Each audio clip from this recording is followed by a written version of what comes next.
Welcome to the day 2 of the Crew Welfare Week. Today, Wednesday, the 22nd of June, we have planned for a series of sessions, starting right away with industry stakeholder panels, with a panel discussion, followed by seafarer rights, diversity and inclusion, and a soft skills panel discussion later on, and concluding the day with sessions on mental health and seafarer health. So this is the plan for the day. We feel, as always, that you will find the program useful. The stream will stay there as usual. At the completion of streaming, will stay on the online platforms. And just a quick note, yesterday we had the Crew Welfare Awards. That was the inaugural awards given by Safe for Sea within the Crew Welfare Week program. We would like to thank all the shortlist nominees and, of course, congratulate all the winners. It's a challenging process in order to get past through shortlisting nominations, online voting, industry panel of experts voting, and so on and so forth, in order to arrive as a winner into this award. So congratulations are due for all the winners. So as always, before we commence with the program, we would like to thank all our partners in this event, our speakers and panelists, and of course, our sponsors. Without them, we couldn't have such a huge event. And of course, we would like to thank you all for tuning to attend this event, tuning to attend the program within the course of the feed race. And without any further ado, I would like to thank you all very much, and let's proceed with our panel discussion on industry stakeholder panel. Thank you very much, and stay tuned.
Good afternoon, good morning, good evening, and welcome to Safety for Sea's Crew Welfare Week. Today we've got the industry stakeholder panel where we're going to be covering the range of issues important to all of us, our mariners, their welfare, and what the future looks like for them. Joining me today are an esteemed panel that consists of people from all over the globe. We have Sara Baade, who is the CEO of Sailor Society. which is a global maritime welfare charity offering wellness at sea coaching program that empowers seafarers to look after their own well-being, featuring related application. We have Jillian Carson-Jackson, who's the president of the Nautical Institute, which is the global body for maritime professionals. And back in 2016, as early as 2016, one of the first to focus on mental health in collaboration with HRAS, the Nautical Institute issued a report for managing and improving seafarer mental welfare with a focus on post-traumatic stress disorder, and is currently working on the IMO model course revision for PSSR. Ismael Cobos Delgado is the head of the Maritime Training and Human Element subdivision for operational safety and human element of the Maritime Safety Division at IMO. And we're glad you're here at 4 Albert Embankment, Ismael. Simon Grainge is the Chief Executive of International Seafarers Welfare and Assistance Network, commonly referred to as ISWAN. Thank you all for joining us today, and most importantly, thank you for your commitment to mariners and their well-being. The last couple of years have certainly illuminated the challenges that mariners face as we've gone through COVID and currently are facing in the Ukraine crisis. But before we get launched into our discussion about mariners, I saw a report this morning that talks about global job seekers, primarily on actually almost exclusively in shoreside capacities. But I found it fascinating to see what the focus was of these job seekers. And I think it'll be important as we frame out what we would like to see for our mariners. So this was a 2021 survey by LinkedIn, and they did a survey globally, and I emphasize globally, of job seekers. And what they learned is, in terms of importance for job seekers, 63% of them said that work-life balance was their most important criteria for jobs. 60% compensation and benefits, and 40% in terms of their rankings said colleagues and culture, specifically corporate culture. So let's dig down a little bit into what the significance of that corporate culture is. 59% ranked professional development as top of the tier. Then came flexible work support, 48%. After that was mental health and wellness at 42%, and diversity and inclusion at 26%. This study concluded by saying that the 2020s, the decade we're in now, is the era of the human-focused company, and its culture begins. So here we are in the maritime industry, and today we're discussing seafarers who don't necessarily have the benefit of office personnel, of corporate personnel, but have clearly identified, particularly over the last couple of years, through agencies such as those represented here and their own voices, the importance of paying attention to them and to their welfare, and increasingly becoming a demand for that. So my opening question is, why did it take a pandemic to spotlight the importance of seafarers and their contributions? Sara, could you lead us off with that, please? Yeah, absolutely. It's an interesting and a good starting point. I just wanted to add, before we go down into that question, quite interestingly, we had similar statistic to what you were just quoting, Colleen. We did a cadet conference with 1,300 cadets, asking them what are they looking for in employment. 17% of them said that they were looking for the money. That was the most important. 3% were looking for Wi-Fi. 80% were looking for how they were treated as seafarers. So that's really interesting. So that statistic really aligns with how you were starting up today. So I think just want to draw that parallels, because there was some real similarity there for our seafarers to the study that you said. I think coming back to your question in terms of why did it take a pandemic for this? It is, I think that we all talk about that the seafarer has been the hidden sort of workforce that the pandemic really have thrown the light on. Not because that's been the right thing, obviously, but it became more obvious when the shelves were empty. It became more obvious when when people actually weren't getting their stuff to them during the pandemic. And I think that's very much why we have seen more emphasis being placed on it. Not for the right reason, though. I think all the people on this call here today have worked hard to make sure that that is not the case. So I think maybe sometimes it takes something like this just to bring it to the light of everyone else. Thank you. Simon, what is your experience and reflection on this? Yeah, I think, well, that just reflects what's happening in wider society, because there are so many people who are actually reassessing their lives, what the purpose of work is, what their career means to them. And, you know, as a consequence, there are quite a lot of people actually who are not working at the moment. They're just taking time out. So I think it's inevitable that the pandemic was going to do that. It's a time of massive change, really global change. I think it's the uncertainty.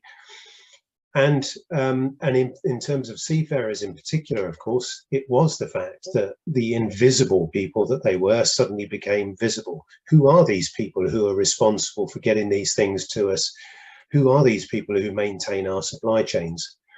So I suppose it was a golden opportunity, really, for the industry to become a much higher profile than it has been before. I don't know that that opportunity has been grasped, actually. And I think, you know, there is still more that the industry and certainly us within the maritime welfare sector could do to raise the profile of seafarers and the kind of issues that they're facing, because it's not gone away. In many ways, we are still in crisis mode. Agreed. I think there are a lot of challenges, and we have the Day of the Seafarer coming up next week. Jillian, I can tell you're chomping at the bit to have your say on this topic, so please have at it. Thank you. Well, it's a really critical topic, and some great comments there. This whole idea of the invisible workforce that we have within the shipping. What we've been able to do is to actually raise this beyond our own echo chamber. So we've been trying to now get the message out beyond the maritime industry, so that society at large understand just how important seafarers are, and you know, the reference there to the empty shelves. But we have more, I think, to offer. That work-life balance aspect, when you said that, I actually had to just sort of chuckle and say, well, what is the work-life balance aspect for a seafarer? Because it's very, very different. They don't even get a day off.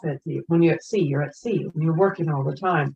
But that whole idea, the opportunity to be able to go ashore, to have shore leave, to have that visibility, I'm hoping that we're going to be able to make that move now post-pandemic into actually continuing to recognize the importance of seafarers, the importance of the maritime industry as a whole, and to keep the pressure on for society, so they actually understand that we're not an invisible workforce, that we actually are very, very visible and key to their day-to-day lives. Thank you. And it doesn't take the ever given closing the Suez Canal in order to get there. I hope so. Ismael, what is the view from IMO? Where, you know, what are your thoughts in this regard? And I do have a question. Did you sail before you went to IMO? Yes, I was sailing for a number of years. I was marine engineer on board reefer ships and oil tankers as well. Yeah, about 4 years I was at sea. So you're speaking from personal experience. Yeah, exactly. So yeah, I think there have been traditional challenges and new challenges that have arisen during the pandemic. And of course, I also think that we have always things to do to ensure that we can improve and enhance the situation of seafarers on board ships. And this pandemic has given us the opportunity to address all these holistically, not only just to address the problems related to the pandemic, but in a holistic way, I think. Of course, we should not forget that ensuring a proper work environment goes along with recruitment and retention of seafarers, and this is also important. Issues such as attractive working conditions, work contracts, wages, as well as appropriate seafarers recreational facilities, amenities and services, social connectivity, all them constitute a fundamental element of a modern work environment. This also includes proper manning of ships, and it's very significant, the contribution to preventing fatigue and safeguarding seafarers' mental health. Another element relates to exceptional events and crises, as we have had during the pandemic and the recent situation in Ukraine. I think the preservation of seafarers' rights should be a key priority in the coming years. And this element also adds to increased attractiveness of the sector for new generations. Thank you. So Ismael, do you believe that what we've experienced in the last 2 years with COVID and what's currently happening in Ukraine, what would you see as outcomes from that? What lessons have we learned from that? And where can we take those lessons? You're on mute.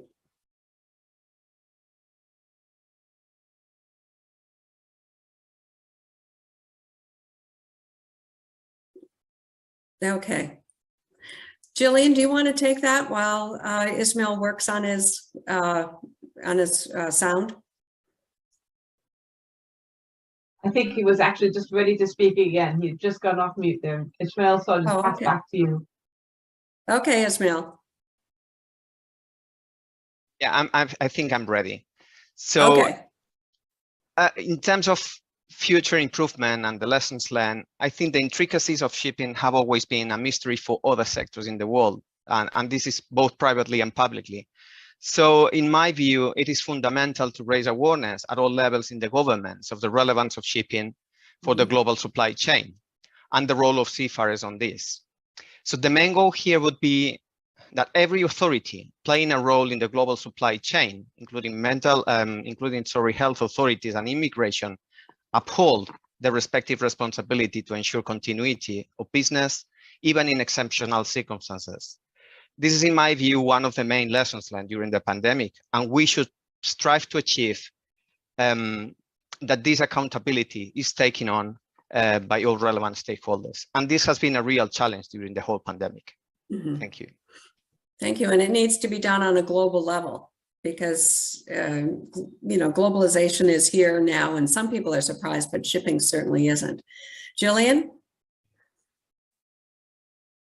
I might just go a little bit on a little bit of a side topic there, just because this is a great opportunity to start talking about some of the work that's been happening around encouraging, supporting seafarers and seafarers' mental health.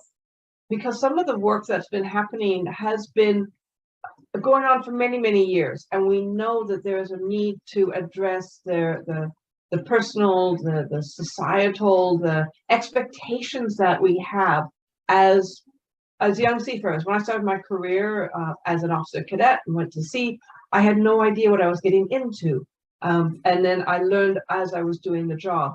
But there's an opportunity here, I think, to help support that personal safety and social responsibility. Going back a bit, Carly, into your introduction, the work that we've been doing on Model Course 1.21, but to actually address the fact that training, education, and supporting the seafarers to have a strong and healthy work environment that's psychologically and physically safe actually then goes on to fit within the whole society, because their families then understand what they're doing. They're able to share that information. They can go ashore for shore leave. Society will see them, and on a global basis that we actually start realizing the globalization of this industry and the importance of the seafarers within that industry. So, it's again, making sure that mental health and mental wellness is no longer the taboo that it once was in society, much less on board vessels. Yeah, and if I can come back to that again, it is wonderful that we can discuss this openly now. I remember feeling very isolated, very alone, and actually quite scared when I was on board ship. If I was being bullied or harassed, I wouldn't dare speak up, because if I did, and I'd seen other people speak up, I'd never go back on the ship again. Or I would be ostracized, and I still had to work in that environment. We now know better. We have steps to improve crew welfare. We have the work that Sailor Society is doing to help seafarers support each other. The respect that we have for our colleagues, the respect that we get from our industry can really be critical in how we can move forward. It's a multi-pronged approach. It is not one aspect that will solve this problem. Education is key, and that's the work that we're doing on that model course, but you also need to have a strong, visible leadership, people who are willing to speak up, who are willing to go the hard yards to make it work, have the opportunity for effective and real reporting mechanisms, not just, you know, lending a bit of a brush over the top of it, but actually getting down and understanding what the issues are, to have a more robust and healthy industry that we can work in. Mm-hmm. Simon, what are you hearing, not just over the course of the last 2 years, but, you know, what are you hearing in terms of where we need to go? Well, certainly before the pandemic, there was a growing interest in the issue of mental health. But I think, again, like many things, the pandemic was a catalyst for this as well. So there was a great deal more interest. People could actually see what was happening to seafarers. They could see the kind of pressures that they were under. And we've tried to adapt our services accordingly, as all of the maritime welfare sector have. I suppose we've learnt that the world has changed, that it was literally just emergency crisis mode the whole time long. I think the challenge will be in the future is how do we move from crisis mode back to some kind of new normality, because we're not really sure what that normal is going to look like. And it certainly seems that in terms of crew welfare, one of the biggest issues is actually being able to have downtime. So shore leave, are there the facilities? Is it possible to even get out of the port? So what we've got to do is we've got to adapt our services even more, I think, to allow for greater recreational facilities on board, because chances are crews are not going to be able to get off that much. And if they do get off, they're only going to get into the port. So we've got to make sure that port welfare facilities are available. And also the thing that, you know, I think we've all done is we've sort of started to work remotely, the ability to be able to communicate with seafarers much more readily without having to be in person. Thank you. Sara, what is Sailor Society seeing, and what would they like to see? I think very much echoing what the previous speaker said, we've seen obviously increasing demands on it. I think we've always known the challenges that seafarers have been under, but the crisis have almost like intensified all those challenges big time, hasn't it? And that's what we've seen over the last 2 years. But we've also seen, you know, the need to really think creatively of how we support those challenges. The traditional ways of supporting in the past has not worked, not during COVID, and certainly not now. But I think also by being forced to change, we've also seen the benefits of those new ways of looking at it. And Jillian was mentioning we launched in the middle of COVID a peer-to-peer support group. It was something that came off our training. We did wellness training, preventative training, trying to provide seafarers with the skills and the techniques to deal with the challenges they were faced with. And after that, they wanted to stay in touch with people that they had trained with. So we set up peer-to-peer support groups, very simplified challenge on a simplified platform. And over COVID, it grew immensely without any marketing, without any promotion of it. It just, seafarers had this real need and want to talk to others outside of their immediate vessels, outside of a bit. And I think some of that, you just had to go with it. You had to see where were the need and where is it taking us. Some of it had to be planned, but our peer-to-peer support group was very much something that grew naturally, whereas others was something that was very planned, and we worked with corporates and partners. So I think we've learned a lot. Some of it we have driven ourselves, some of it we just had to adapt to the situation. And I think that's probably where we're going forward as well. As Simon said, it's very hard to say, how do we go to normal now? I think we need to almost roll with it a little bit, as well as obviously plan as much as we can. Mm-hmm. I'm just wondering what normal is. I don't have a clue. And if we can identify that, we're all doing extremely well.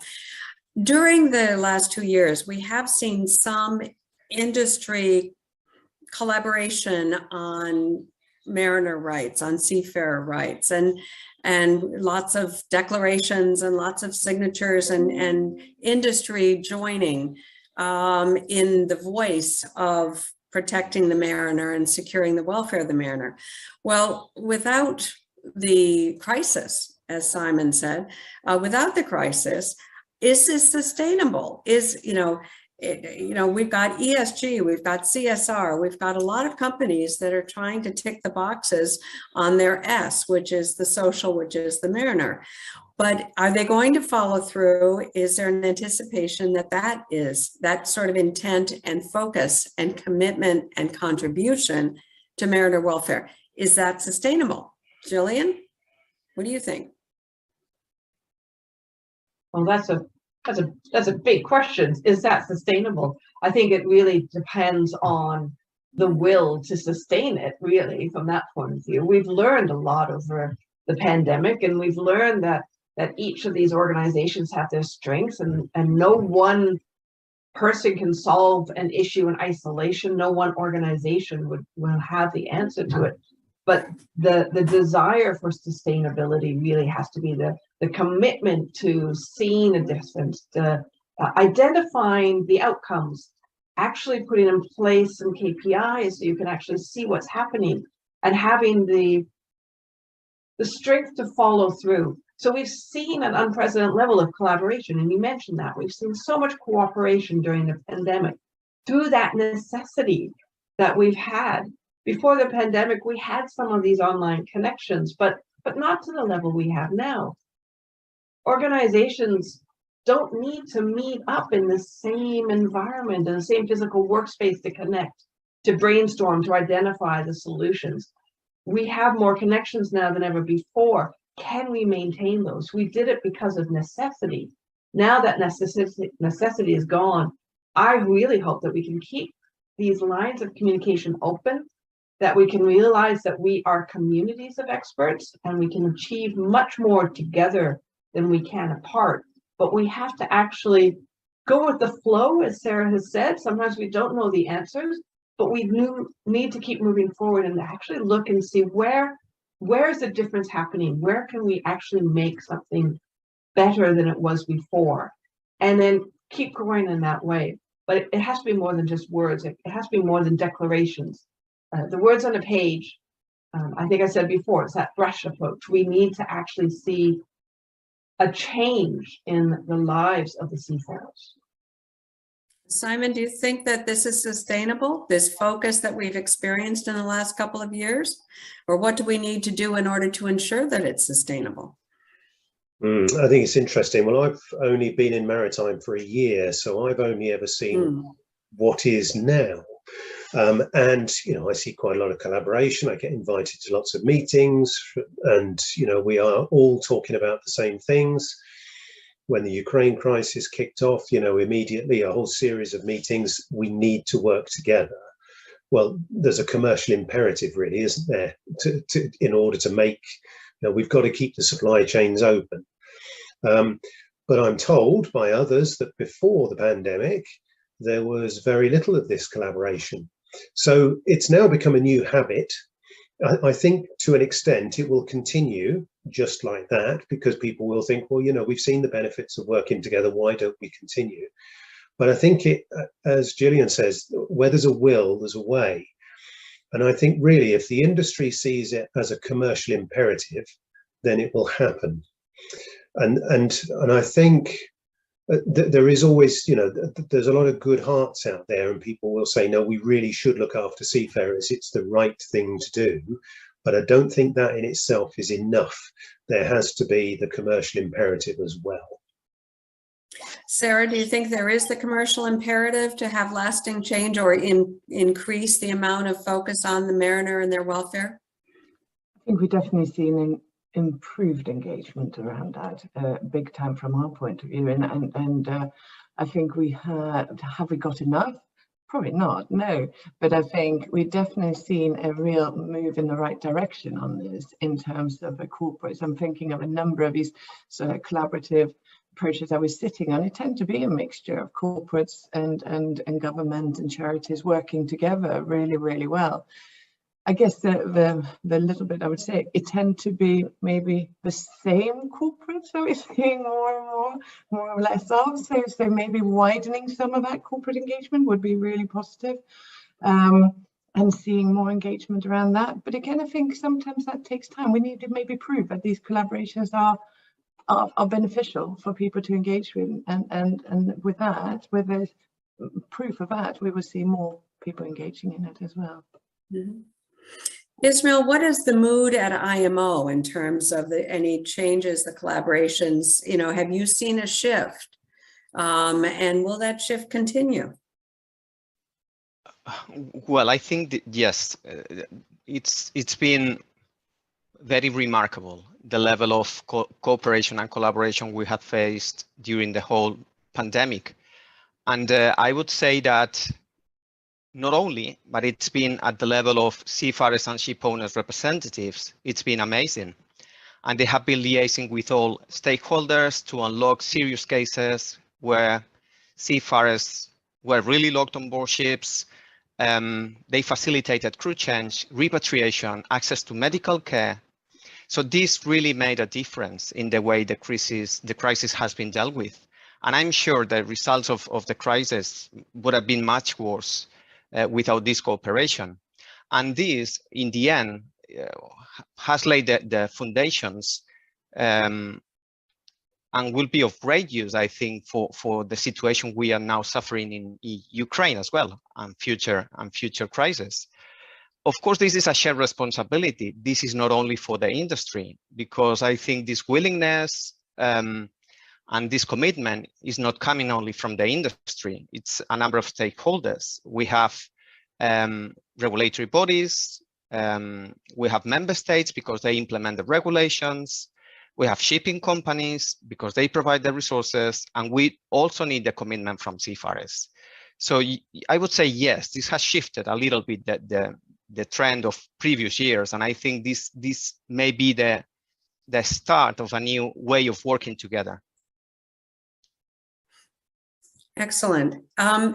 Ismael, if you could identify one mariner issue that you thought was most important, which one would that be and why? That's a very tricky question. And this, well, I think the period of service on board is one of the challenges we currently have in the shipping sector. I know that this is now being discussed at the ILO level.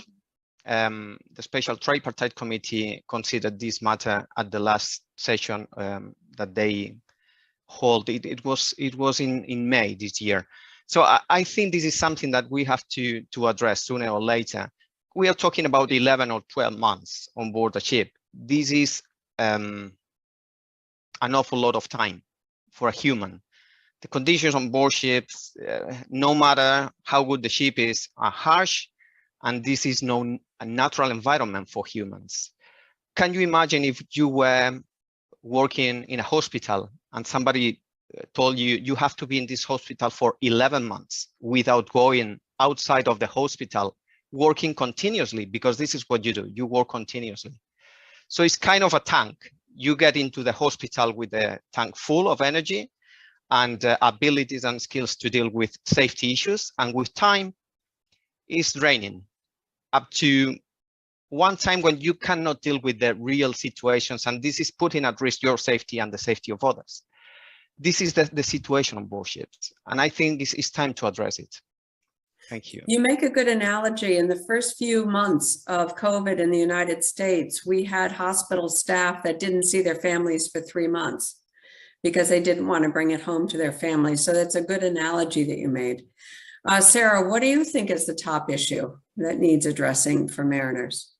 I think it's actually, I'm agreeing with Ismael, it's around contract, but I would even go further. I would say it's about the contracts and the honouring the contracts. And with that comes the pay, it comes with repatriation, it comes with all that. I think it's about honouring of contracts. If we can get, and that very much goes where Ismael was saying about the length of them, that's one element that is absolutely, but there's more to it. If we're saying the contracts, it is about making sure that the seafarers knows that, you know, what they can expect, when they can expect it, and how they can expect it, because I think that's where we see most of the problems are coming from. And if we want to solve the crew, you know, and welfare situation, we need to look at where the source is coming from. And I think a lot of it comes from there, where we're seeing, you know, seafarers feeling very low or lonely or or isolated. Often that is because they don't know quite how the contract's going to be honoured at the end of the day. So that's probably, I would say, as an extended from where Ismael was coming around the length. Length, absolutely 100% agree with. But there's more to it, I think. Yeah. Jillian, you're nodding again. What do you think? Yeah, one is really hard. I've got about 5 or 6, but sort of jumping off of the concept of the contract, the length of contract, that constantly on working aspect. And you know, back when I was at sea, we were still doing 6 and 6, and I know there's been a lot of work around that.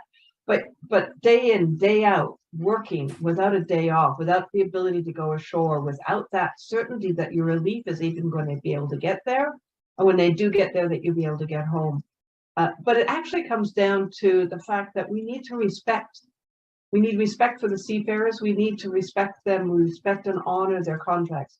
Respect their need to have time for themselves, and have that respect from their colleagues, from their industry, and from society as a whole. So that aspect, I think the challenges are all linked to this element of respect and honor of them as persons, of the seafarers as people who have a job to do. But go back to that, your opening line when you read out about the survey that you just read about, work-life balance.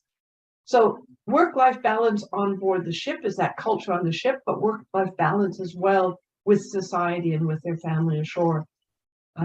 When you are a seafarer, your family is a seafarer. When you work in the maritime industry, your whole family seems to be working in that maritime industry because it's a lifestyle that you have. And respect for that lifestyle has that certainty around it. Mm-hmm. Simon, what are your thoughts? I think that there's one word for me that keeps cropping up in my mind, and that's resilience. And I think, you know, we all have varying degrees of resilience at different times in our lives, but we do expect a huge amount of seafarers. The fatigue that they're under, the length of contract, the amount of time that they actually have to work when they're on board, they can't get away, the isolation, the fact that nobody really cares that much about them. And I think, you know, anyone's resilience is just going to get chipped away day after day after day. And then you start doubting yourself, and then you start having ridiculous sorts of thoughts, and then you start having suicidal thoughts.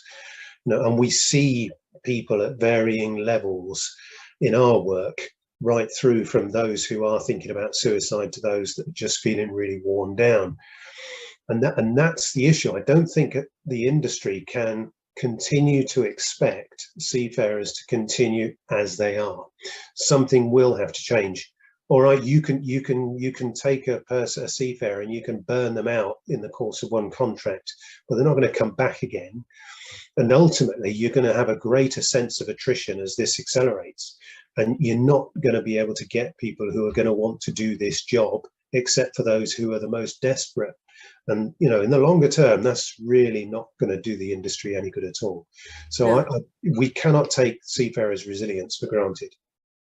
Okay, thank you for that. But what is it that we can give the seafarers that would mitigate that sense of loneliness? I mean, is there enough connectivity there? Do they have enough access to internet and ability to reach home?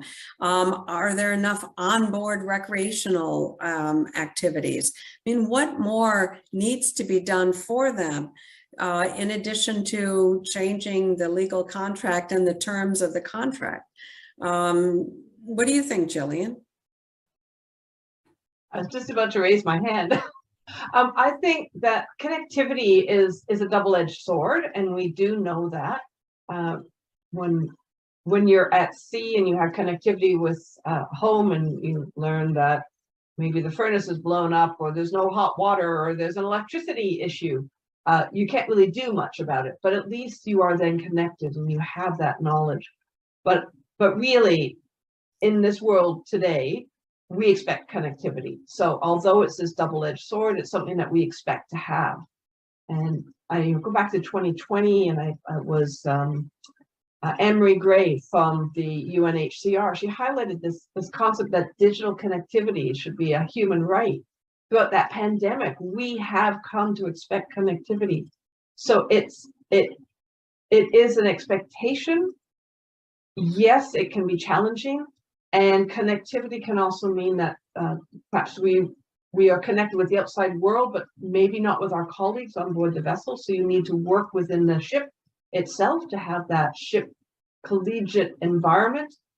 But we cannot ignore the fact that there needs to be inexpensive broadband, high-speed connectivity. It's possible on a global basis.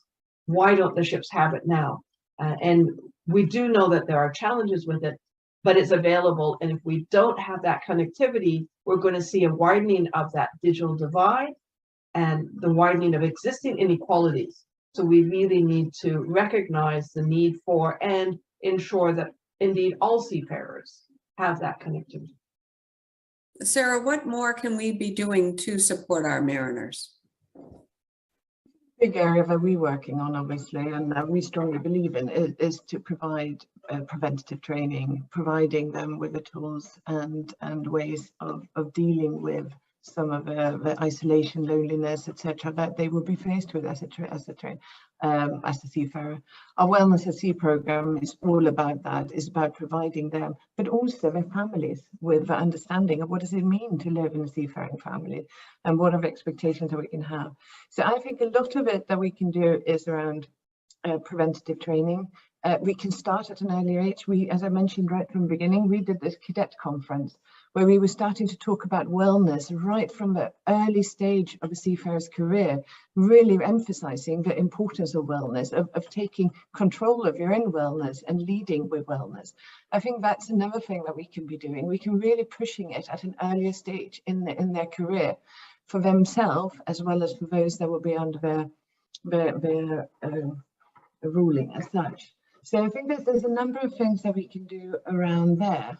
But I think I totally agree with Jillian. Having more connectivity will also help us as some of the welfare providers to provide more for them, because we will be able to launch much more of our programs and our support if we know that there will be online support.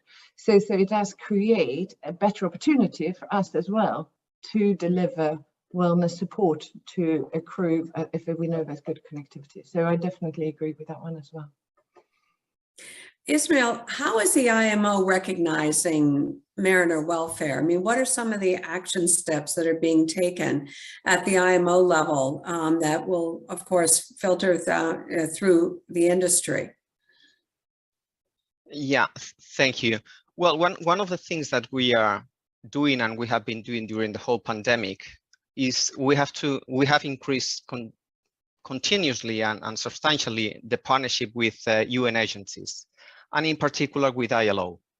And in fact, we have now approved establishment of a joint ILO-IMO working group on seafarers issues and the human element. And we have included a number of terms of reference that have to be dealt with by this joint group. And we included within these terms of reference, abandonment of seafarers, fair treatment of seafarers, and now we have recently included as well bullying and harassment. So we are working together on these areas, and we recognize that there is a lot to do, and there is a lot to do not only on the areas that I mentioned, but there are other many areas, and this relates to the ISM code and manning, minimum state manning on board ships, because I think this is something that needs addressing sooner or later, and this is one of the problems. This is very much linked with fatigue, is very much linked with the hours of work and rest, and shifts on board vessels. We have the 6 on, 6 off that has been criticized so much for years, and this is somehow linked with the issues of manning. So we are working on many different things, and we have to continue working towards the future, because I think we have a number of subjects that needs addressing. Thank you. Simon, as a relative newcomer, 1 year in, you are really uniquely qualified to identify what is missing here. What aren't we doing that we could be doing? Is there low-hanging fruit there? Are there things that we could be doing now that could have an immediate impact on the welfare of mariners? I think the connectivity is a really big issue, as it was pointed out to me the other day. If you look at anyone in their 20s today, they are welded to their phones all day long. They have connectivity, and then they go to sea, and then they find that they can't actually do that. And I think that's what you're doing is you're taking away something from people that, this is their norm. This is what they expect. So I think that's important. I think also we can do something about the level of social interaction on board. We've just carried out a research project which has used about 20 different vessels, and we recorded how crew members felt before, after, during social interaction. And actually it's thrown up some really interesting results. Some really simple things where you actually get them working together as a team can have a really positive effect on how people feel. It's still a difficult job to do, but if you feel differently about it, if you feel that you have a real team around you who are all in this together, and I think also we've got to somehow improve the status of seafarers. If they are invisible, then that also has a very poor effect on people, because they think, well, I don't matter anyway, I'm not important to anybody. We could have some campaigns here which actually to try and tell the public how important the role of seafarer is, so that seafarers have a sense of pride. They can say, yes, I'm one of those. It's a really tough job, but I'm prepared to do it. I don't think we should underestimate the effect that would have. Well, I agree. First and foremost, the public doesn't seem to have any idea that there's a shipping industry at all. And unless the Ever Given does block the Suez Canal again, when, oh my goodness, I'm not going to get my garden gnomes. But for instance, in the Port of LA, the head of the Port of LA once told me that they held a town meeting, and a man stood up and he said, "We don't need those ships coming into our port. I get everything I need at Walmart." That's the level of understanding of our industry that exists there. And it's really unfortunate. Earlier, Simon, you talked, okay, Jillian. I just have to jump in on that one, because it is so critical that we raise the profile of the maritime industry beyond our echo chamber. And I've been on this, I think, probably more than enough, but we need to do it because it needs to almost be a campaign. Wouldn't it be great if we had this campaign? I mean, I can go to the shops now and I can buy chocolate and I can know where it came from. If it's fair trade chocolate, there's a big stamp on it. Wouldn't it be great to have a Came by Sea campaign out there, so that you go to the grocery store, you go to the shops, you buy something, and there's a stamp on it that says Came by Sea, so that they know where everything, and we can actually start getting a feeling for, okay, well, maybe I bought my lettuce that came from a local farm, but everything else I bought in my grocery store there, it all had this stamp on it, Came by Sea. So something to raise the profile, just like we have now with fair trade coffee, fair trade chocolate. It was a big campaign that was made to do that. I would love to see a Came by Sea campaign, so that we know, everyone knows when they go shopping, what they have to thank for. Every single seafarer has brought that item that has come. So sorry, I just had to jump in on that. No, because it is, I love it. It's such a critical point that we need to do to raise it with the society at large. Outside of the maritime industry, they need to know. Right, and I've worked for years trying to get the Consortium for International Maritime Awareness going, and every group has said, no, we're doing our thing and we're doing their thing.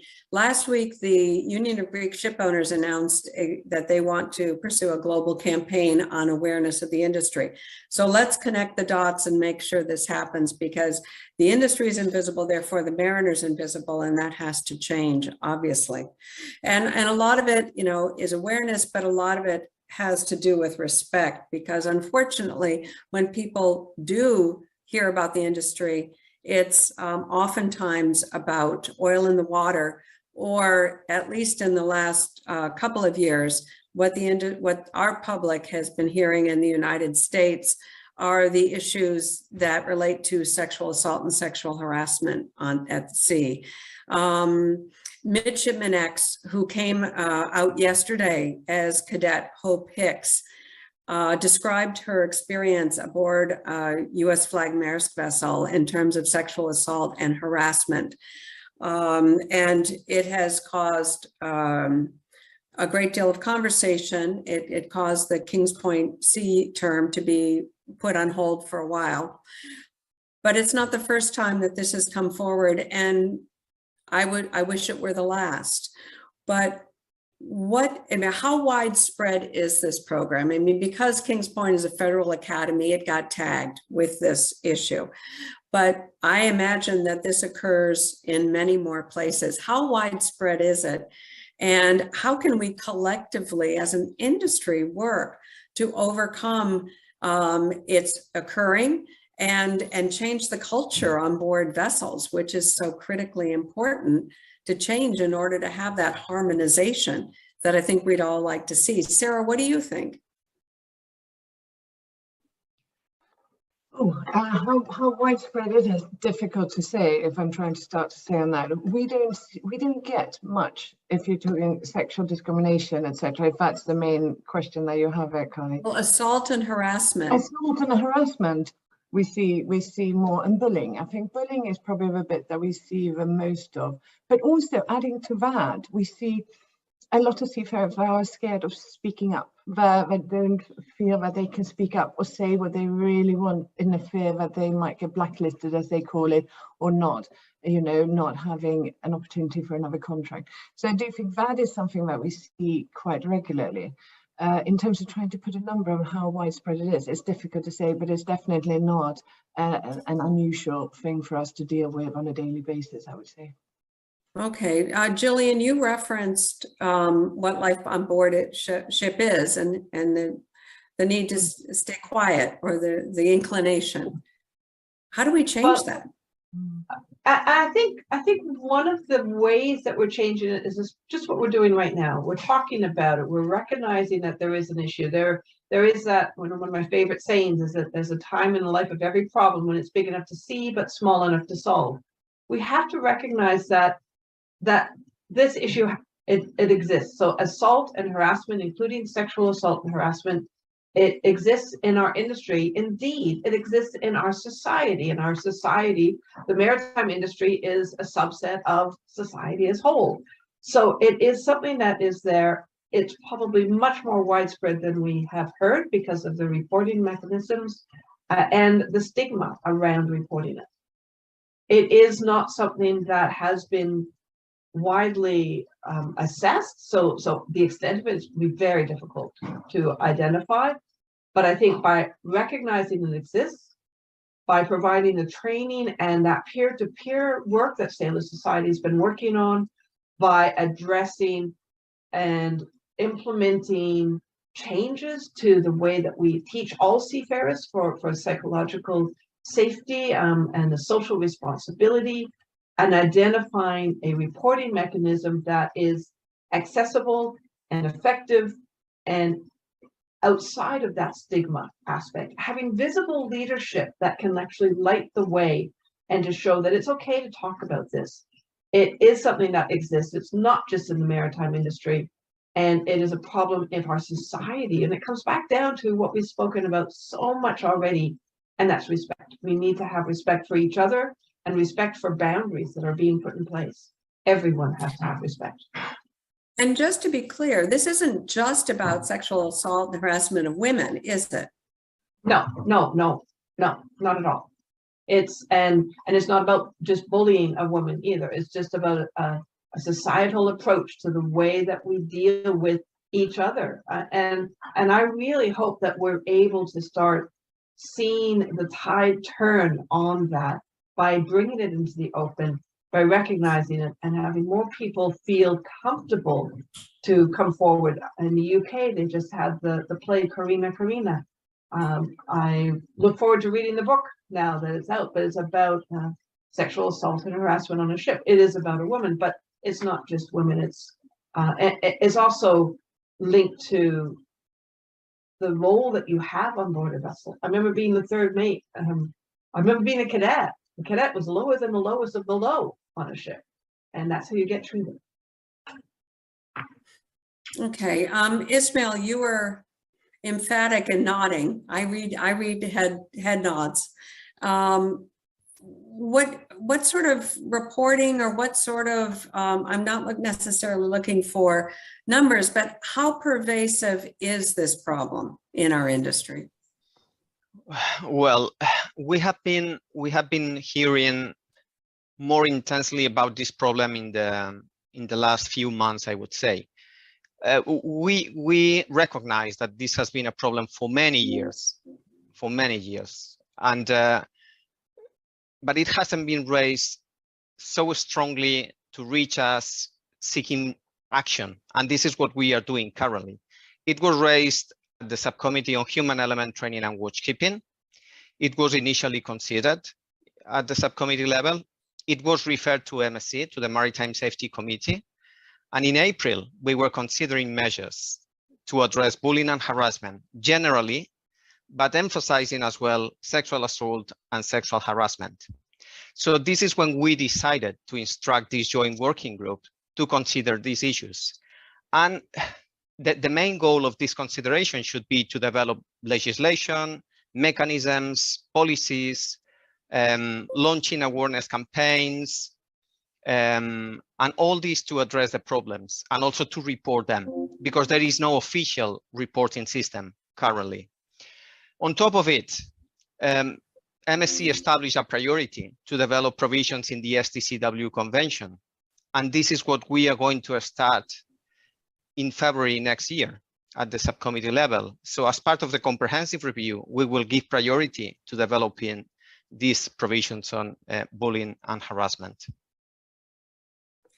Simon, do you, again, 1 year in, and I'm sorry to put you in the hot seat, but given the nature of the problem and how pervasive it seems to be, are we doing enough? And are there any suggestions you might bring forward in terms of corporate culture, changing the culture on board vessels, et cetera? Well, our helplines take about 600 new contacts a month, and sexual assault and sexual harassment form a very small proportion of those contacts. But I'm not at all surprised by that, because I think it is underreported. In another life, I was a police officer for 20 years, so I'm very well aware of the challenges of creating an environment in which people feel comfortable to speak about what's happened to them and just to be able to make a complaint. So I think I would be extremely surprised if this is not a significant problem within the industry. And I think what will happen is, as we've seen with Me Too and other movements, pressure will build and build and build, and then the dam will break. And then suddenly people will start to feel comfortable about coming out and talking about what's happened to them. And then we will all stand back and be thoroughly shocked by the scale of it. And then we will recognize that we have to do something about it. I would say it's a good idea to get ahead of that and be ready for when that dam breaks, and actually have your policies in place, your procedures, to raise the profile of it as an issue, to try and make it possible for seafarers to speak out. Certainly, we're trying to do some work on this. We have the helplines, they're confidential. We've just got involved with another organisation that's doing this as well. I think there's a number of different players at the moment who are interested in this subject. I think we ought to be coming together and working together more closely to be prepared for what's going to come. I see Sara wants to add a comment. Yeah, no, just a comment about before we're moving on is to say as well, I think working on an international scale as we do across a number of countries, I think when we're talking about this, it's so important as well that we don't forget about the different culture differences that we have in these things, because there's a huge difference of how we work, for example, with some of our European seafarers versus the Indian or Indonesian seafarers. It's a very different way to tackle in different ways. And I don't think one model will fit for all. We need to think about that culture that we're working within as well. And there's a huge variety within. And I think that's really important that we consider that when we're talking about this sort of topic. And I would also like to add, let's not forget shoreside personnel. 25 years ago, I was sexually assaulted in this industry. And I was told to put it under the rug and that boys will be boys. Well, I think we can all agree that that no longer applies and it is no longer tolerated. But it's something that I feel strongly about because I've had personal experience in this industry, and I love this industry. I absolutely love it, and I don't want to see anything that is preventable blight it. But speaking of going on and our industry, we're talking about how we're going to have a seafarer shortage in the near future. In fact, I think it's already upon us. What can we do better about recruitment? I mean, what do we need to do in order to bring new people into our industry? And I, just from my experience, I sit on the board of 2 maritime academies, and 3 actually. And we make a point of bringing underserved populations into our industry because this isn't an industry they're aware of. So I think, yes, awareness is a problem in terms of making people aware that jobs exist within our industry. But what else do we need to do in order to make it attractive? Simon? Well, I think you can go back to the survey that you quoted right at the beginning of this session. That tells you what the motivation of people will be, why they go to work. And that's what you've got to work with, because if you don't provide it, another employer will, another industry will. And I think, you know, the more progressive employers and industries will recognize that and say, okay, that's the challenge over the next 10, 20, 30 years. How are we going to address it? What kind of company culture do we want to project? What kind of industry culture do we want to project? That's what will attract people. We certainly can't rely on the glamour element. You know, you're going to go around the world and meet wonderful people and see interesting places. That's not there. It's not going to come back by the looks of it either. So we've got to look at something else. And I come back to this issue of status, the status of seafarers. If you know, the military can work this very well. People, they're seen as heroes. People will do that because they can see some status with it. We have to try and do something similar to that, in my view. Mm-hmm. Anna, what are your thoughts? Sarah, sorry. Yeah, I 100% agree with Simon. As I said, we talked very much to the cadets that we had. What do they want? What are they looking for in an employer? And as I said right at the start, 80% were looking for someone that was treating seafarers well. And I think that's the bit that we need to come back to. We constantly need to look at what is it that young people, digital natives, are looking for in a future employment, and then we need to deliver and address that. So I 100% agree with Simon, and I agree with the digital discussion that we talked about.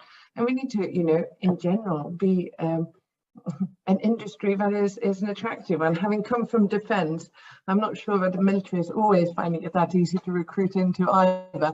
But I do think there's something there about having the recognition, at least when we're going into it, and there's definitely something about that. Yeah. Simon, what could we be, Ismael, what could we be doing better? Yes, thank you. Well, I think this is a bit of a summary of what we have been discussing over the panel, but I think the working conditions are fundamental. Contracts, wages, recreational facilities, social connectivity. So this is all fundamental in a modern work environment. I mentioned also manning. We need proper manning. We need to prevent fatigue. I think I said before, not very precisely, that they work 24 hours a day, and it was influenced by the fact that they are 24 hours in a work environment. This is very hard. This is really hard. We also need to provide education and training to face future challenges, green skills, ships efficiency, and this is in line with a modern sector. We cannot leave this sector sidelined. It's something we have to avoid. And we need to ensure their rights in all circumstances. It is not admissible that we have this crisis and then seafarers suffer the consequences by not having these rights ensured. Thank you. Thank you. And Jillian, I'd love to know what attracted you into seafaring, and what do you think we need to do today to attract people into seafaring? I think what attracted me into seafaring initially is it was something different. All of my friends were going to university and studying very, standard things. Going to sea was something different. But as Simon said, that sort of glamour of going around the world and seeing different countries really isn't there, because we can't get off the ships, we can't get into shore leave. But it is an industry that's constantly changing, it's evolving, it's technically evolving, so it's really interesting from a digital point of view. And if you're looking at the levels of training you're going to need, that digital intelligence, addressing the digital transformation of the industry, there's so much that's exciting about this industry. And I think that's what really attracts me. It's always different. There's so much happening there, but it does come back to addressing those basic key challenges that we've been speaking about throughout this panel. Those safe workplaces, physical and psychologically safe workplaces, because you want to feel safe at work and you're living on board the vessel. So it's work and life balance while you're at sea. So you have that social connectivity, recognizing differences through diversity, equity, and inclusion, having those policies in places, going to an organization that's got a corporate culture that you feel proud to be part of, and comes back to that motivation, that you have this aspect for autonomy and for mastery, and to focus on those basic elements again of respect, that you feel respected for the work that you're doing. And that's where the motivation, I think, really does come from. Mm-hmm. And for my own self, and following up on what you just said, I describe our industry as the engine of global trade. And if you want to be in the center of everything that happens on this planet, then you want to be part of shipping. Next week is the Day of the Seafarer. What message do you want to promote about the Day of the Seafarer that you want the industry and the public to know? Sara. Well, I think it's been a few challenging years, but actually from a Sailor Society point of view, the 2022 strapline on our work is facing the future together. And I think that is what it's all about now, really, isn't it? Is learning from the challenges that we have had over the last year and possibly moving forward. And I think that is very much what we're looking to do right now, and from there on with our stakeholders, but very much more so with the seafarers that we're there to support. So facing the future together in a positive way. Wonderful. Simon? I think the message I would want to try and get across is just how crucial seafarers are. They were there before the crisis, they were there during it, and they're still there now. But don't take them for granted. Excellent. Jillian? Sort of building on what Simon says, I guess. Be proud, be loud, tell the crowd that maritime matters. Seafarers matter, and what we do in maritime matters every single day to every single person. So yeah, be proud, be loud, and tell the crowd maritime matters. If you ever give up your day job, you can be a copywriter. That was terrific, Jillian. Ismael, you're at IMO. Next week is Day of the Seafarer. What are you going to be proclaiming from the towers? Well, I think all relevant parties in shipping have to work together to ensure that working conditions and maritime education and training are at the leading edge to respond to the needs of a modern shipping sector. This is key. And as we have in the theme for next week, your voyage, then and now.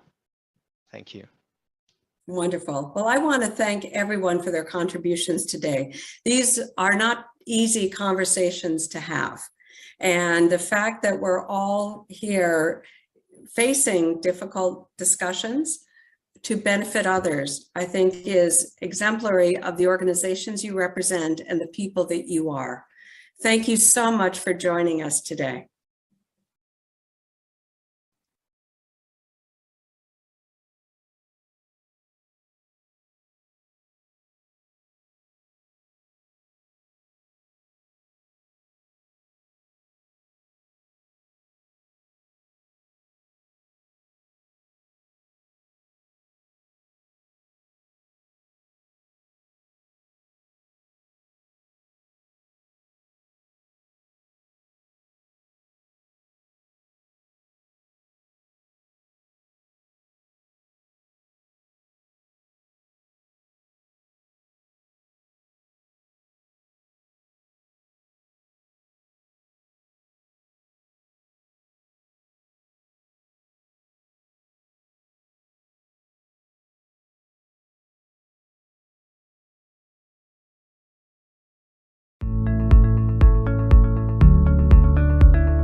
Good morning, good afternoon, and good evening to you all.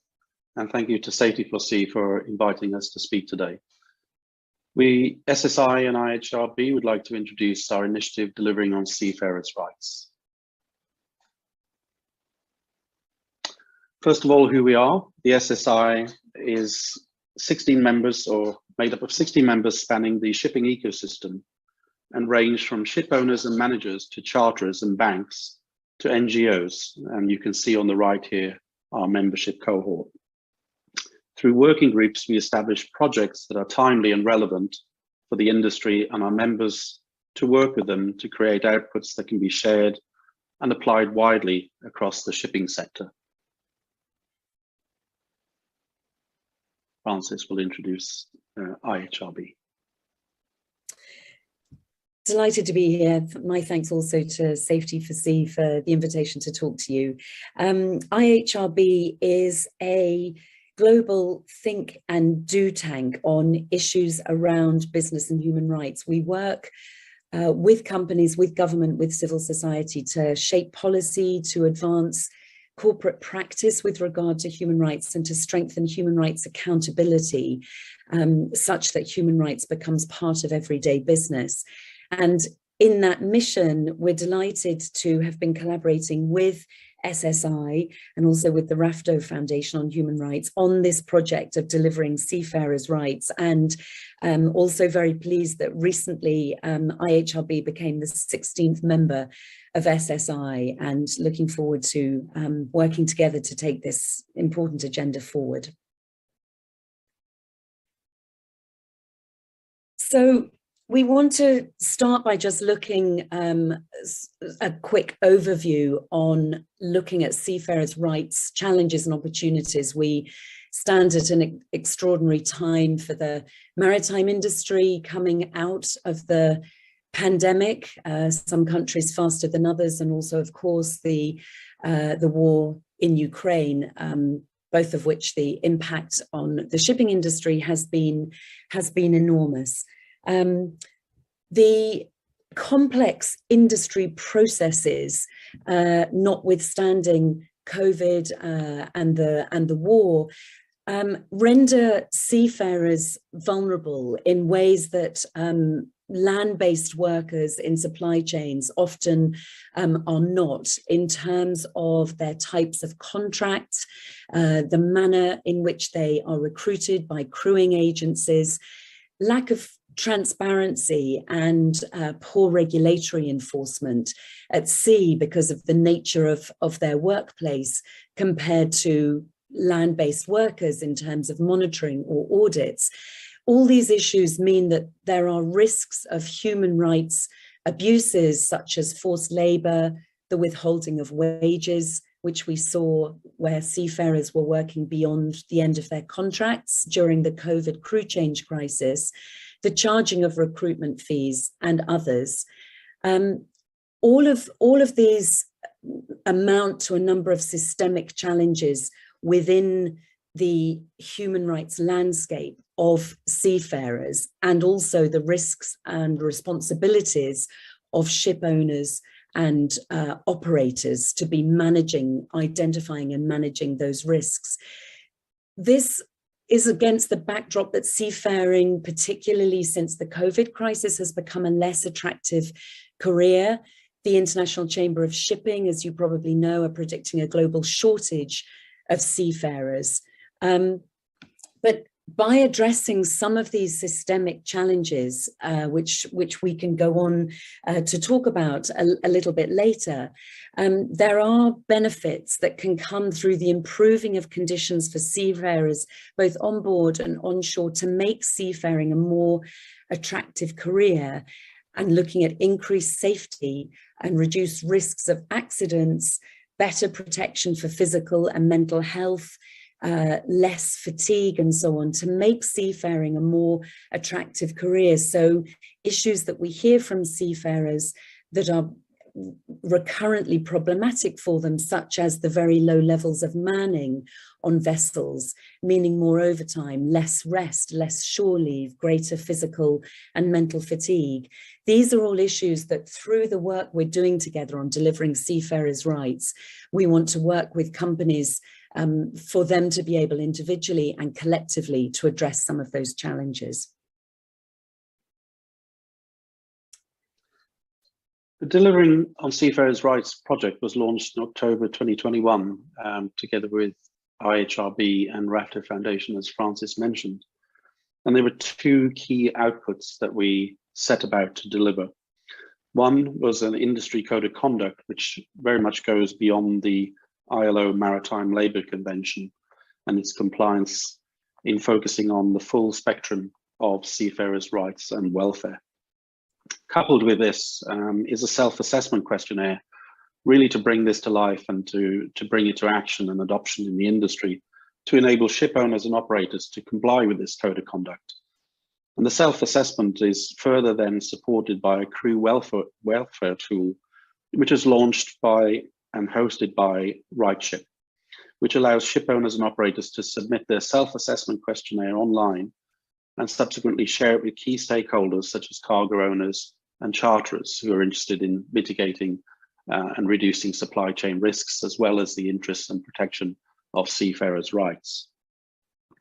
In terms of key outcomes, we hope to increase the level of respect for seafarers' rights and welfare, obtain buy-in from those ship owners, operators and charterers and cargo owners to demand transparency through the supply chain and manage those risks. Furthermore, we wish to engage the financial and other maritime stakeholders in helping to hold the industry to account and kickstart discussions among industry stakeholders about the meaning of seafarer welfare and well-being. To support our process, we ran significant development and stakeholder consultation process. And this is to support our work, where we conducted consultations with various stakeholders across the value chain, as you can see here. This involves several in-depth discussions and subsequently taking into consideration the many inputs that were aired and shared during these discussions, including the suggestions which led to the working group within the SSI, together with IHRB and RAFTO Foundation, ensuring that we had a more robust content of the code of conduct that was being developed. Stakeholders who were consulted included shipping associations, NGOs, ship owner operators, financial stakeholders such as banks, and others across the value chain, and making sure we reached all stakeholders that we could across the globe. So we covered very much regional inputs as well. So you can find the code of conduct that Andrew's just described on both the SSI and the IHRB websites. We'll show you those links at the end of the presentation. But to give you a flavour of the topics that are covered in the code of conduct, it's important to convey that the code of conduct goes beyond just minimal compliance with the Maritime Labour Convention. So we have based the code of conduct on the Maritime Labour Convention, and we have built on it and built further detail where we felt that there were gaps based on what we were hearing from seafarers themselves, as well as other stakeholders in the consultation that Andrew described. So here you see a list of the topics that are covered in the code of conduct. I won't go into all of them, but I will just highlight a couple of issues there to give you an example of the kind of challenges that we are encouraging ship owners and operators to be doing enhanced due diligence on yourselves to really be understanding the nature of the problem within your seafarer workforce. So obviously, the code of conduct lays out human rights commitments for ship owners and ship operators, and the framework is already being used by many SSI members and other leading shipping companies. Fair terms of employment. one of the issues that we look at here is around recruitment fees. And while the MLC prohibits the charging of recruitment fees to seafarers, we know that that practice is endemic within the industry, and that many seafarers are paying excessive recruitment fees. And in fact, they shouldn't be paying any recruitment fees at all, but excessively high recruitment fees to secure their jobs, for which they are having to take out loans in their home countries. So and recruitment fees and debt are one possible indicator of a risk of forced labor, along with a number of other factors. So recruitment debt is something that often goes under the radar and is a very important area of human rights risk with regard to potential forced labor.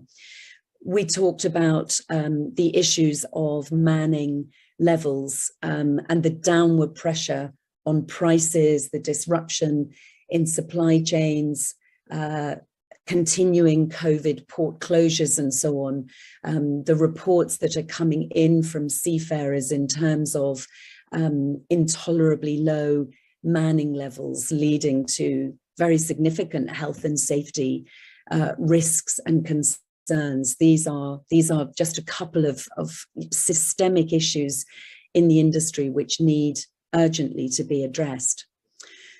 We look at issues around not only physical but mental well-being, the right to internet connectivity. Of course, the spotlight of COVID has highlighted the importance of that all the more.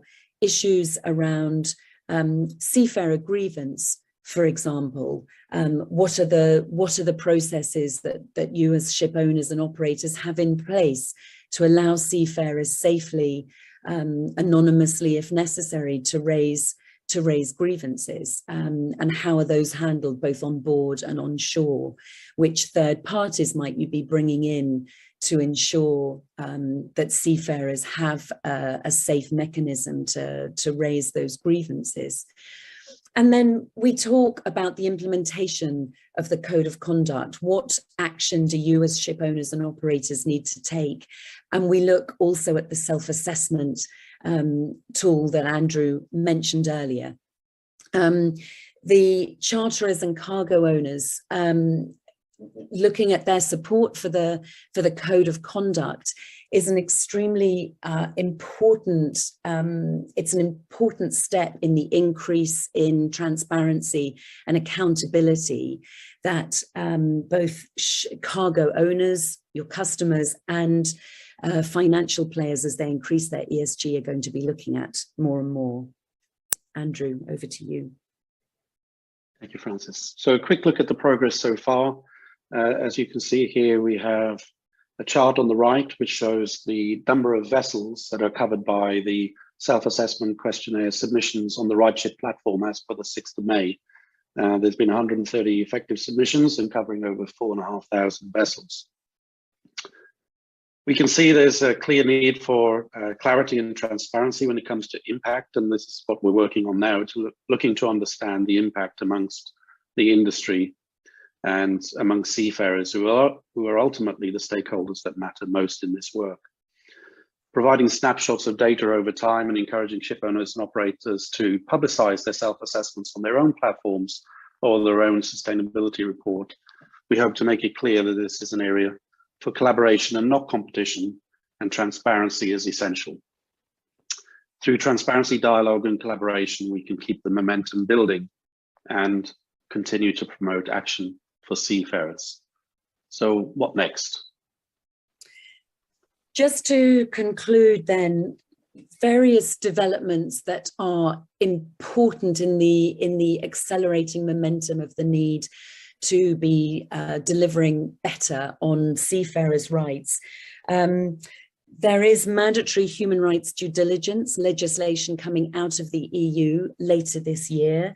So in terms of the regulatory framework for companies being legally required to demonstrate how they are identifying and managing human rights risks in their operations and supply chains. That is an important development, and this code of conduct is an important part of you addressing those obligations. The increased ESG scrutiny from financial players that we've talked about, and also later this year there will be a World Benchmarking Alliance benchmark on the transport and logistics sector, a public benchmark that will be looking at the reporting and transparency of shipping and other transport companies with regard to a number of their responsibilities, including their human rights due diligence and policies and practice. As well as that, we've got the MLC, the Maritime Labour Convention, is being updated, enshrining the right, for example, for seafarers to be connected at sea. Important response to what we mentioned earlier around lessons learned from COVID. So as we're moving slowly out of the immediate urgency of the pandemic, now is the time to be renewing, strengthening commitments to protecting seafarers' rights as a core part of being a responsible business. It's more important than ever now to be working both individually on your own policies and practices, but collectively with industry peers to be addressing the many systemic challenges that are still facing the seafarer population. We very much know that this is a decade of action for shipping, and much of this is, of course, focused on decarbonisation and energy transition.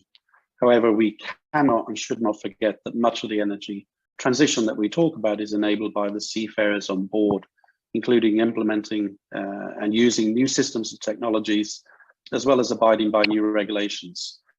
And all of this whilst maintaining the global supply chains that remain critical and will play a key role in facilitating that global transition on the energy side. As co-conveners of this work, SSI and IHRB are now working on understanding and increasing the impact on delivering on seafarers' rights, in particular for seafarers. And later this year, in line with the 1-year anniversary of the work, we will be publishing a progress report reflecting on what has happened since the launch in October 2021.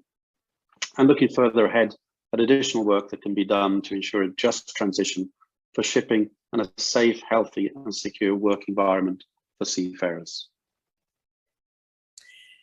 So we want to thank you very much for your attention, and thanks again to Safety for Sea. Just 3 quick, very final takeaway points. Do download the Code of Conduct, the self-assessment, for your own internal use. You see our websites there. Publish the self-assessment on your website or include it in your annual reporting. The more transparency there is around these issues, the more progress that will be made. Help raise awareness of this initiative and the tools with your industry peers. And accelerate the conversation with your stakeholders around the importance of working to deliver on the strengthening of seafarers' rights as we come out of this extraordinary pandemic era, and are looking forward to a more robust and sustainable shipping industry in terms of seafarers' rights. Thank you very much indeed.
Hey everyone, thank you for tuning in today. And my name is Xiwei, and today I'm going to give you a quick presentation about crew welfare, especially when it comes to RedShape. So before that, just a quick introduction about myself. As I mentioned, my name is Xiwei, and I'm with RedShape. I'm one of the product managers at RedShape here, and I'm looking after crew welfare, which is one of the many products we offer at RedShape. Later on, we'll go into more detail about RedShape as well as the crew welfare product. So first of all, a quick glance through the agenda. So for today, I'm going to quickly get through, first of all, a quick introduction about RedShape. I'm pretty sure some of you here might not have heard about RedShape or not in much detail about what we do at RedShape. So I'm going to walk you through that. And second, I'll share our approach when it comes to crew welfare. I think that's the focus of today. And the third, we're going to see how we can work together, especially when it comes to the crew welfare topic. And lastly, we will leave our contact information. So if you're interested in how to get in touch with us, and we can work on this agenda or drive this agenda together. Okay, so first of all, who is RedShape? And let's look at a map here for a second. We have about 150 staff globally, and we are scattered around in Australia, the UK, the US, Singapore, as well as we also have a representative office in China and Japan. So all in all, we are a leading ESG-focused maritime digital service provider. What that means is we come from the ESG lens, which includes environmental, social, governance. And when it comes to governance, we're more leaning towards the safety side, and that's where we're coming from. And we really leverage our years of industry expertise. And when we say expertise, we really mean it because we have a lot of expertise, human experts that have sailed for many years, who have been at sea, who have lived through the seafarer life, who understand the shipping very well. And we combine that with a lot of proprietary data, as well as our advanced data analytics capability. And we use that, leverage that to provide insights for our customers, and that's our service offering. And we also have a very wide range of product offering, ranging from safety, environmental to social aspects. So for safety side, some of the typical products we have, including safety score, which is one single score that indicates how safe or the level of risk a vessel has. And we also have vetting and inspection that goes into much detail, is more comprehensive. And inspection is the most comprehensive case where we have inspectors who go physically on board to check the vessel out. And from environmental aspects, we have greenhouse gas rating. So greenhouse gas rating, as the name suggests, is a rating or estimator of how much greenhouse gas or carbon emission will be produced by the vessel. We do have carbon accounting tool, which is targeting for our chartering customers. So it helps you to estimate the amount of carbon emission that's produced during your voyages. And we also have maritime emission portal that's targeting at port operators. It helps to estimate the amount of emission within your port, not just for carbon emission, but also including other emissions such as SOx and NOx. And as for social aspects, we have crew welfare self-assessment, which is the main topic for today, and we will dive into more detail later on. So when it comes to crew welfare, what is our approach, RedShape's approach? So RedShape, as we have seen previously, we are not directly interacting with seafarers. We are really a service provider. We are in the industry. We are providing service for the likes of managers, ship charterers, owners, and many other players in the industry. But we think we are in a very uniquely positioned place to help drive the agenda of this very important topic, and it's very dear to us. So RedShape's position when it comes to crew welfare is really playing the role of a facilitator. And we have clients from manager side, we also have clients from the charterer side or the terminal side. So we work with managers and owners to drive the transparency of the crew welfare issue. And not just improving or driving the transparency, we also work very closely with managers, owners, in order to help them to progress step by step from the basic level to intermediate level, or even to the very advanced level when it comes to crew welfare. And of course, we also involve other stakeholders such as charterers, voyage operators, because we do believe that crew welfare is a topic that nobody can move the agenda alone. it has to be a collaborative effort. So we want to get all the players or the stakeholders in the industry or across the value chain to come together and drive awareness and improvement for crew welfare.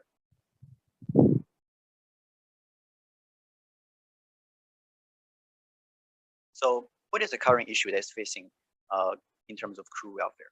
So there are many issues. Everyone, you have slightly different issues because there is indeed a lot of issues.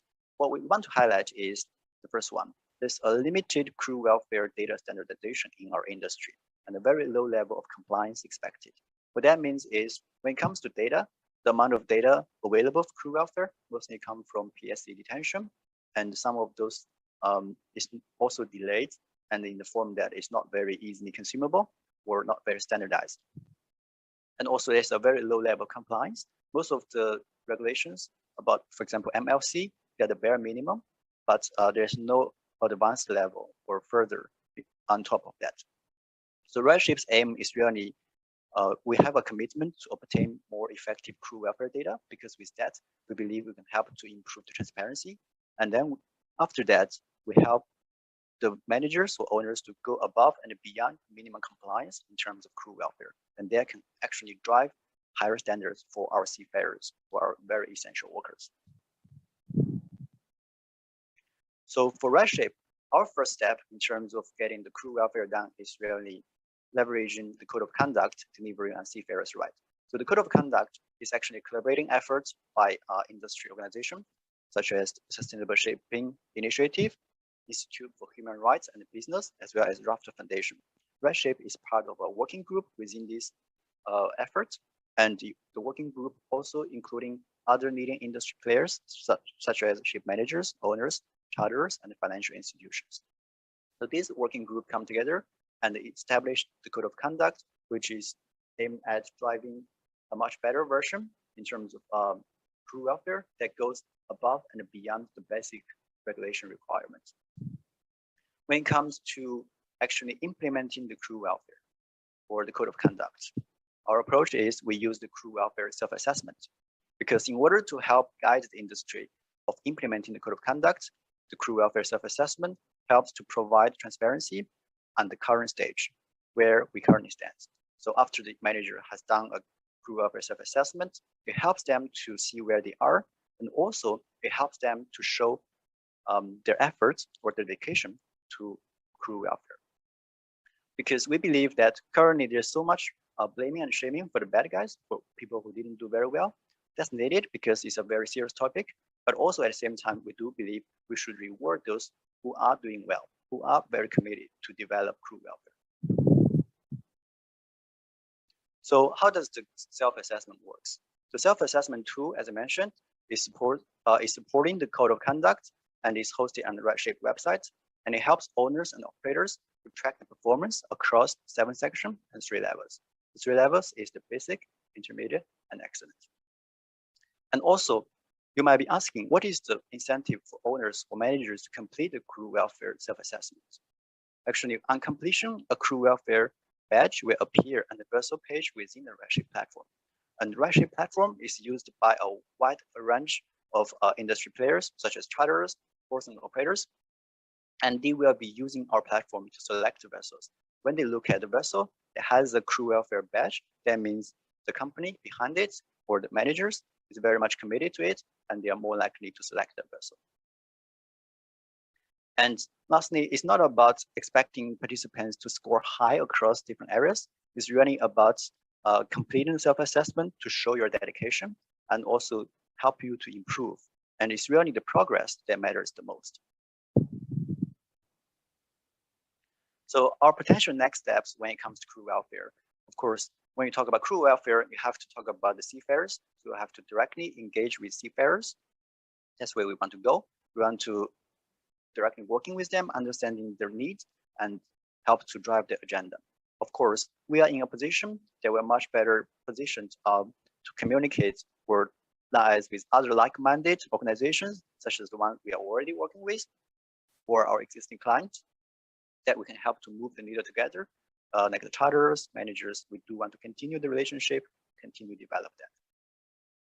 And lastly, leverage our unique position, as I emphasized a few times in the presentation that we are not directly dealing with seafarers at the moment, but we are working with the parties who are dealing with seafarers directly.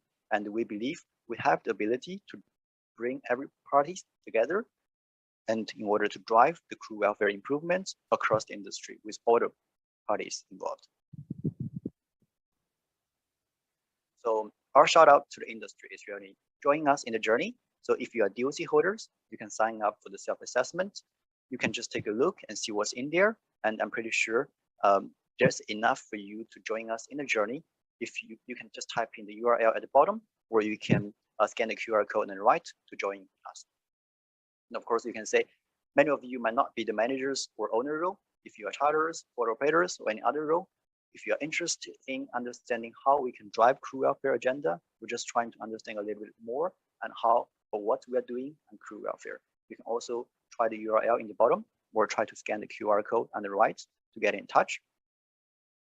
And of course, if you just want to drop us email or just follow us on social media, that's also fine. And that will be my presentation for today. Thank you very much.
Hello, my name is Danielle Centeno, and I will be presenting today on the topic of women at sea. I will touch today upon the 3 topics of women's interests of a career at sea, the challenges women face, the challenges in all seafarers face in careers at sea, and also some stigmas that you will face as a woman at sea. And I will go on.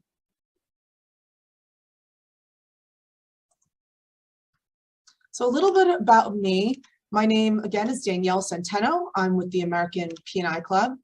I'm a graduate of the State University of New York Maritime College, where I earned my third mate's license. And I sailed on general cargo ships. Following a short career, about 2 years of sailing, I went to work on board as a safety, environmental, and security manager for 2 ship owner operators. One was a tug and barge operator operating in New York Harbor, and the other was an international ship owner operator with ships internationally, dry cargo ships, similar to the ships that I sailed on. So I had a lot of experience doing everything from, they call it HSSEQ here in the United States, but everything from quality, safety, security was handled in my department.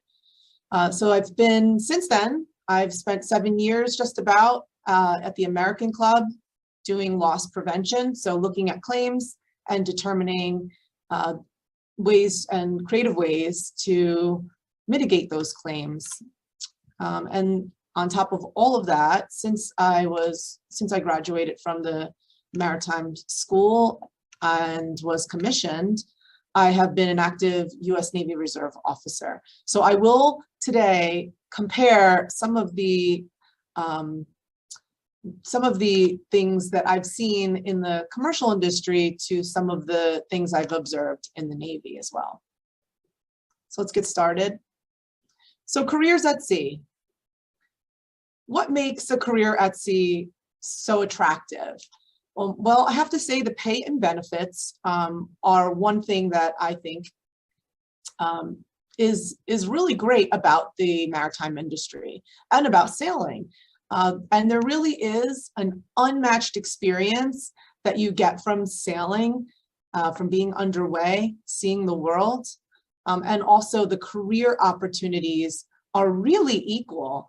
The pay scale is the same for men and women for the most part.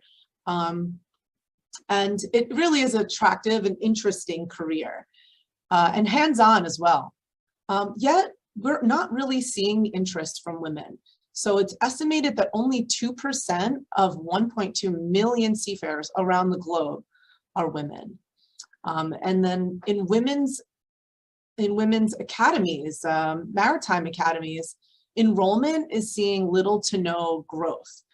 So for myself, I would say there was only about a 4% growth of the women that you're seeing in the Maritime Academy that I went to since I've been there, which is almost 15 years ago. 4% growth is really not, really the growth that you would expect for such an interesting career path.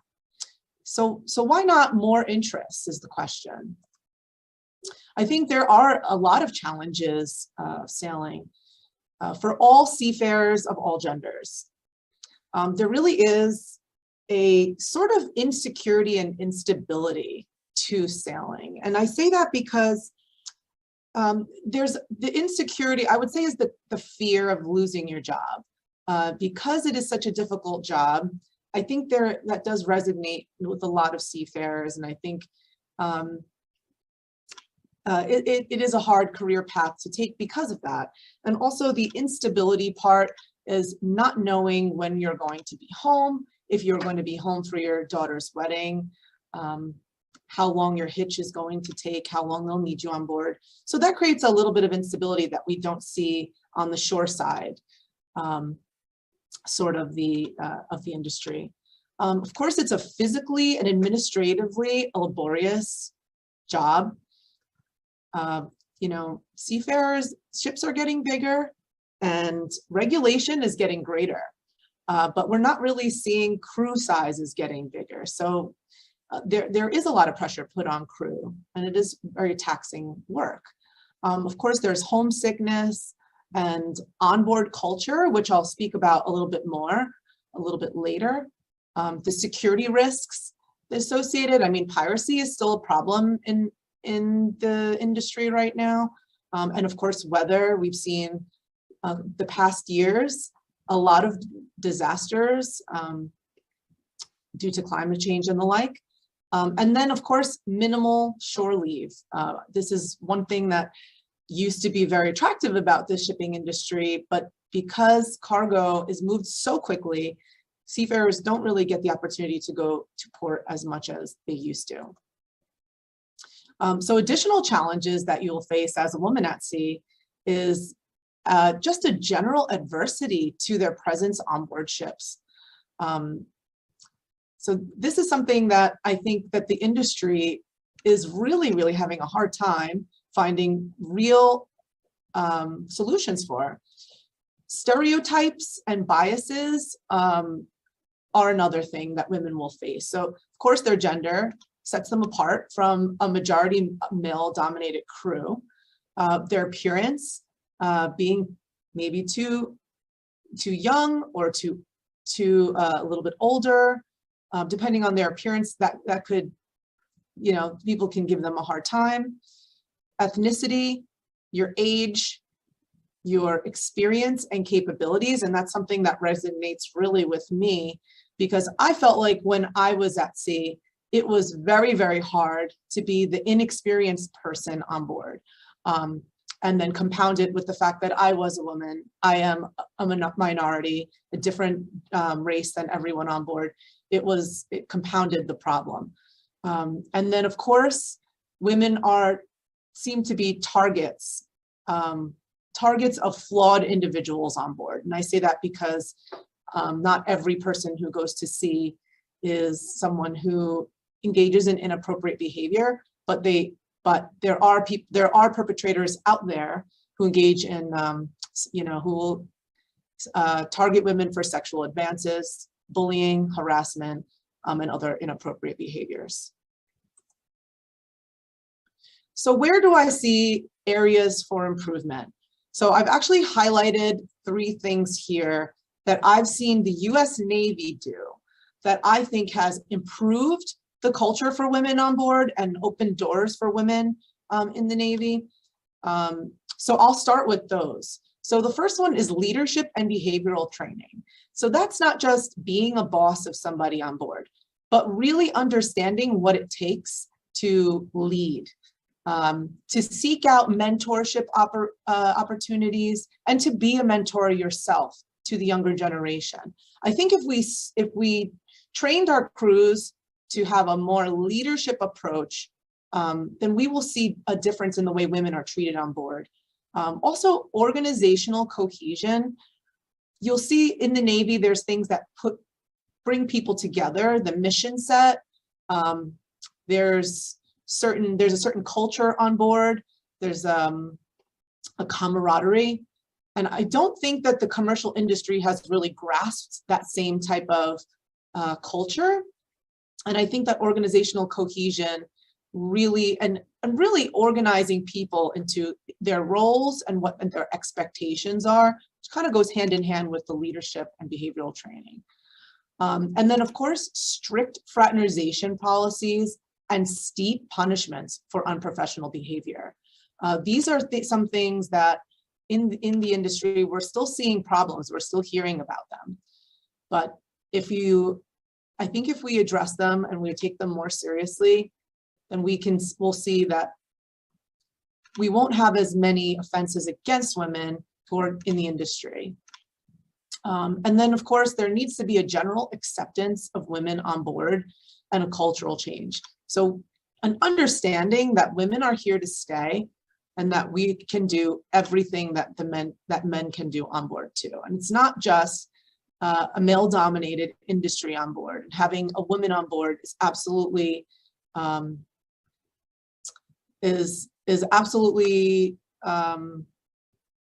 forward-thinking and progressive and where we need to be in the industry. And finally, an improved awareness of the many opportunities that there are out there for women at sea. So we need to engage the industry a little bit better and really get to the message out there about the opportunities that are out there and get a general interest for women to go out to sea. I mean, like I said before, it is a very lucrative job. It's an extremely interesting, fascinating work. It's hands-on, adventurous. It's unlike really anything else that's out there. And the industry is not going anywhere. There will be a need for seafarers for decades to come.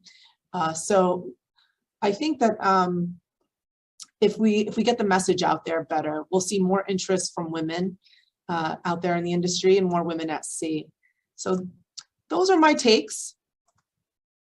I want to thank everybody for listening to my short presentation on women at sea, and I want to especially thank Safety for Sea for having me.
welcome to the soft skills panel of the Crew Welfare Week.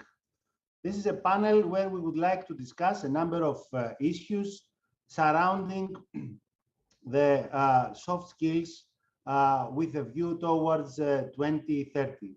So within this second day, we have discussed so far with the industry stakeholders. We had an interesting discussion, a panel discussion earlier on, and we had a number of presentations on seafarer rights, diversity and inclusion. And now it's the time to have a discussion about where the industry stands and where we see the soft skills, having issues to be addressed within the next years to come. In order to have this nice discussion of ours, we have assembled a panel of experts. Let me introduce them to you in alphabetical order. We have Captain John Dolan, who is the Deputy Director of Loss Prevention with the Standard Club. Have Dimitris Fokas, who is a training manager with the Angelikousis Shipping Group.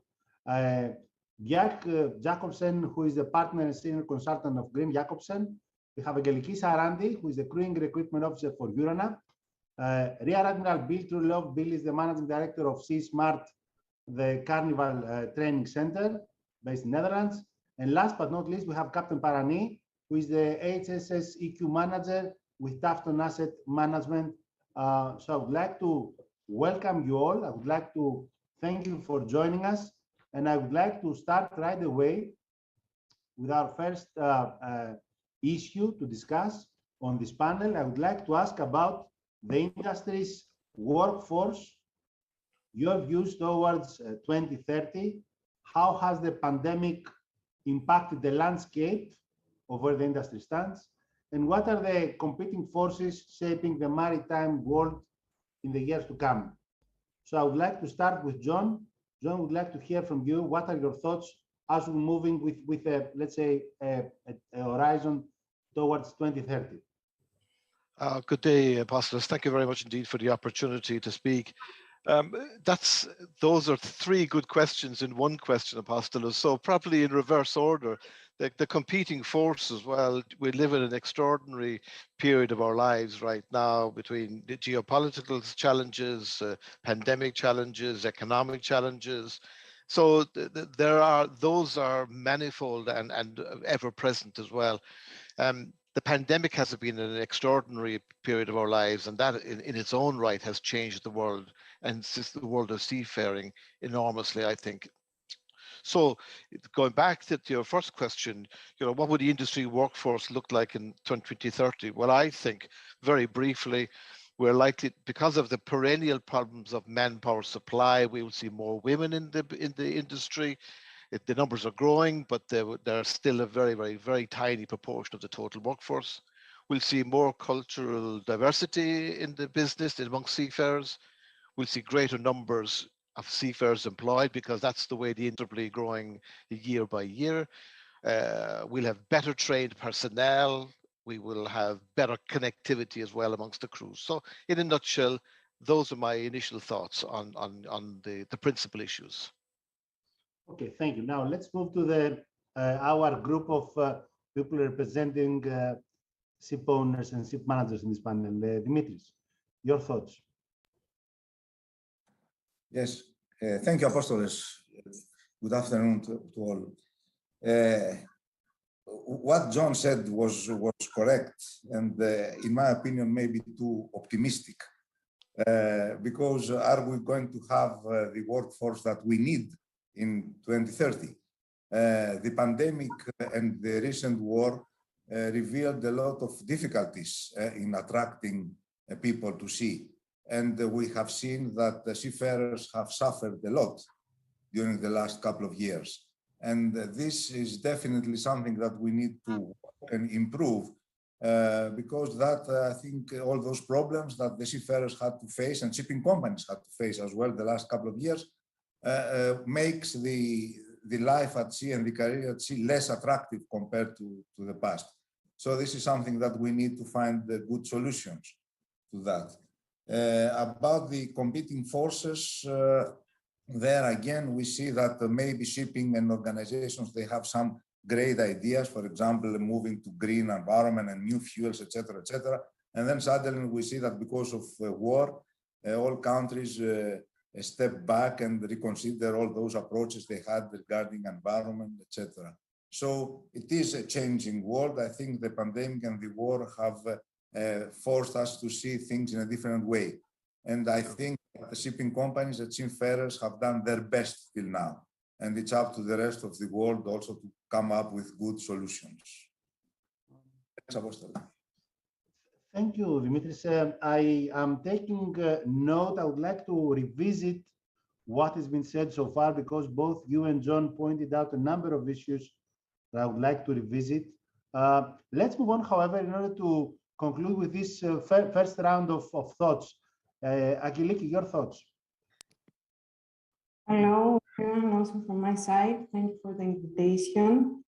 So I will agree with Mr. Fokas, because it is really a challenging period, especially with the pandemic, and of course now with all the geopolitical changes and the war between Ukraine and Russia. So I guess that all this has given us a lot of things that we have to reconsider and think for the future. Many changes are coming also for the environment. So it's like a puzzle that we have to find, let's say, the correct pieces and put them in an order, which is not an easy process. But I think that we have already done a lot of steps in order to control, let's say, a little bit these changes that affect also our industry.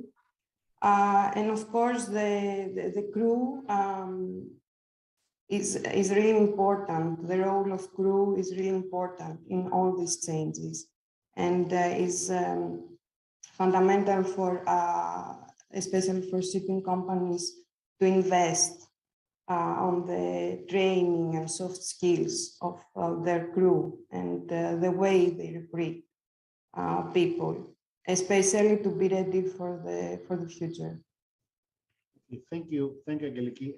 Parani, your thoughts? Thank you, Apostolos, and hello to all the panelists. I think this is a great topic to discuss, because the captains and chief engineers who will be there at 2030, they already should be on board right now. And also to take a step back, and I'd like to also look at the world view of the labor situation. So, and I will quote the World Bank and the Global Manpower Survey, which says that there will be a global skills shortage worldwide. And there is, at the same time, there is also unemployment. So there is a mismatch between the required skills and the talent available. So we need to find a way to match this, not just now, but also where the industry is headed. So that brings to mind 3 points. One is that we have a shortage globally, so that will affect the shipping industry. Then the second thing is, among the available talent, shipping will have to compete with other industries for that talent. So for example, you need more technologically savvy people, but shipping will have to fight for this talent. And the third point, just to look at shipping, and shipping is cyclical. So, when we want to buy or scale up the fleet size, it's not so easy to find the crew. So we need to also look at the crewing strategy from that point of view. So that's to start the discussion. Thank you. Oh, thank you, Parani. Thank you for the comments. Bill, your thoughts?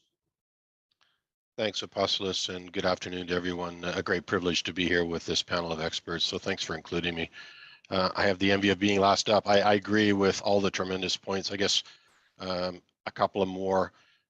I think pre-COVID, pre-pandemic, we were already, I think, globally well aware that we were facing some pretty stiff headwinds as we saw the demographic curve playing out.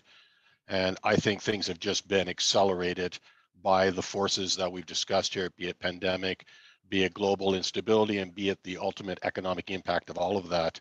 And so all of these things, I think, coupled with a much, much greater global focus on sustainability, ESG, all of these factors, I think, are going to drive us to accelerate all the things we've been talking about for the last couple of decades as it relates to how do we sustain the industry, where do we find the skills, the people to do this important business moving forward. I think the other point I would add as we think about the workforce of 2030, certain fundamentals will have changed. We've used the word career here a couple of times, but I'm not sure the workforce of 2030 will think about careers. It'll be a workforce that thinks about jobs. It'll be a workforce that is transient, that will touch for a while and then maybe leave the workforce, go and sample somewhere else, maybe come back, maybe not. And so as we think about the broader discussion we'll have today, how will we position ourselves for that transient workforce? It will be a workforce that will be motivated by a range of things beyond the economics, and the industry will need to be able to respond to that. And it'll be a workforce, I think, that will be in part about the individual, but will also equally be about the family and where are we going as a unit. How much am I going to give this industry, and what's the industry going to give me and my family? And so I think all of these factors are going to play. But I think the sense of urgency is probably up a notch or two as we come together today, that things that we may have had time to ponder pre-COVID, we may not have as much time to move forward. And that may be an opportunity space, and I'll pause there. Okay, thanks, Bill. Bjarke? Yeah, thank you, Apostolos. And from my side, well, in the leadership courses that we are delivering in the company that I represent, we have seen an increased interest for these courses since the pandemic started more than 2 years ago. Now, managing directors who typically will open our courses with an opening speech will explain that it has been an eye-opener for them, the pandemic, some sort of a wake-up call. And they will say something like, in our organization, nobody have ever faced a similar situation in the past. Crew changes was not possible. Crew's mental health issues was increased. Delivery of spare parts were affected, and so on.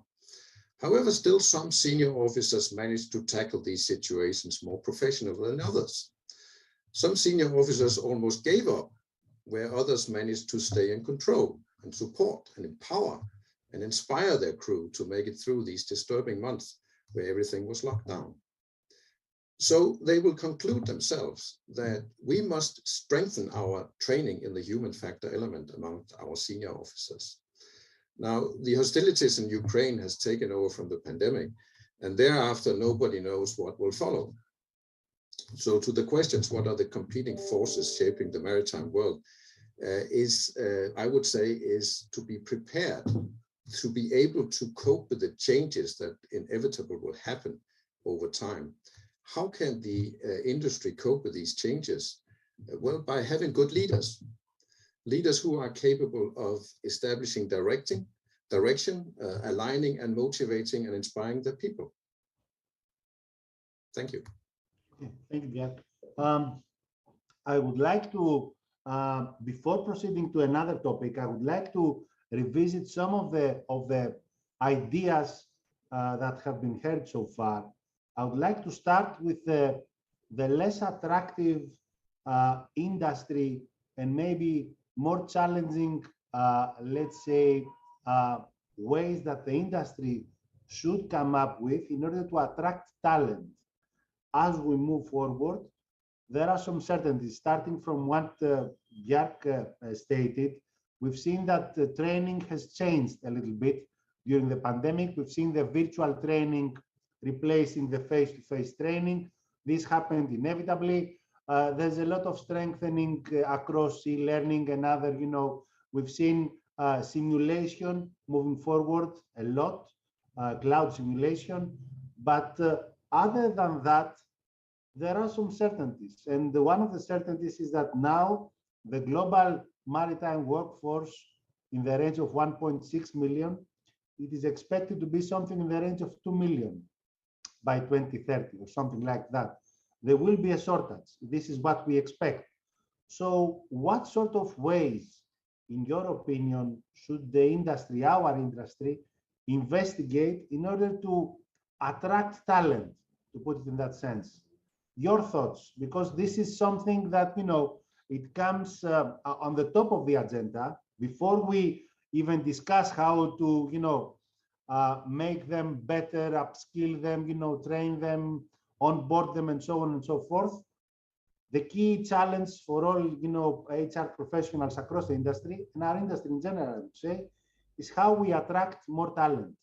So what are your thoughts toward that end? I mean, what sort of ways should we as an industry investigate in order to attract talent? John, your thoughts? I think that's an excellent question, Apostolos, because I think that will go to the core of what we've been talking about in terms of sustainability. Attracting talent is a big challenge for every industry, but clearly for shipping, it is even more so, given what's happened in the last couple of years. From my side, you know, to attract challenge, you need to convince people that the industry has a real purpose. And I'm minded by the fantastic video that was put out by BIMCO last year, I think it was, showing the importance of the industry. So the industry is absolutely critical to our lives, and therefore it needs to attract the best people. And that's a story that should be out there to young people who are looking for a career. But in addition to that noble cause, there's other practical aspects, because it's a technologically driven industry. It has the opportunity for stretch of the individuals, for learning, for lifelong learning. There's a brilliant career structure for the more ambitious people. It's well paid, generally speaking.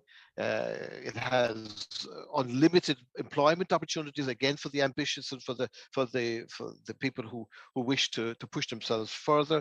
So from my side, I think the industry easily can sell itself based upon its necessity and the opportunity for younger people. But I will be really intrigued to hear what the other panelists have to say on this thing. I have to say something before the other panelists, just, you know, to strengthen, let's say, to play devil's advocate here. All of us, with the exception probably of Angeliki, were not in the first youth, shall we call it that way. I mean, meaning we have been raised in a previous generation when we have been faced with more challenges.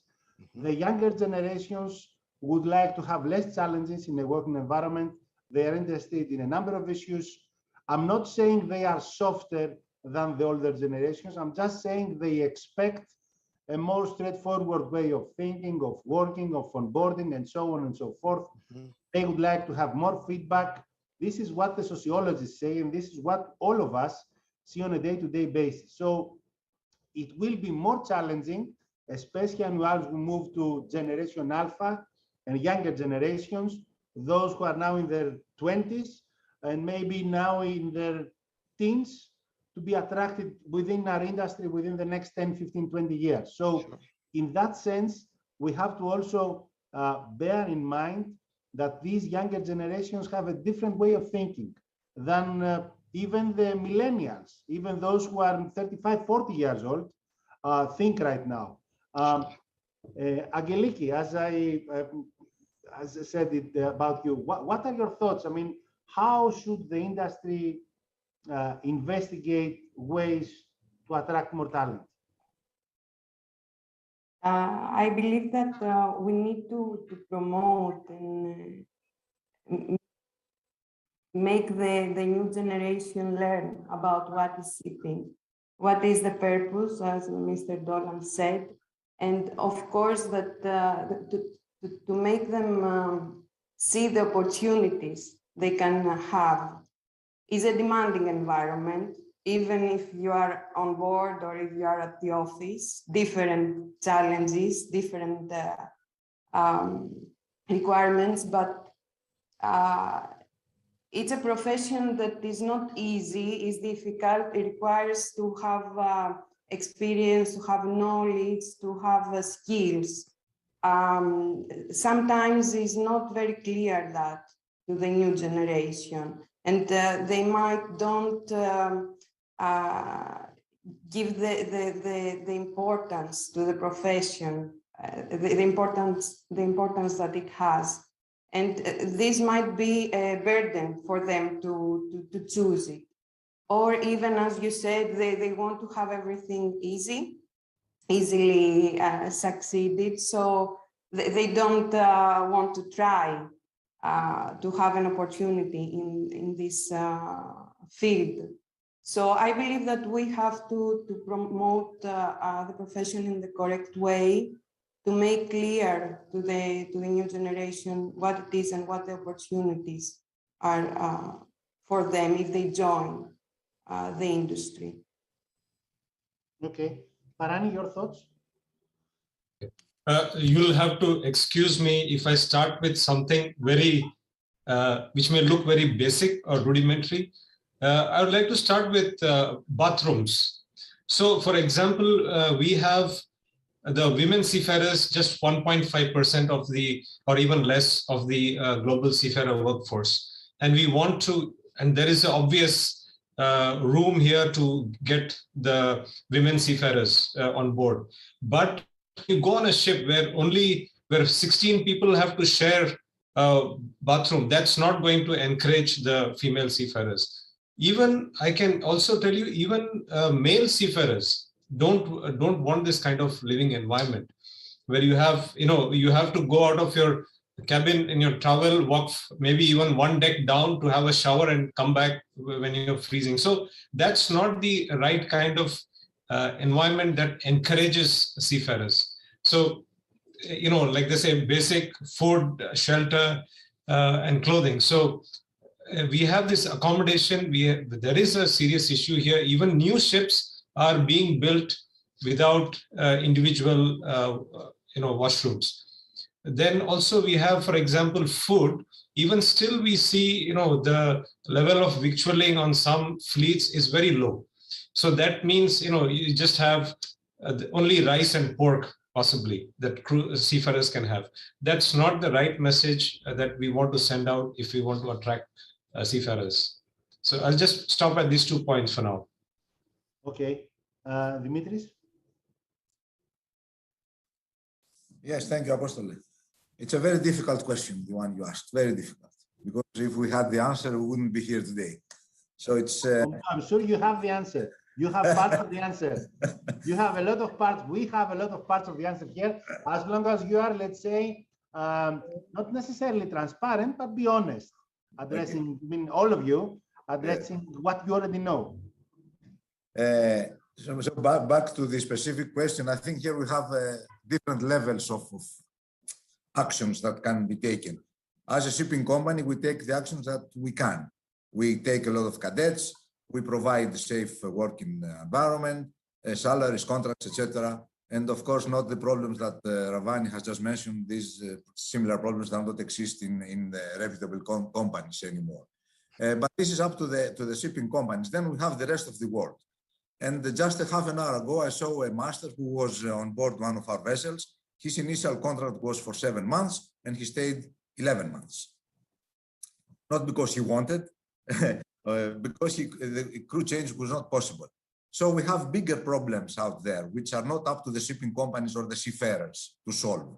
So in order to attract talents, as you said, we need a bigger collective campaign, not bigger than the shipping companies, bigger than the industry stakeholders, organizations only. We need something bigger. We need to have the countries to be actively involved because all countries benefit from shipping, not only Greece or other countries who have ship owners and flag.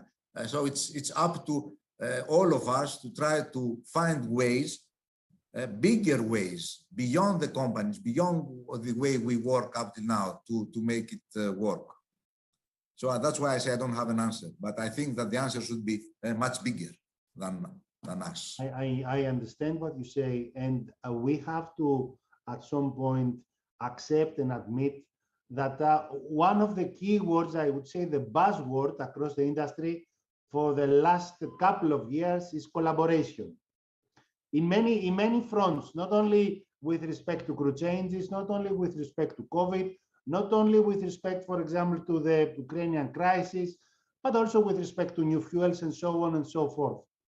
I'm just saying, talking about collaboration, we've seen that the industry came together rather sooner than later, very fast, I would say, at the beginning of the pandemic, in order to exploit ways to make crew changes happen. Yes, you are correctly pointing out, there are a number of issues.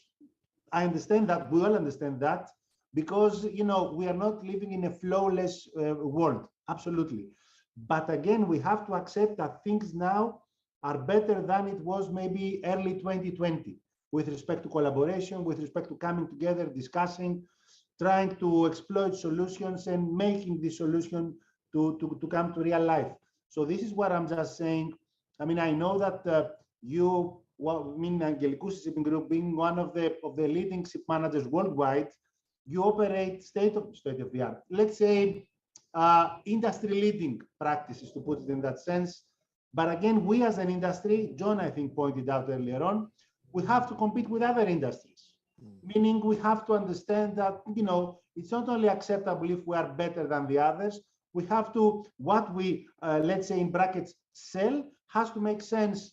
Because Bill pointed out earlier on, these people are going to maybe come and leave because they don't find what we as an industry provide to them being enough. This is real life. So I understand that. Bill, your thoughts? Thanks. Again, not a new issue. I think you can't talk about attraction without talking about retention, because they have to go together. And I think, as I said in prior forums, and I believe it passionately, that we attract individuals, we retain families.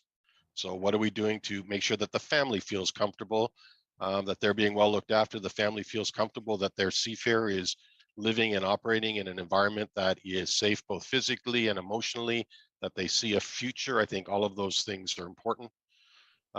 The pandemic, as you said, Apostolos, has offered a tremendous amount of opportunity for collaboration.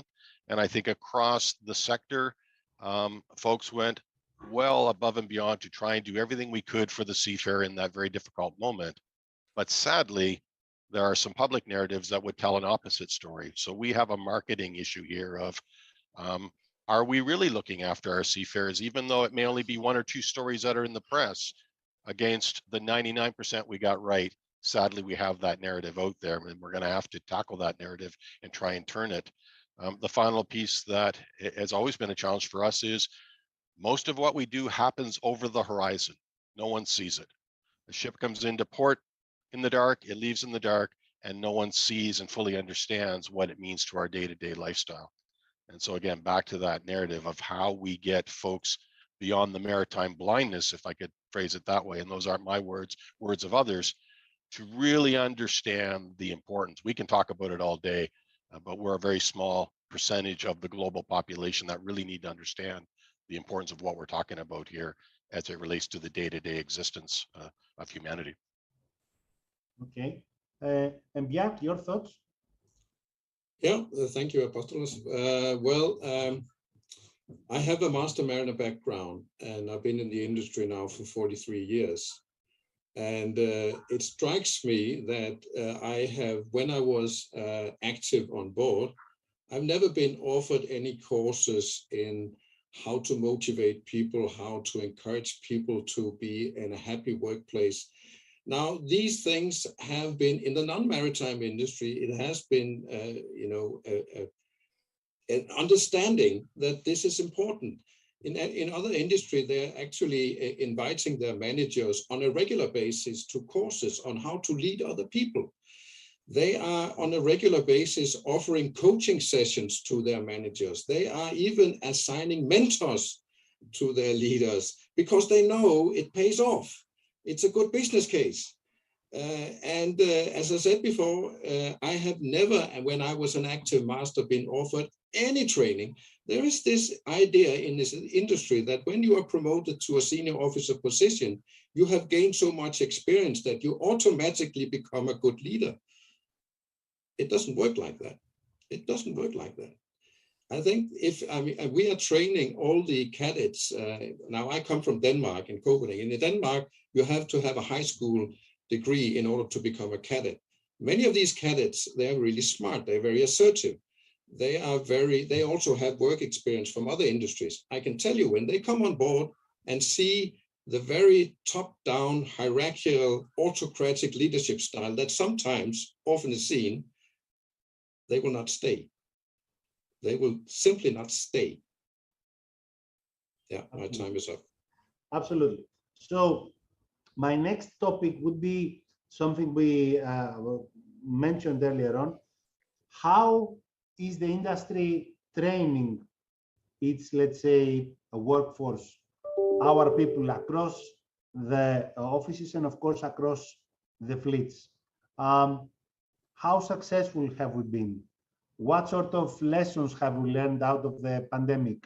What sort of new tools maybe we need to introduce in order to make this training more effective?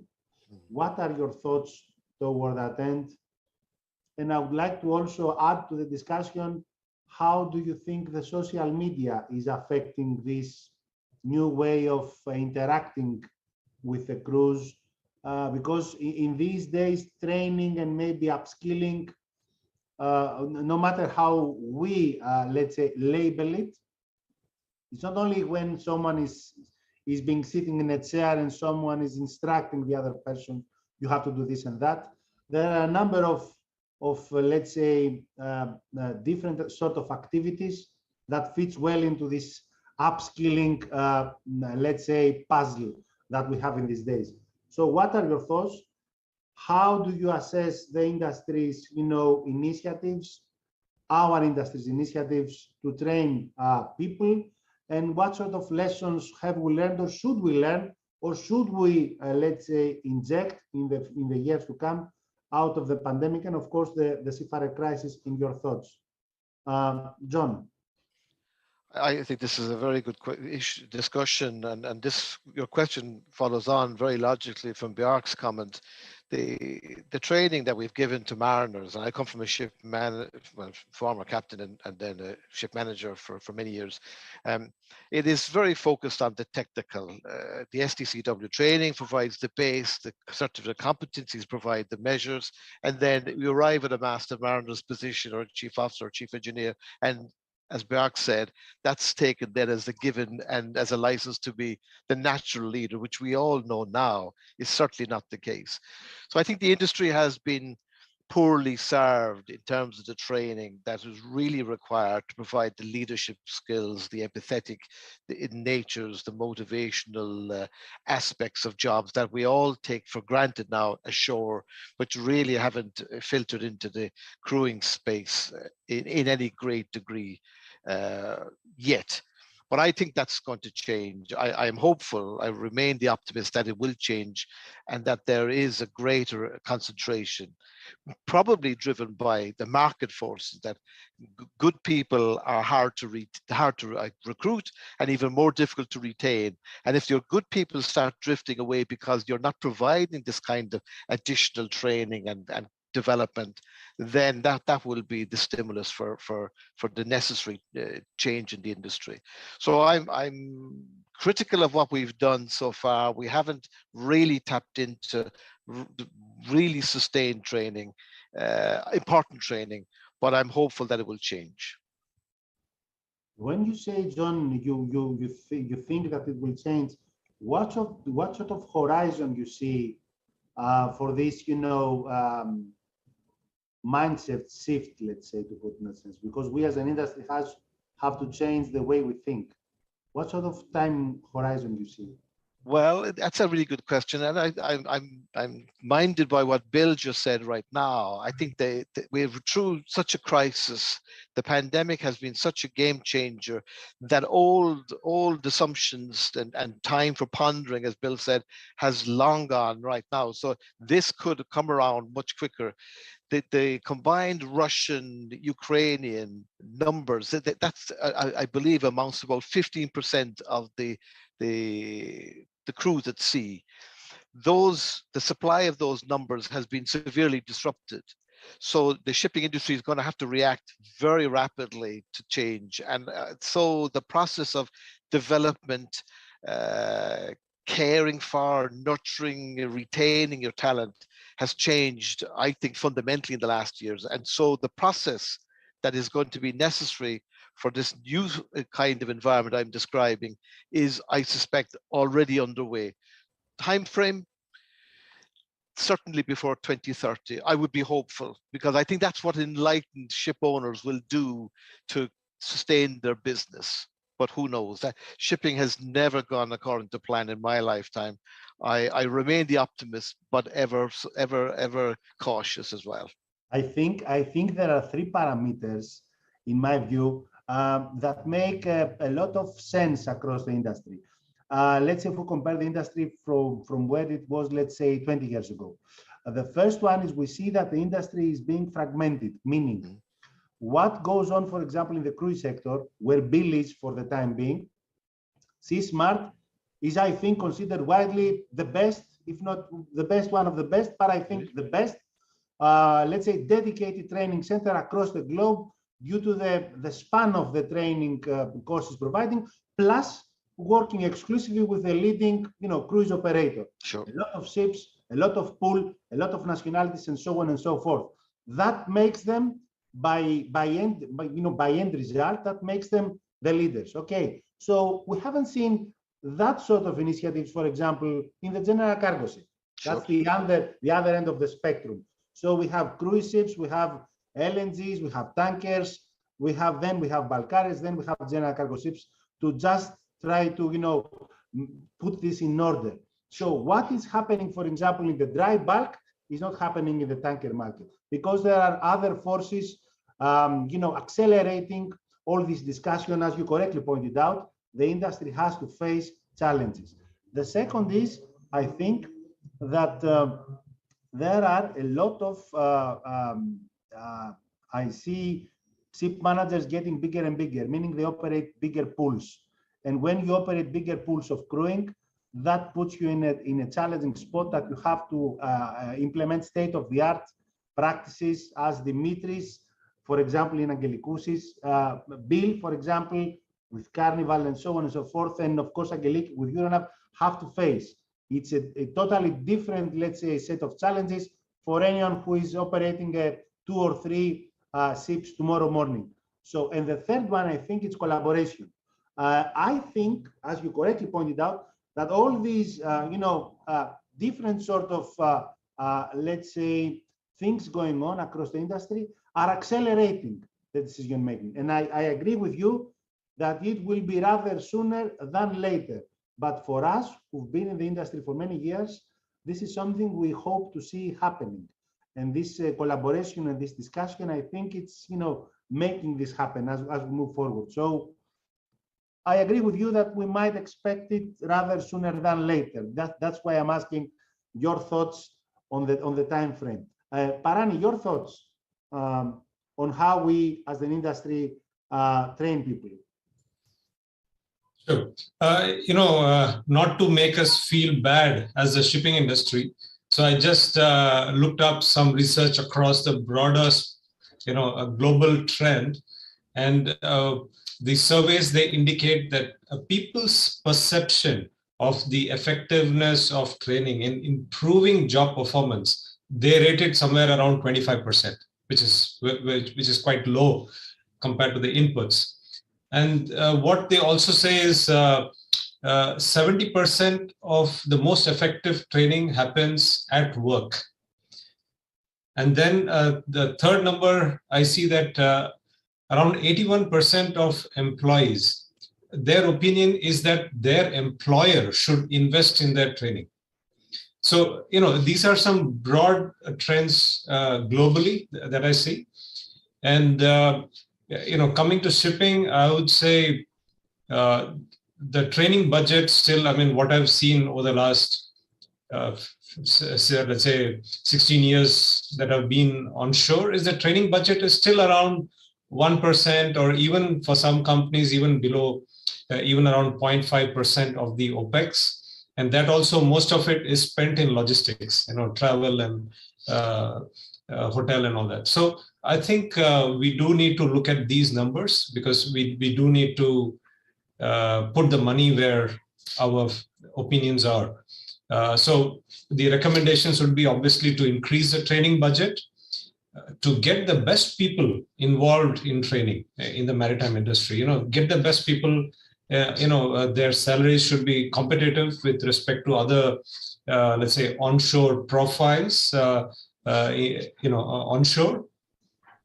And then also to look at training not just as a one-off thing, but as a continuous process along with the work. So it has to be in the same flow. Learning and work has to go in the same flow. And and I think you also mentioned about the social media. So there I would say is micro learning. I think it's what people see is as a very effective tool.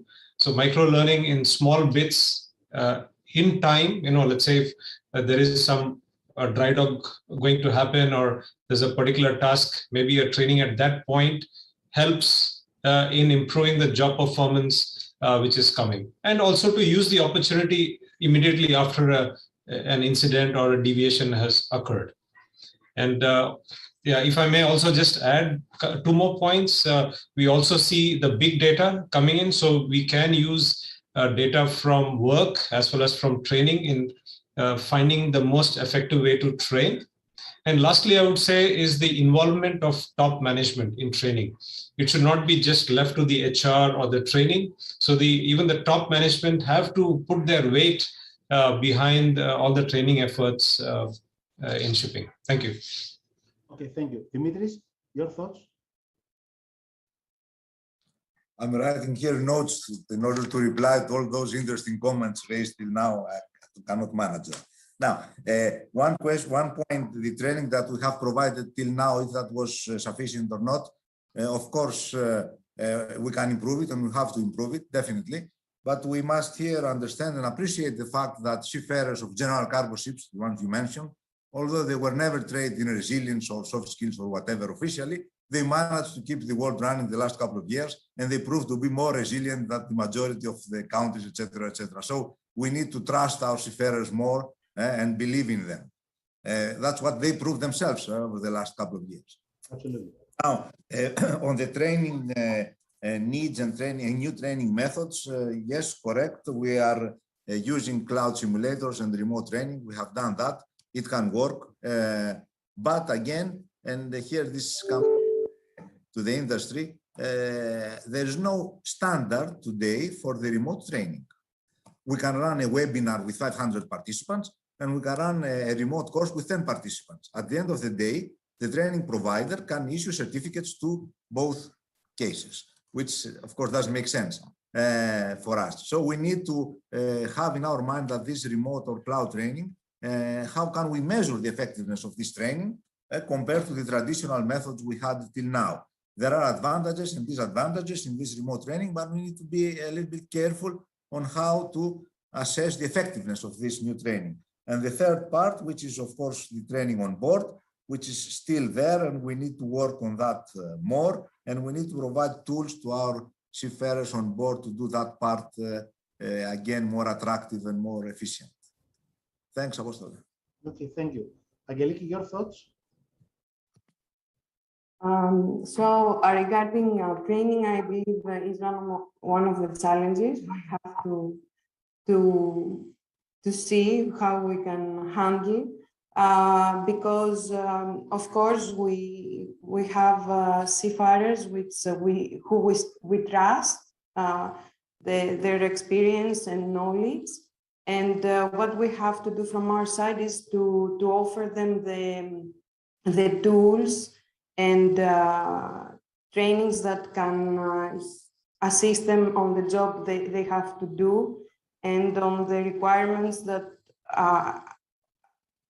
as the years are passing are becoming more and more. So in fact, they have to build the, let's say, the skills they need to have in order to be productive and resilient in order to face the difficulties of the industry and maybe the requirements that all the new regulations are posing. So I believe that what we have to do is to make sure that we assist them with trainings that are useful and are not there just to comply with only with the regulations. Okay, Bill, your thoughts? Thanks. Maybe knitting two questions together. We were on attraction and retention, now on training, and they tie. I think a couple of points. I really love the leadership conversation. I'm passionate about that one as well. We tend to have it through the lens of officers, but increasingly as shifts become bigger and complex, more complex, certainly in the industry I'm in, the investment in leadership at that middle level, our senior enlisted, our sailors, are they getting what they need? I think that's an important point. I think so far in the conversation, we've been focused very much on the ship, but I think equally so shoreside. How are we bridging the gap of making sure that those that are sitting in offices in this market, where increasingly we're seeing folks sitting in offices who may never have stepped a foot on a ship, but are talking to ships every day? That creates a really interesting leadership credibility issue. Are we in tune? We whose beards are a little grayer, are we in tune with that modern workforce? What do we need to do? What additional training do we need to do to better understand the reality of those seafarers at sea today? I hope that makes some sense, but certainly I think it's something that needs to be talked about. And I think all of us who are in training centers realize that we only get a limited amount of time with any seafarer. And on a good week, you can put, or a good couple of weeks, or a good day, you put a tool in the toolbox, proverbial. The seafarer takes that back on board. But what really matters is how that is reinforced in an environment where they feel safe and secure to learn and expand. So Nautical Institute's done a lot of work on this, coaching and mentoring on board, as I affectionately say, training the relief. And I recognize there's a business risk in some areas when I say that, but I think we are all on board ships. One of our purposes is to make sure we're sharing and imparting knowledge to those who are coming up behind us to allow the industry to continue. And I just wonder if we're at a tipping point where maybe we need to take onboard coaching and mentoring to the next level, because I think seafarers of the future will want that. But I get it that comes up against realities of time available and getting the day-to-day job done. But what more can we do in the coaching and mentoring arena to stimulate folks to stay with the industry over time? I'll come back to that. Thank you, Bill, for pointing this out. I'll come back to it because I would like to follow up on the leadership and teamwork training as we move forward. What sort of additional, let's say, ideas we should bring to the table? Gehrt, your thoughts before we move to the next topic. You normally make a good, let's say, summing up of what's been said, and you always, giving us let's say, the direction for the next topic. Your thoughts? Well, I would like to follow up on Parani's statement there, because I really believe it's spot on about training happens at work. Now, research have shown that the information that we provide in a traditional course setting, it will only be 10% of that information that transforms into knowledge in our long-term memory. So we really have to struggle to get that information conveyed in a way that it transforms to knowledge on board. So to create learning paths where these training sessions that we are doing is actually happening, sort of that's the challenge. That's where we should put our focus, especially on soft skills. And that's the topic, that's the theme that we have here, right? Let's say, let's take just one soft skill that is sort of very important, the soft skills of giving feedback. Now, leadership is all about setting direction. Setting direction and motivating others to follow that direction. In order to do that, you must communicate. So, soft skill about communication is imperative. Even though that you are a good communicator, people will go astray. They will not follow you. So, you know, you have to learn how to give feedback, give corrective feedback. Now, corrective feedback, it will take you maybe 30 minutes to read 2 documents about feedback. But to apply it, it's a different story. It's a complete different story. So here you have to create learning path where you, and I would like to take another thing that you said, Parani, micro-learning, yes?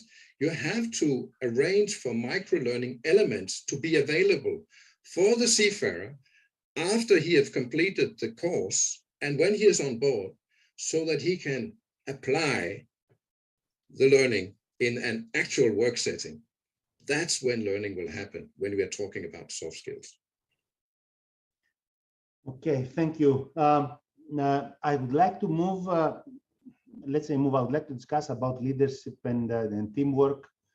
I would like to just point out, for the sake of our audience, the oldest model of training evaluation is a model proposed by Dr. Kirkpatrick that happened 30 years ago, talking about 4 levels of evaluation. The first level is if the trainee likes what he or she hears. The second level, if he or she understood anything. The third level is if he or she can be, is able to, take what is being provided to the working environment.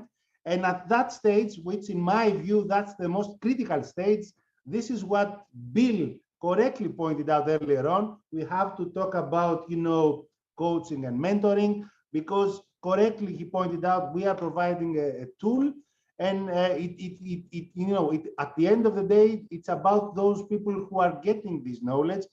Gehrt pointed out 10%, maybe it's 20, but it's not 90%.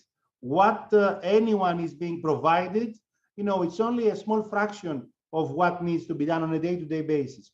So, and the fourth level, of course, just to complete the model, is about the baseline, about the KPIs, about the performance of the organization, and so on and so forth. I would like to stick on the third level of how could we as an industry assist those across the industry to make change happen, to improve the performance at the end of the day. Training is not about training. Training is about improving performance at the end of the day, making better professionals to be able to operate maybe in a challenging environment, and at the end of the day, make decisions. And if you ask me, leadership is not about, directing. Leadership is about influencing, to put it in a more generic context in these days. So the industry has identified the need for leadership and teamwork. There is an IMO model course starting from there. So the industry has accepted, yes, that we have to do something, but real life needs, are much more complex than that. As we move forward with respect to leadership and teamwork and all these other nice soft skills required in these days, what sort of initiatives, what sort of ideas should be brought to the discussion table? Your thoughts, John, your thoughts. Coaching and mentoring, correctly pointed out by Bill, this is something we discuss as an industry. It has to go on the next level. I would like to hear from Bill what sort of ideas are about this next level. Your thoughts, what sort of other ideas we should be talking about to improve? Apostolos, I'm going to be probably guilty here of dodging your question, because it's a really interesting and very complex one. But from my perspective, I think the market will often decide. The shipping industry is a multifaceted, multidimensional business, and what goes for cruise will not necessarily translate to tankers, as you pointed out earlier. So there is no unique solution here. It will be done sector by sector. But ultimately, we must remember that shipping is a cost leadership business. So ultimately, money talks here. And I hear what Parani says. It's, that fact that training is down at 1% of OPEX. I wouldn't dispute that at all. But ultimately, those businesses that are really in the business for the long term, who see the future ahead, will have to invest to get the best people and retain the best people. How they do it will be determined by company to company. But as Bjarke said, the business case for it is indisputable. Investment is required.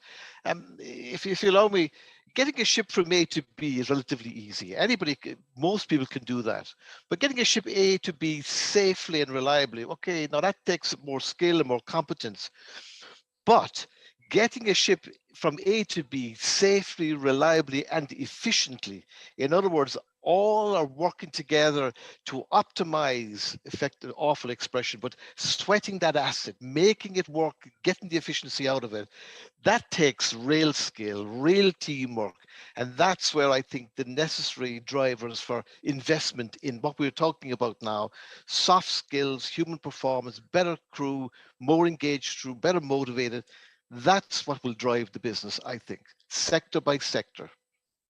Okay, thank you. Parani, your thoughts? I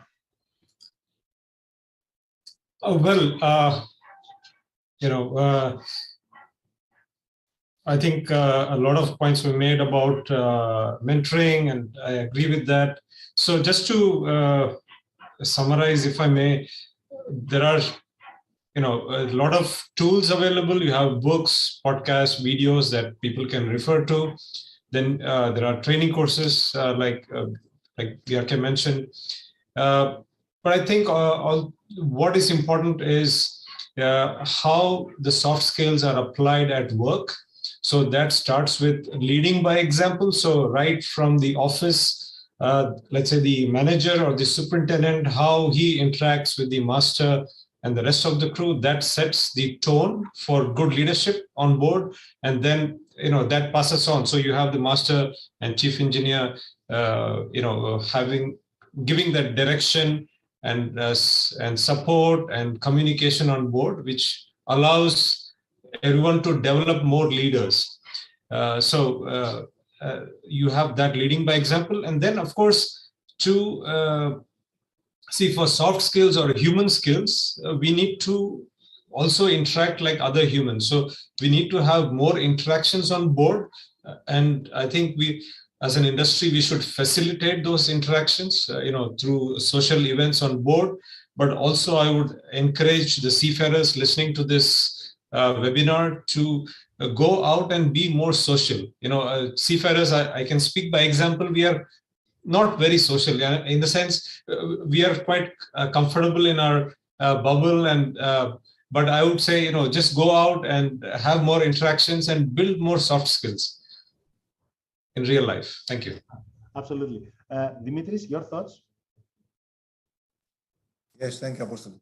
I can see here 3 levels, let's say, of replies. One is for the new seafarers. And of course, the training that we need to provide to them, including soft skills, etc., can only be done through their academies from the very beginning. So this is the only solution long-term to train the new seafarers in that holistic concept. Now, about the existing seafarers and existing masters, etc., there, some companies provide these training courses. There are a lot of training courses available. I think they're the solution to have effectiveness in that training is try to combine courses, technical courses with soft skills. We cannot have, for example, a boat drill and then separately next day we have something on resilience and then something on stress. We need to find a way to combine all those technical skills and soft skills in a kind of a new training approach that this actually can be combined. This is not easy. We try to do that here in-house, but I say this is very difficult. What happens today is that we have courses here and there, technical skills, soft skills, leadership, etc., etc. We need to find a smart way to combine all these to make them attractive for existing officers as well. And the third comment here is I agree fully with Bill about the company staff, and there we need to work on that as well, and to try to narrow this gap that they exist between seafarers and company staff. And of course, there the commitment comes from the top management, and that shows the results. I mean, if something comes from the top management, then it's clear to everyone and it's easier to follow and implement. Thanks. Thank you. Angeliki, your thoughts? My thoughts are that it's very important that a seafarer or a person ashore should be self-motivated and really want for him or herself to improve. some skills. In that way, there is also the interest from the person who is going to do the training, because without this interest, whatever training you offer to anyone, there will not be any result. So the soft skills that we require means that we have also the appropriate, let's say, persons to require. Is really important, I believe, to make sure that if we want to improve the skills for leadership, that means that the person is a leader. Cannot every person be a leader. And then teamwork is very important for our job. Without teamwork, nothing can work. So sometimes we have to consider that, I believe, the person we have in front of us and what soft skills can improve and what cannot. Okay, thank you, Gilgi. Bill, your thoughts on what's the next, let's say, level with respect to coaching and mentoring? I would like to hear that from you. What are your thoughts? Yeah, no, maybe a couple of quick points on that one. I mean, I think John was absolutely right to remind us that one size doesn't fit all here, and at the end of the day, economics will drive, and so that's a really important point. I really like the point as well that there has to be balance. I think we've learned a lot about online remote learning, micro learning, and it's become really easy to throw together another CBT for seafarers to do. And in some cases, the volume we really need to watch, because it can incrementally be to, okay, am I operating or am I training? And oh, by the way, where's the fun? Where's the fulfillment that makes me want to stay from a retention point of view?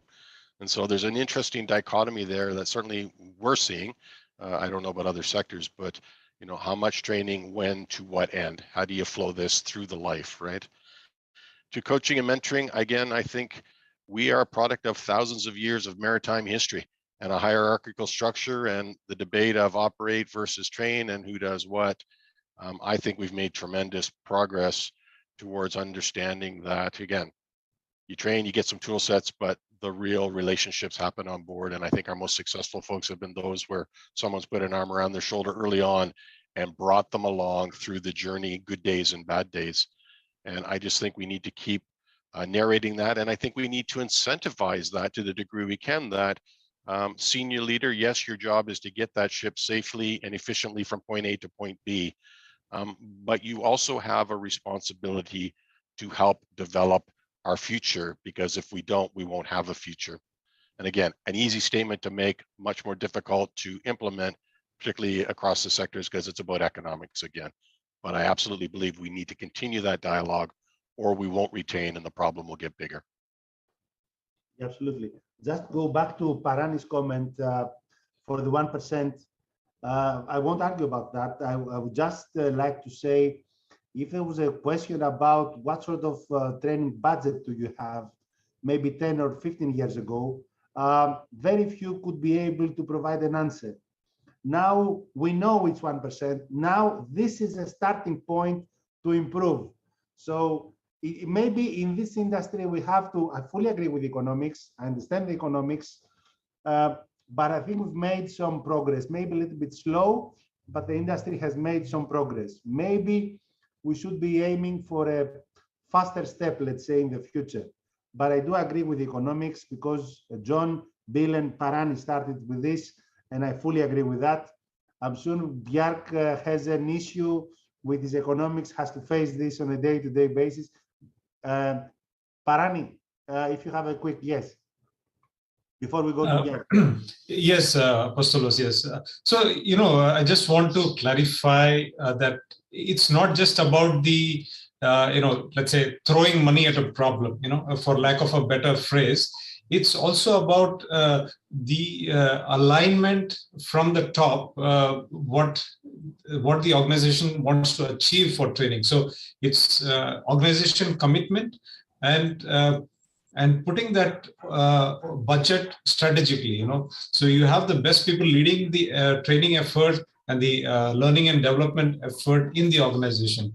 So let's say leveraging that budget in the most effective way. Yeah. Bill. Very quickly, I agree completely with Bernie, and I would only add one thought. What does the organization want to achieve? What does the seafarer want to achieve? What's their vision of their journey? What do they think they need, and how are we listening to that and accommodating that back to retention? Yeah. Bjark, your thoughts?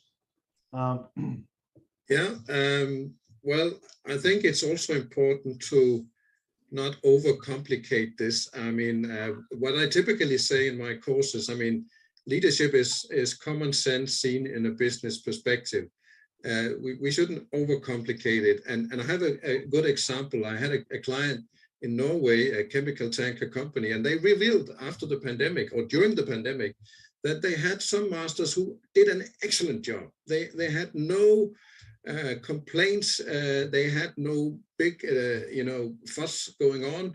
And then other vessels that there was a lot of complaints from the master and the crew. Why is this happening? Help us, blah, blah, blah. And the task was try to assess what is the big, what are they actually doing on those vessels that they are actually doing a fantastic job. So what I did was I interviewed the masters from where it was going well and where it was not going so well. And on basis of that, we created a number of scenarios where we did exactly in the scenarios the opposite thing of what those who did it well, what they actually did. And it was basics. It's about communication. Telling your crew what is going to happen going forward, and make sure that you listen to them, that you appreciate when they're doing something well, etc. It's all these things that are well known by most people. But the fact that we created this environment with all the masters together and created this mindset, make sure that this mindset was shared between all the guys, made them realize afterwards, bloody hell, is it so simple? Yes, it is. It is simple, but nobody have taught them. As I said before, just because you've been promoted to a master doesn't necessarily mean that you have this understanding of how to motivate people. But if you get that understanding from your colleagues in a certain setting, you will never forget it. Never. It's much more efficient than if that knowledge was provided by a trainer. So what I'm saying here is arrange for learning settings where you include the seafarers, especially the good seafarers, those leaders who has it more or less from their birth, that they have really cracked the code on how to do these things. They can convey this message to their colleague in a much better way than we as facilitators can do. Thank you, Jack. I think I would like to thank you for your comments and points. I think we've raised more questions than the answers that we provided, and I think that's the success of a panel, of a discussion, because I think the key objective of discussion is to move the agenda forward. So in that sense, it's not only to provide answers, because if we have all the answers, then we haven't been asked all the questions. So in that sense, I would like to thank you for your feedback.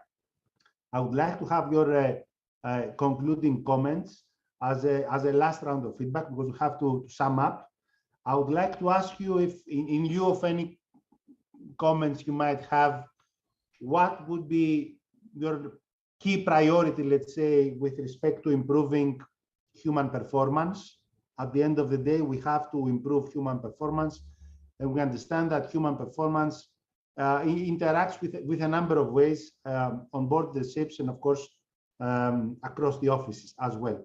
So what are either your concluding thoughts, or what should be your key priority with respect to how we improve as an industry the human performance? John, your thoughts. I think, Apostolos, it's been a real pleasure and a real privilege to be participating in this conversation today, because there's so many really good points being made here. To sum up from my side, I think that back to Angelique's point about the individual, I think professional curiosity is a real driver here of outperformance. To the mariners and to people in the offices as well, read widely, understand the commercial aspects of the business and the drivers that sustain them. I think that understanding is critical to general performance. To the mariners, again, I would say join the Nautical Institute, join the IMRS, join the IIMS, outside bodies to widen their understanding and knowledge of the business. Because from my side, at my age, looking back now on my own career, the fantastic, it's a business that has unlimited potential for a great career in a vital industry. So to the people who are thinking about coming into it, I would say travel, observe, learn, and recycle that knowledge and experience back into the industry in later times. Trained relief, as Bill's very appropriately said. Thank you. Okay. Parani, your thoughts? Thank you, Apostolos and the panelists. It's been a pleasure. And I also want to wish the Seafarers a happy Day of the Seafarer on the 25th of June. And to conclude, I would say, everyone performs their best when they are in an environment which is low on stress. A stressed person cannot perform at their best. So to all the stakeholders, I would say, let's work on providing the seafarers an environment which is low on stress, at least, let's say, from point of view of good accommodation, good food, welfare for the crew, for the port state control, treat the crew with respect, and stop criminalization of seafarers. So give them a good environment to perform. And to the seafarers, I would say, be good to your fellow seafarers. So to be more conscious, to see that there is no bullying or harassment on board, and train the other seafarers, because when seafarers are equipped to perform their jobs, they feel less stress and they can also succeed at work. So, to mentor them and to help them perform, and just to be nice to each other. And as long as the job is getting done. Thank you. Thank you, Mike. Dimitris. Thank you, Apostol. It was a pleasure to be here and see attend all those interesting discussions. As a summary, I would say that back to the percentage of the budget, here in Greece, we were a pioneer. We had our first in-house training center, and now there are 10 training centers in big Greek shipping companies. So yes, I agree with you that this has changed, and companies now in training. What would be the next step for us regarding training? I think that the direction would be to encourage discussion and openness during courses ashore and on board, of course, and try to use the new technologies, what's available to the best possible extent, but not to forget the traditional training and the experience that we get from the traditional systems of training. And I agree fully with Björk that we should keep it simple, otherwise we will lose track of everything. Now, this part comes from the shipping companies and seafarers, but then the bigger discussion, as I said in the beginning, is that we need to involve the other stakeholders as well, like terminals, port authorities, countries, etc., because we cannot do it alone. Seafarers and companies cannot do it alone, and we need their assistance and their cooperation. Thank you. Thank you, Dimitri. Angeliki, your thoughts? Thank you very much once again for the invitation. It was really nice to participate in the conversation. So what I want to say in order to close the conversation is that all parties, all stakeholders, we should try to develop, let's say, the soft skills we need in order to have a better cooperation, better communication, and I'm sure we will manage to turn the challenges into opportunities.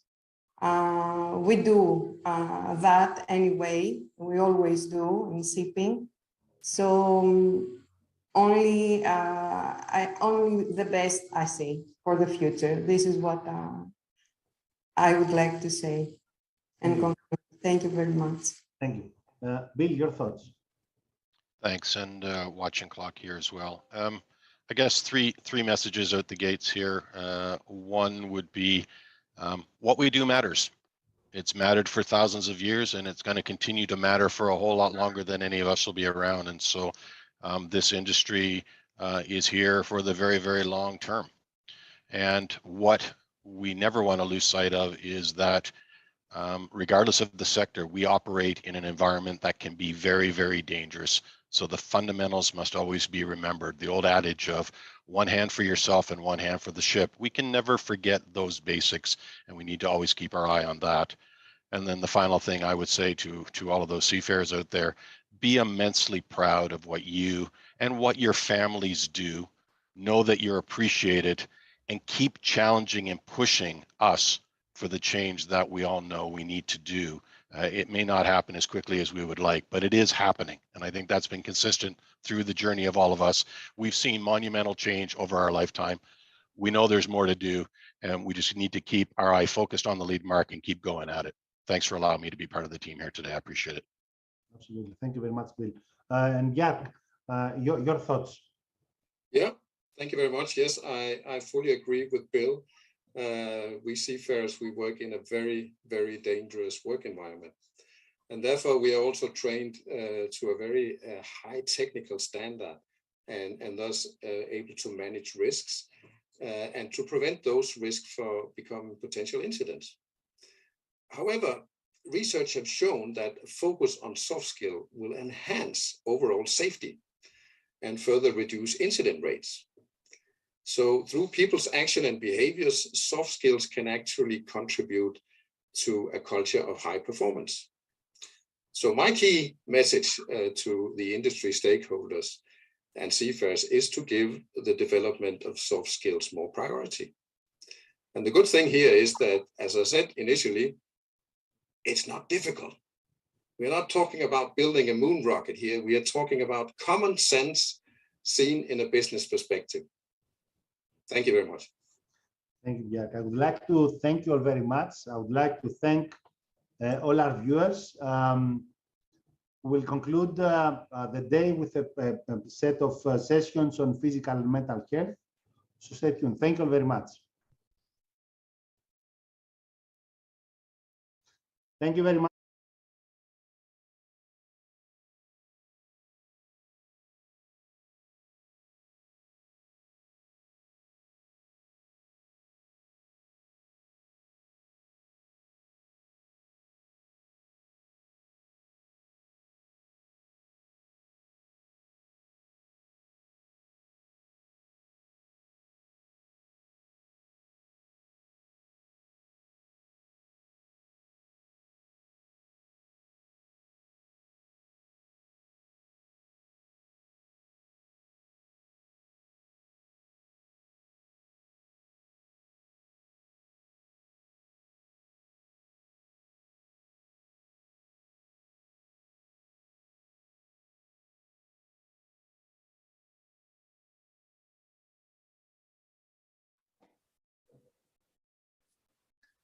Good morning and afternoon to everyone attending the Crew Welfare Week.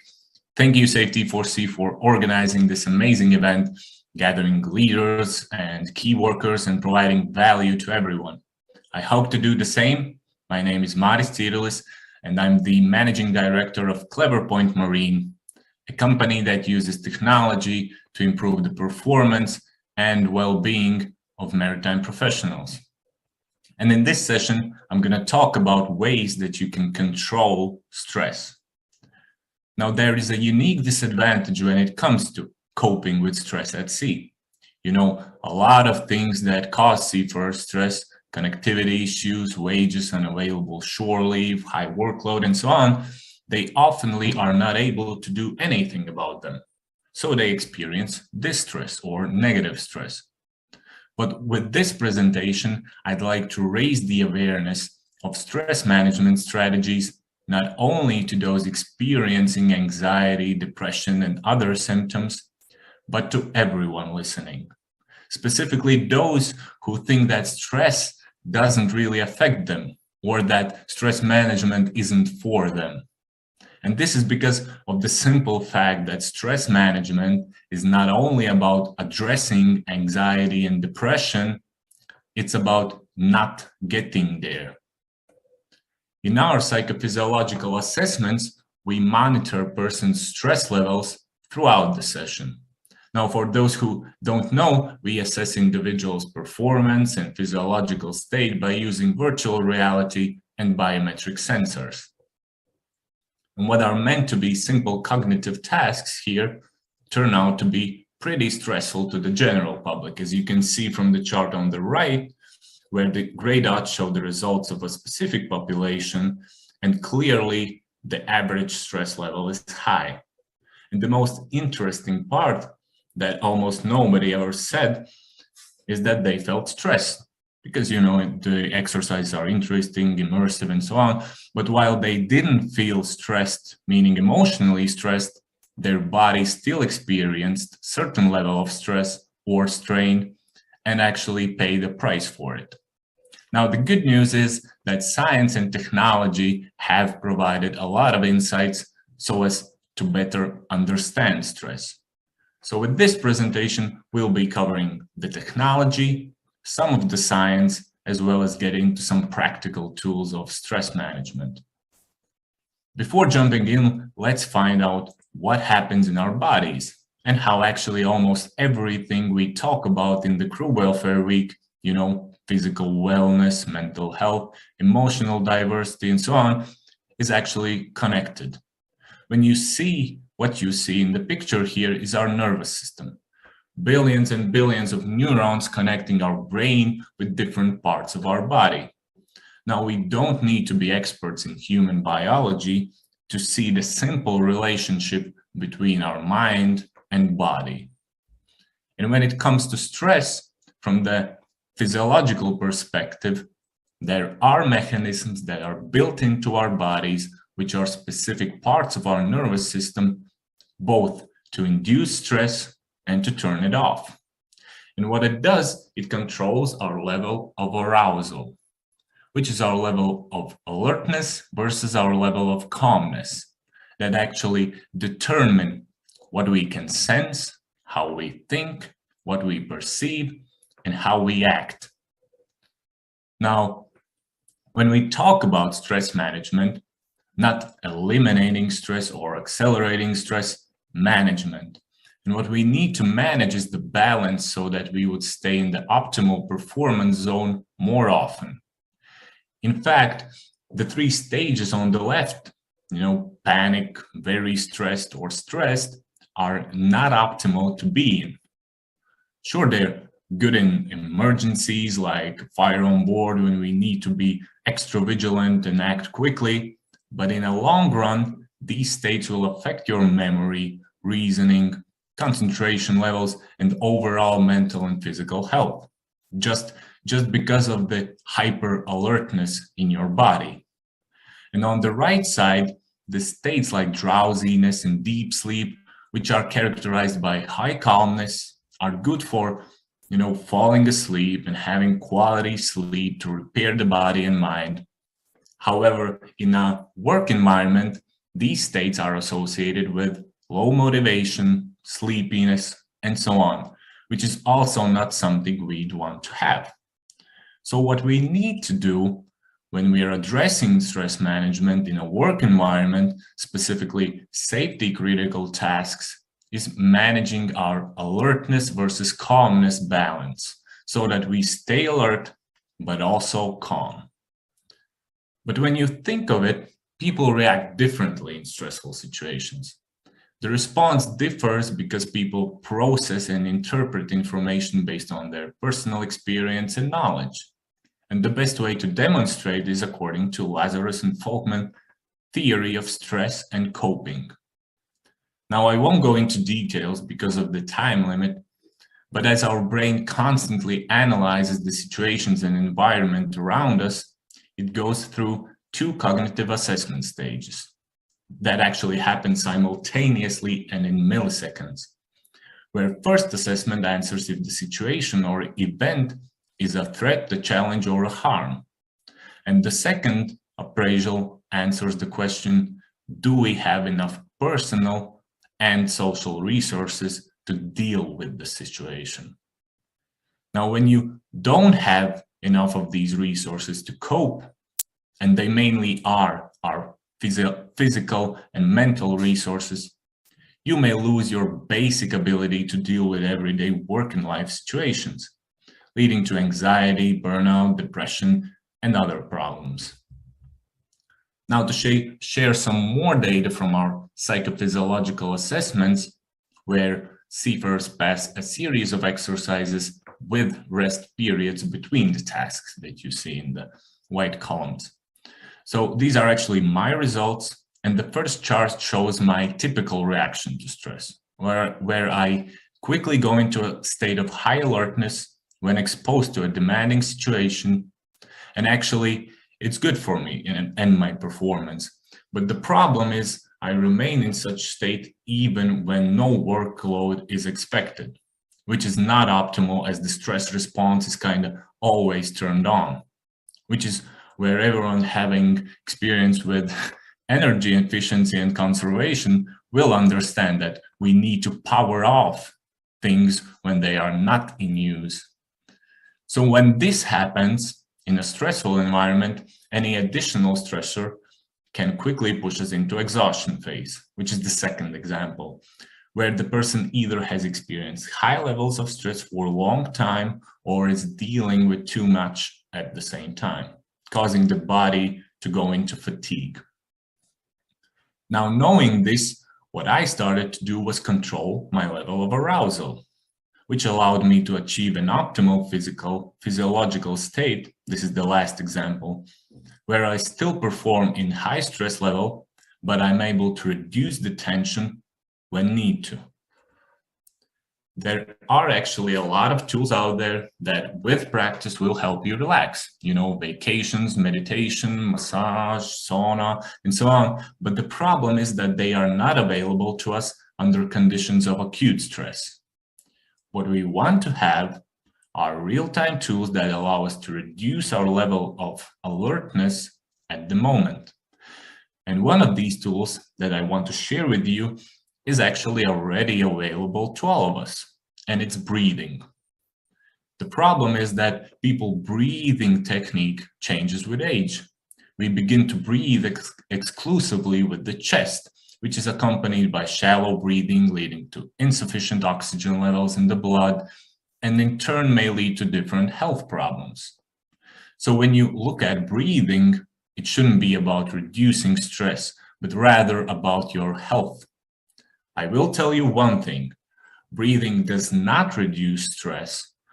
With breathing, you take control over your heart rate, blood pressure, oxygen and CO2 exchange, and so on, which in hand lead to lower anxiety levels. And before we go any further, I will emphasize this. Breathing is not suitable to be the sole coping strategy for someone experiencing high anxiety levels or chronic stress. The general stress management strategies should include controlling the situations in life that make us stressed, having a healthy sleep hygiene, balanced and nutritious food intake, frequent exercise, and of course, seeking support and connections in family, colleagues, and professional support groups. Now, only when you practice the combination of these tools, or all of them, you will be more likely to experience positive stress rather than negative, just because you will have more resources to cope. So to transition to tools for controlling our level of alertness, there are two things in particular that relate to breathing when we experience stress. It's increased heart rate to pump more blood and oxygen to the muscles, and secondly, shallow, rapid breathing, so we would intake more oxygen. And all of these are directly related to breathing. We inhale oxygen and exhale carbon dioxide, so we can actually control this exchange with the help of deep breathing. And our heart is located between the lungs and diaphragm. And when we inhale, our diaphragm moves down, leaving more space for the heart. Therefore, the blood pressure in it drops and brain sends a signal to increase the heart rate. So now we know we can control our heart rate by controlling the length of our inhales and exhales. So an easy formula is that if you want to relax and extend your exhales relative to your inhales and make the exhales deeper and longer. If you want to relax, make your exhales longer and deeper than your inhales. And the opposite is also possible. If you want to increase your heart rate and increase your level of alertness and focus, extend your inhales, make them deeper and longer against your exhales. With this in mind, we have introduced a series of BR simulations aimed in training people with science-based self-regulation techniques. What you see here is a biofeedback deep breathing training, which is a mind and body type of training that allows us using visual and auditory feedback to teach people to recognize physical symptoms of stress, such as increased heart rate, body temperature, and muscle tension. By learning how to control physical and psychological effects of stress using biofeedback, people are able to learn how to relax their minds and bodies and better cope with the symptoms of stress. Such techniques have several benefits and it's generally considered safe. It might even reduce or eliminate the need for some medication, and it helps people feel more in control of their health, emotions at workplace and day-to-day lives. So essentially, the main goal of breathing biofeedback method is the formation of skills of self-regulation with breathing, which means developing a healthy breathing habit. Now, that's about it from my side. Thank you all for your attention. We have covered all of the things I promised, the science, technology, and practical tools in a very brief manner. And if you would like to learn more about our technology and seminars, feel free to contact me at any time. Thank you all for your attention, and please take control of the stress in your life and remember to breathe. Thank you.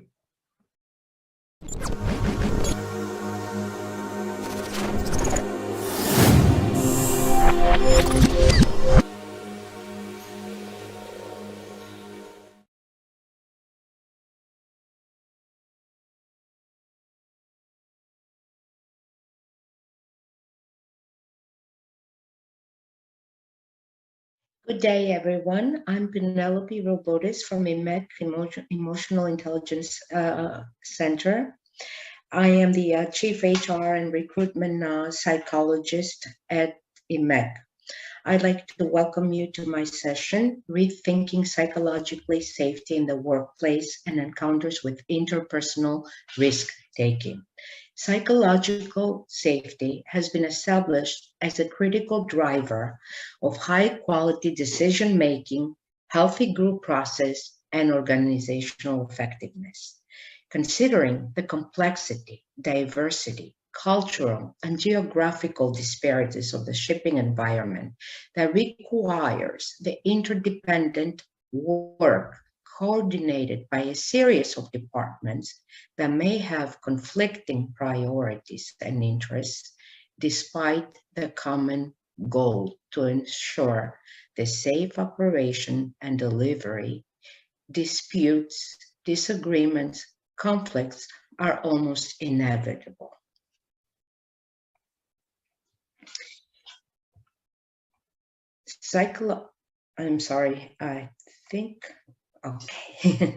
Psychological safety is a term coined with the works of Dr. Amy Edmondson, professor in her research work the past 20 years on understanding the differences in team performance across industries, that began with her research role in examining the effects of teamwork and medical error rates.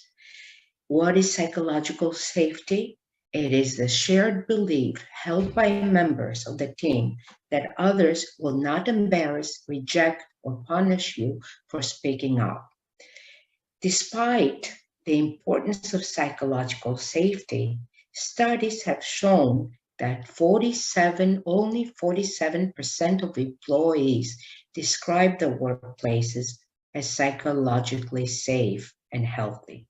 3 out of 10 employees strongly agree that their opinion does not count at work. In a recent study exploring employee experiences, 85% of the respondents did not raise their concerns, although they believed an issue was important.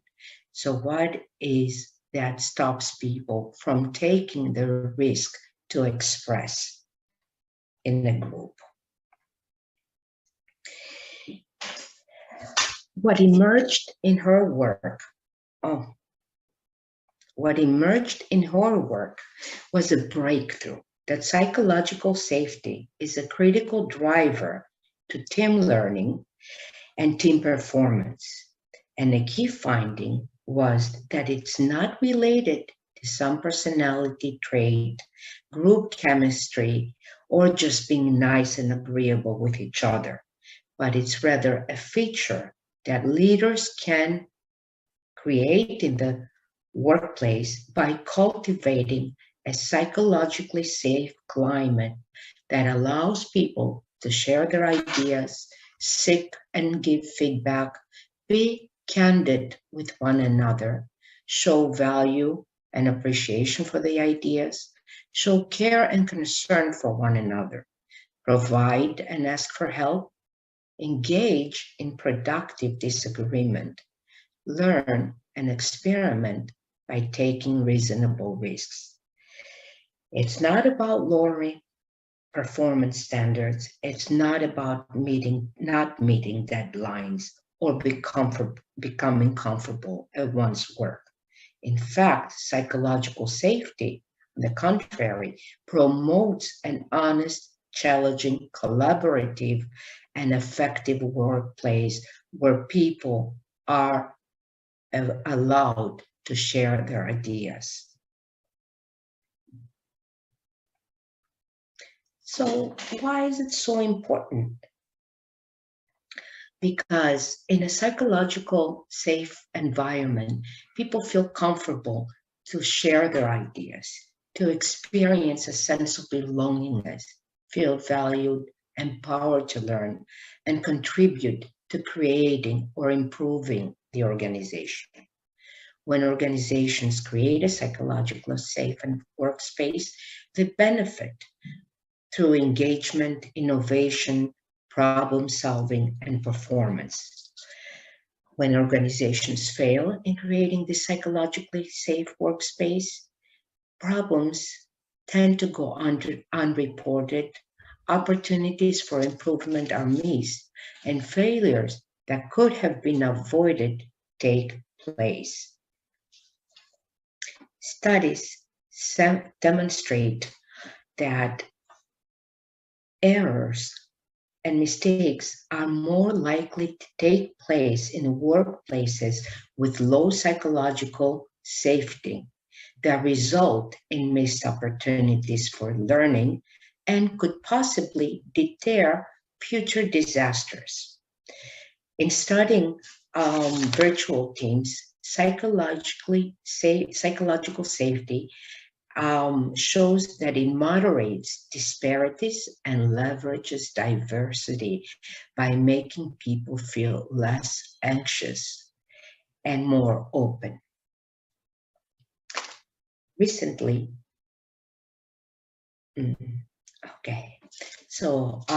why are we afraid to speak up? If psychological safety is such a great feature to have, why are we afraid to speak up, even when asked? Because we are afraid to come across as ignorant, incompetent, or intrusive. Because we learn early on in life not to question authority, especially when raised in cultures where a hierarchy, expertise, and knowledge are highly valued. Because quite often, leaders and managers do mind being challenged and assume that fear is a strong driver for performance. Because at the end of the day, No one was ever fired for silence. Fear, and I'm sorry, I need to move on. So fear, how fear inhibits learning and harbors mistakes or future learnings, because fear is an intentional emotion that activates the amygdala, that section of the brain that detects threat and processes strong emotions like anger and fear.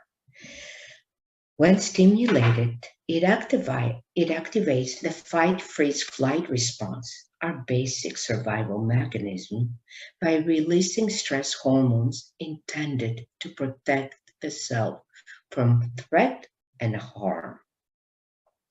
Research shows that fear consumes physiologic resources used by the brain for managing working memory and processing new information. As a result, it impairs important skills like analytic thinking, insight, and problem solving. This possibly explains why it's so difficult for people to do their best work when they are afraid. So what happens on board when psychological safety is missing? When the crew hesitates to speak to the captain about a possible procedural error, when the newcomer is afraid to ask a question because he or she fears of looking stupid, when the chief officer or captain does not ask or listen to ideas because he will look weak. Error. Dangerous silence. Human error is accounted for some 80% of all marine accidents, and despite automation, technological advances, and system designs. Why? In studies, in a paper analyzing over 225 accidents reported, the total percent of accidents attributed to human error accounted for 75%. If we look at the list of all the reasons that the reasons that accidents might take place, we see lack of knowledge, expertise, overconfidence, fatigue, reckless responding, and not to tire you, I will not go on. But what is the common denominator in all this? Dangerous silence. And my question is, how many of these accidents could have been prevented if people were not afraid to speak up, if they were not afraid to express their fatigue, if they were not afraid to ask clarifying questions, if they took into consideration knowledge or information that somebody, a subordinate or somebody below them, gave them.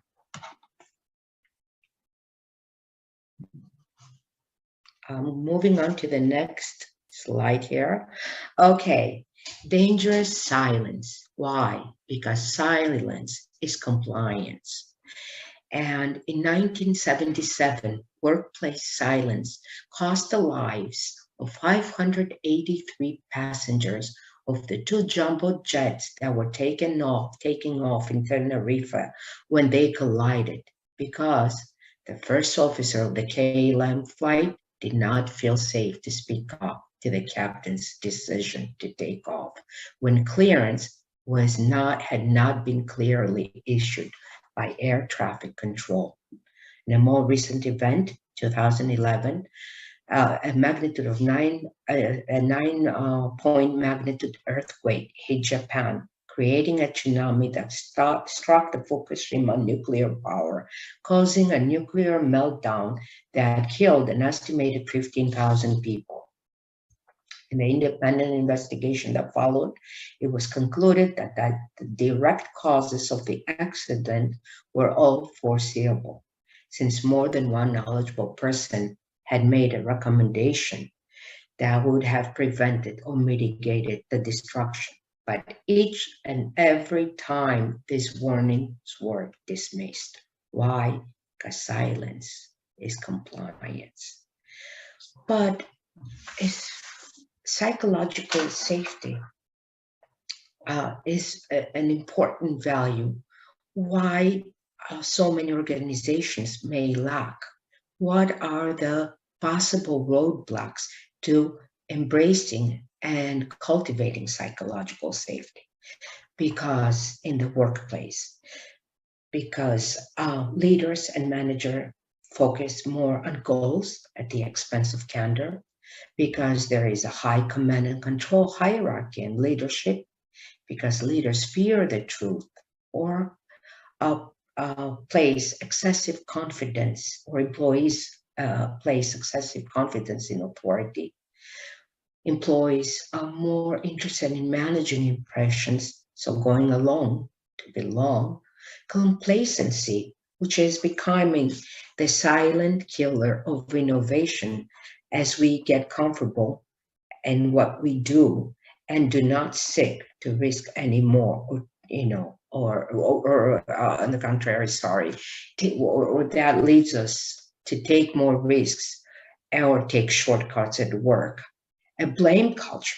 Our brain is naturally wired to seek explanations when things go wrong, and blame is an inevitable human response. Regrettably, when negative emotional states hijack our brain, our ability to learn and solve problems is hampered. So how do we go about creating a pathway to psychological safety? How do we go on creating a psychological safe workplace? By using clear, direct, and frank communication, embracing respect and trust, empathy and compassion, freedom to learn by trial and error, and take reasonable risks without compromising safety, of course. Having productive conflict, engaging in transparent practices, and validating. Oh, before I leave you here today, I leave you with a little bit, a small toolbox, leadership toolbox, on how we can cultivate a psychological safe environment in the workplace.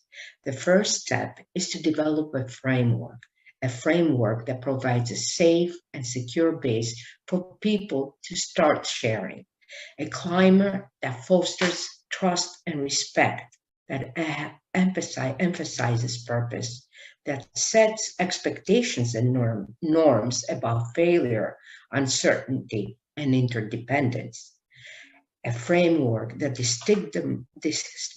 stigmatizes failure and blame,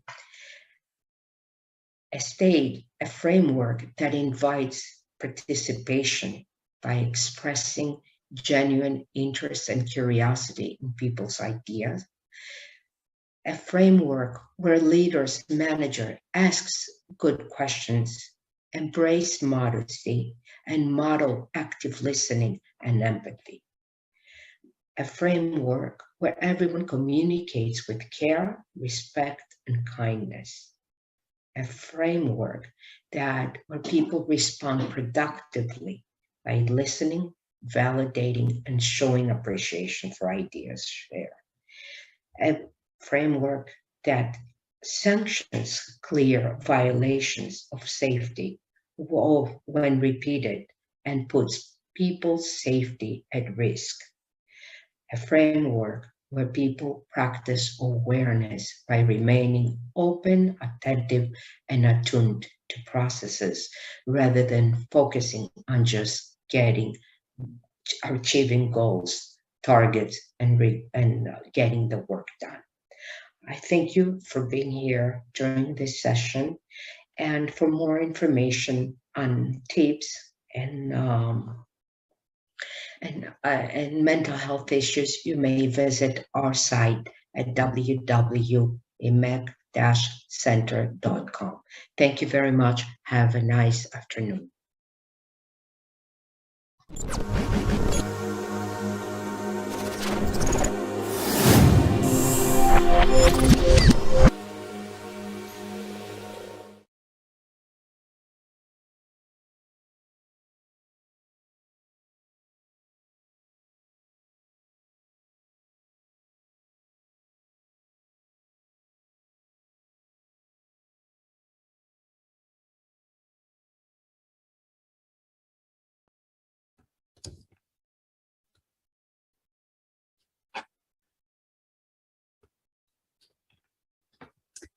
Hi there, thank you for having me here at the Crew Welfare Week.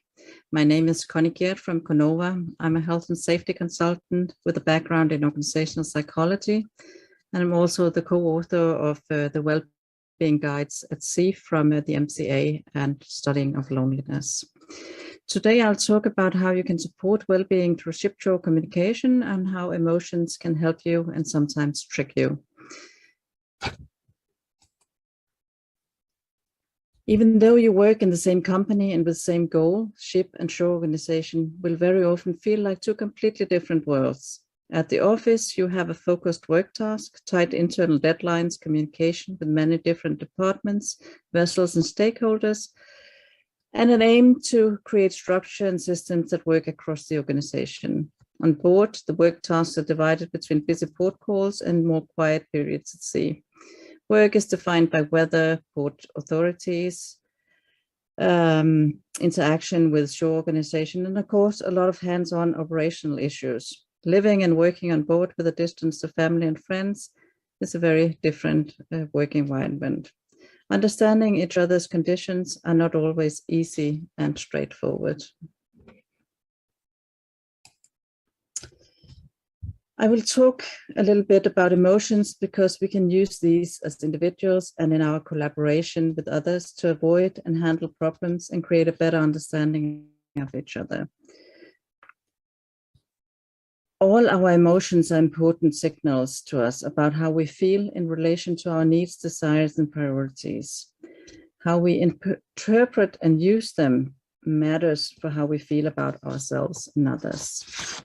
The role of our emotions is to inform us of our needs and trigger an action, but you need to make an interpretation before you act. If you, for instance, are feeling hungry, you should think about when your last meal was, and maybe it's time to eat something. If you feel lonely, maybe prioritize spending time with others to fulfill your need for social connection. If you feel angry, it may be a sign that your boundaries have been crossed, and you need to clarify them to have them respected. However, sometimes our emotions can also trick us. An example of this is when you feel anxiety, you may have all the physical signs, your heart beats faster, your mouth becomes dry, you're sweating, etc. However, we need to put some context around this to understand whether we are really in danger. Are you meeting a bear in the woods? It may be very reasonable to consider whether to use the fight, flight, freeze response. However, if you're watching a horror movie, there's really no need for that. But what if the signs of anxiety are related to an upcoming meeting with your new boss? Maybe it really didn't go well the last time you had a similar chat in your last position. Even though you may have changed company or boss, that experience may still sit in you and rub off on the upcoming conversation. Our brain constantly tries to make predictions about the future in order to protect us and assign meaning to understand what the best response might be. Sometimes we may not get it right, or we may not have the right conditions or context. Sometimes we just don't understand what's going on inside. Emotions and feelings have a significant impact on our behaviors, and it can greatly influence how you interact with others. And this can cause people to act in ways that make sense or that may not, or may healthy or unhealthy choices. So we can try to listen to our emotions and make sense of them. And if we can understand them, we have a good compass for how to respond and stay healthy and collaborate with others in a way that respects ourselves and others. We all know that we don't always get it right. We know this because we also sense that in ourselves. It's a constant circle of emotions, thoughts, acts, and responses. Sometimes our thoughts and worries take over, and we start overthinking in our effort to make sense of ourselves and the world around us. These thoughts are usually related to something that happened in the past or something that might happen in the future. In our brain's ability to make predictions and our fantasy, we also create fantasies about the past and what others may have of thoughts and what someone said. And it's generally worse than the reality and sometimes out of proportion. Relating to others allows us to get natural reality checks that helps us to understand where we are and how to handle our everyday issues. An excellent way of stopping our own racing thoughts is to talk to a colleague or friend, and in that way get back to the now.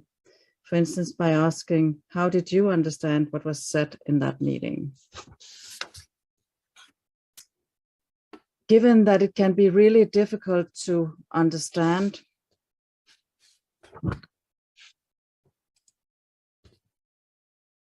ourselves, maybe we can also understand that it can be difficult to understand others. Much is going on at the unconscious level, and we cannot always just look at what's visible to us at the surface. Sometimes we are good at putting on a smile, even though we are quite uncomfortable in the situation, or looking grumpy, even though we're just thinking carefully about something. When we collaborate, we just get the signs from the tip of the iceberg, words, tone of voice, body language, etc.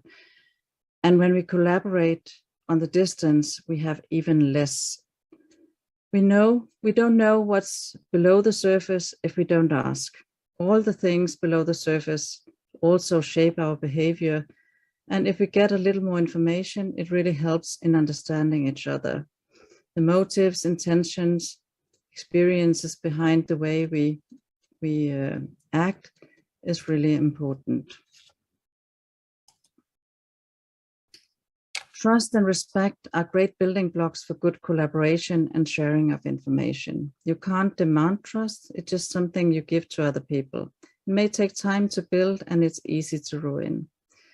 I think we all know people we would walk an extra mile for to help. And social relations are important for us, and we will do much to adapt to others. How we treat others also influences others. Even just expressing ourselves without words may affect others. So if we look grumpy, others may start thinking about what they have done or what is going on, and they may also adapt and also look grumpy. And if you join a group that looks grumpy, most likely you will also adjust, and it can become a quite hostile and difficult environment to work in. We want to fit in, but it also happens at a more unconscious level because it's important for us to be part of a group. If you turn up with gentleness, a smile, greeting people, most likely they will also adjust to that behavior, and a more friendly and welcoming environment will be established. If we take this illustration, we see two people talking to each other. The larger arrows illustrate that there's more going on than the words shifting. We unconsciously share some information about our emotional state and feelings from below the surface. Most of us can sense this information in ourselves, but since both of the parties are sharing this unconscious information, it can be difficult to know whether it stems from oneself or the other, and not the least, how it should be interpreted. If we can sense in a conversation that there's more to it, maybe the other is saying yes or no too fast, or just seems too brief in his or her response. Maybe it's because of busyness, or maybe it's because there's an issue that has not been understood yet, or maybe there is a lack of trust. Maybe he senses that you are too busy to really take time to understand the problem. You don't know unless you try to elaborate a little on the situation. Think about how you can contribute, to the situation, and how you can ask some questions to get a better picture. If you don't address it, it could of course be solved by itself, but it could also build and become a bigger issue. or just built in you or the other. Expectations of problems, sensing that there is a problem, misunderstandings, things not being said or said in a poor or an insensitive way are often the things we worry most about. And leaving others with the feeling of not being listened to or not respected creates distance, and in the worst cases can build into stress, low self-esteem, loneliness, and depression. There are a few suggestions here for how you can maybe start to ask a few more questions and listen to information in a more curious way. Like, how do you see the situation, or did I get it right? Could you elaborate a little bit more so that I better understand where you're coming from?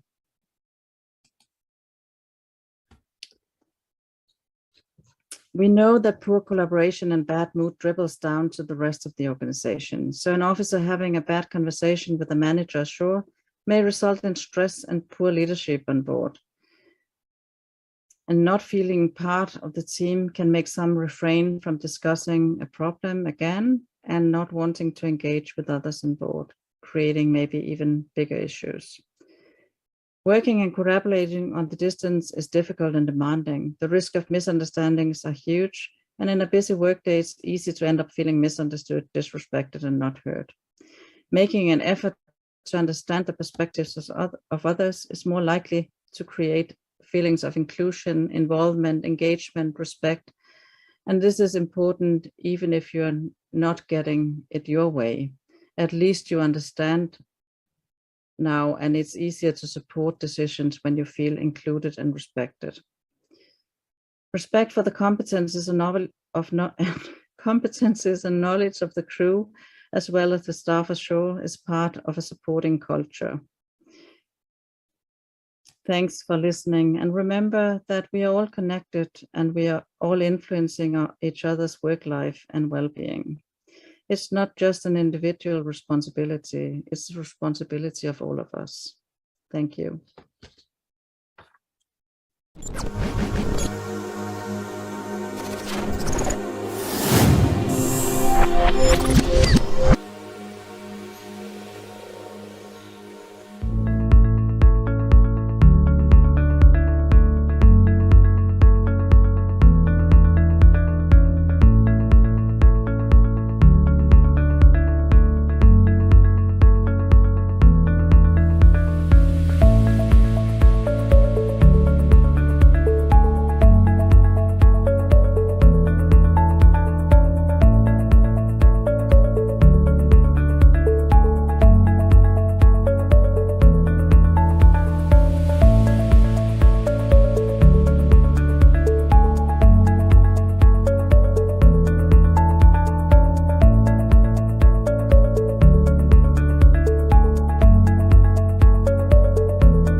Thank you very much to Safety 4C for inviting me to speak at this year's conference. I'm Rachel Glynn-Williams, Consultant Clinical Psychologist and Clinical Director of Xiwei Psychology Services and Recall Recover Limited. I'm based near Liverpool in northwest England. I met and married a seafarer as I was starting out in my career in clinical psychology 25 years ago, hence my personal and now my professional links with the industry. Over those years, I've developed a strong interest and range of experience in psychological trauma following incidents and accidents in the workplace, both maritime and non-maritime, in public life and in domestic circumstances.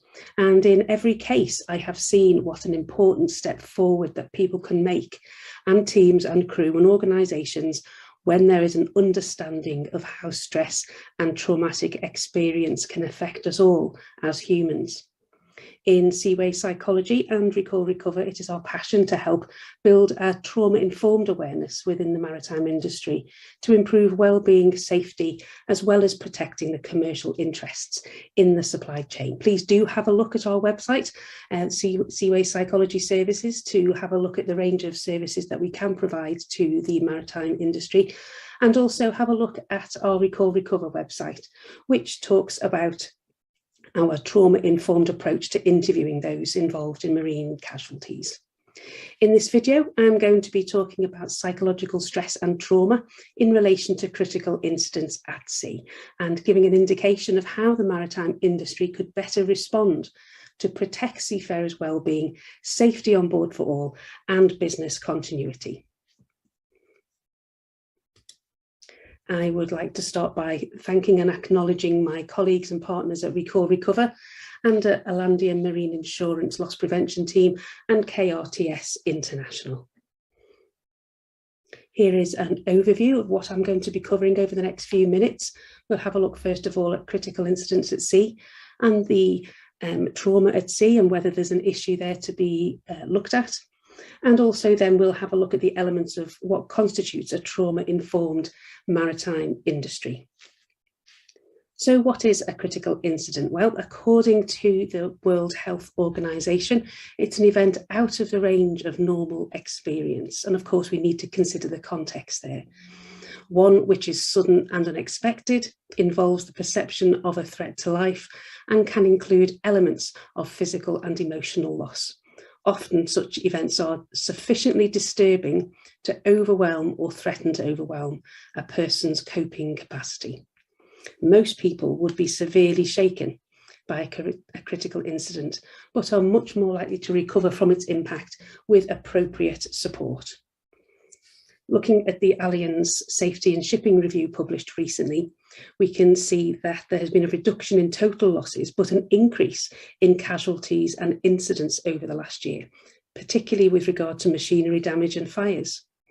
It mentioned also the impact of the pandemic on the availability of crew and on the risks posed by issues like fatigue, quoting the finding that 75% of incidents involve a human element. So could the pandemic have increased fatigue amongst crew and be a causal factor in the higher frequency of casualties and incidents over recent times?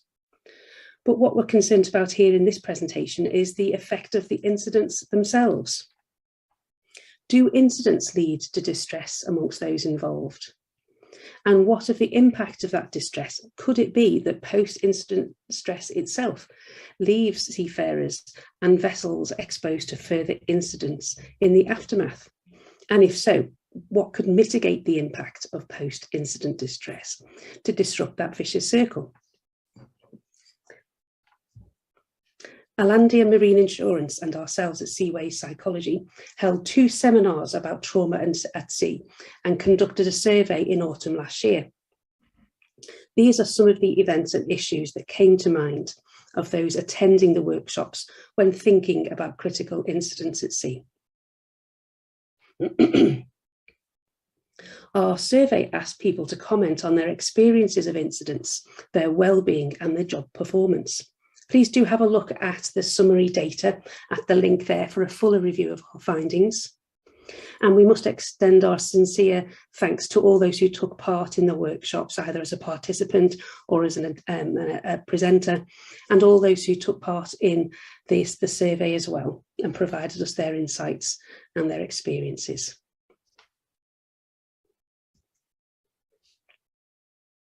So 259 people took part in the survey, representing seafarers from all departments and grades of seniority, as well as shoreside personnel.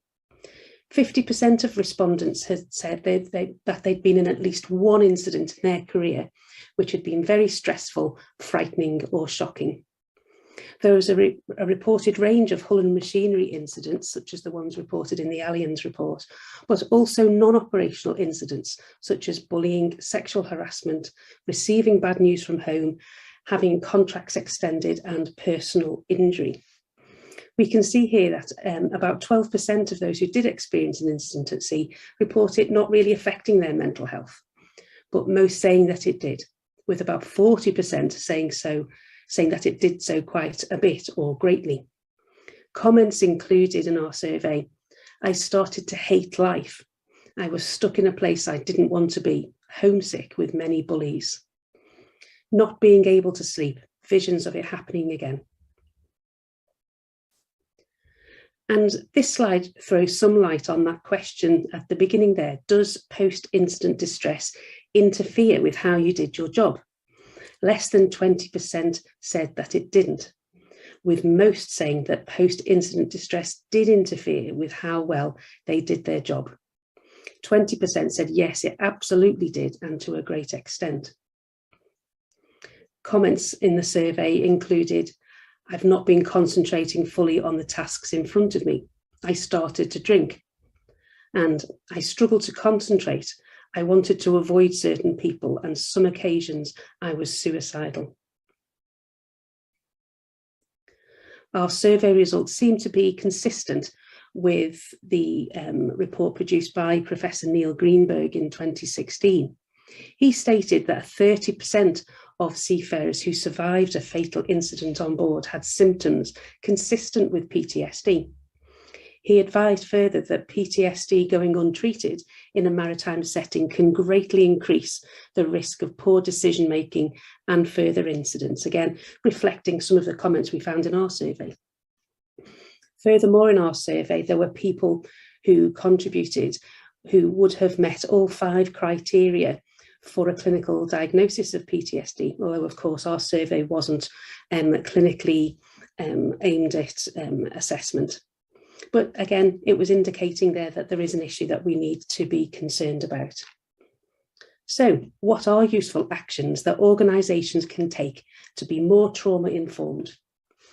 And in our work, we refer to this model that helps look at different aspects of becoming trauma informed. Planning and preparing, so the pre-incident preparations, responding, how best to respond well to an incident in the immediate aftermath, and how to help people recover and to move on and restore normal operations and activity. A starting point for creating greater trauma awareness is that planning and preparing aspect. An important part of that planning and preparing is education on the human survival stress response for all personnel at all levels, ship and shore, so that people can recognise the impact of events in themselves and others. This model may well be familiar to you. Oops. Our brain, first of all, detects a threat, instantly triggering a range of physical, emotional, behavioural and cognitive responses, which, determined by the level and type of threat present, can result in one or other of our predetermined survival responses: fight or flight, freeze, flop and fawn. This is a biological hardwired response inbuilt in all of us in the animal kingdom, and it isn't a choice. It is what enabled our ancestors over millions of years to essentially detect, respond and survive threats in the environment. It is the ultimate survival tool, you might say. And just by way of illustration, this is a quote by someone we've called Rav. The chief fell backwards off the side of the ship in dry dock. I saw it happen. I should have run to catch him or run to get help, but I just froze to the spot. Knowing about the freeze response or any of the other survival responses would start to help someone like Rav to accept that his choice was not, his reaction was not a choice, but a common hardwired biological response in that immediate aftermath. It's not a character flaw, it's not failing or being a coward, but it's a primitive survival response you have no choice over. We then, with our customers and clients, find it important to discuss ways in which post-incident stress can show up in all of us humans generally. And here are some examples taken from our Alandia Seaways survey. I'll let you pause the video here and read that through. And we emphasize that these are unpleasant, disruptive reactions, but they are ordinary reactions to extraordinary events. Anyone, and most of us, would certainly react in a similar way. Most of these reactions do settle over time, certainly when the danger and the issues related to it are settled down. But we also discuss with our customers and clients that there are things that they can do to help settle these reactions down. Again, I'll let you pause the video and read this through. And then when we discuss providing support to others with our customers and clients, we share the approaches that have been shown to make a significant difference to people following an incident. One way we do this is via the 5 golden rules to providing support after an incident. Meeting basic needs, making sure that people are warm, dry, fed, and have had their medical needs taken care of. Allow people to speak if they would like to, but do not make this compulsory at all. Encourage connections with others. Provide helpful, timely, and appropriate information. Don't overwhelm or withhold information from people who are asking for it. And encourage people to find a routine as soon as possible, that even just in the most basic of ways, to help them find their feet. There is not much time available here, so here's an overview of some of the elements of a trauma-informed maritime organisation that we discuss with our clients and customers. I'll let you pause the video again and read this through, but please do get in touch if you have any queries, comments, or feedback on this brief overview. So it just remains for me now to thank you ever so much for choosing to watch this video. We hope it's been useful. Please do get in contact with us at any point should you like to. We know that much more research is needed within the field of maritime critical incidents and trauma, but current evidence does indicate that as the industry works to prevent and minimise incidents, it is vital that we also act to support seafarers psychologically impacted by critical incidents. In this way, we would also be minimising the chances of secondary incidents arising as a result of that psychological distress, distraction, and disengagement. Becoming a more trauma-aware industry is helpful to everyone. Protecting and supporting seafarers' well-being enhances safety on board for all, ensures business continuity, and better safeguards commercial interests. Many thanks indeed.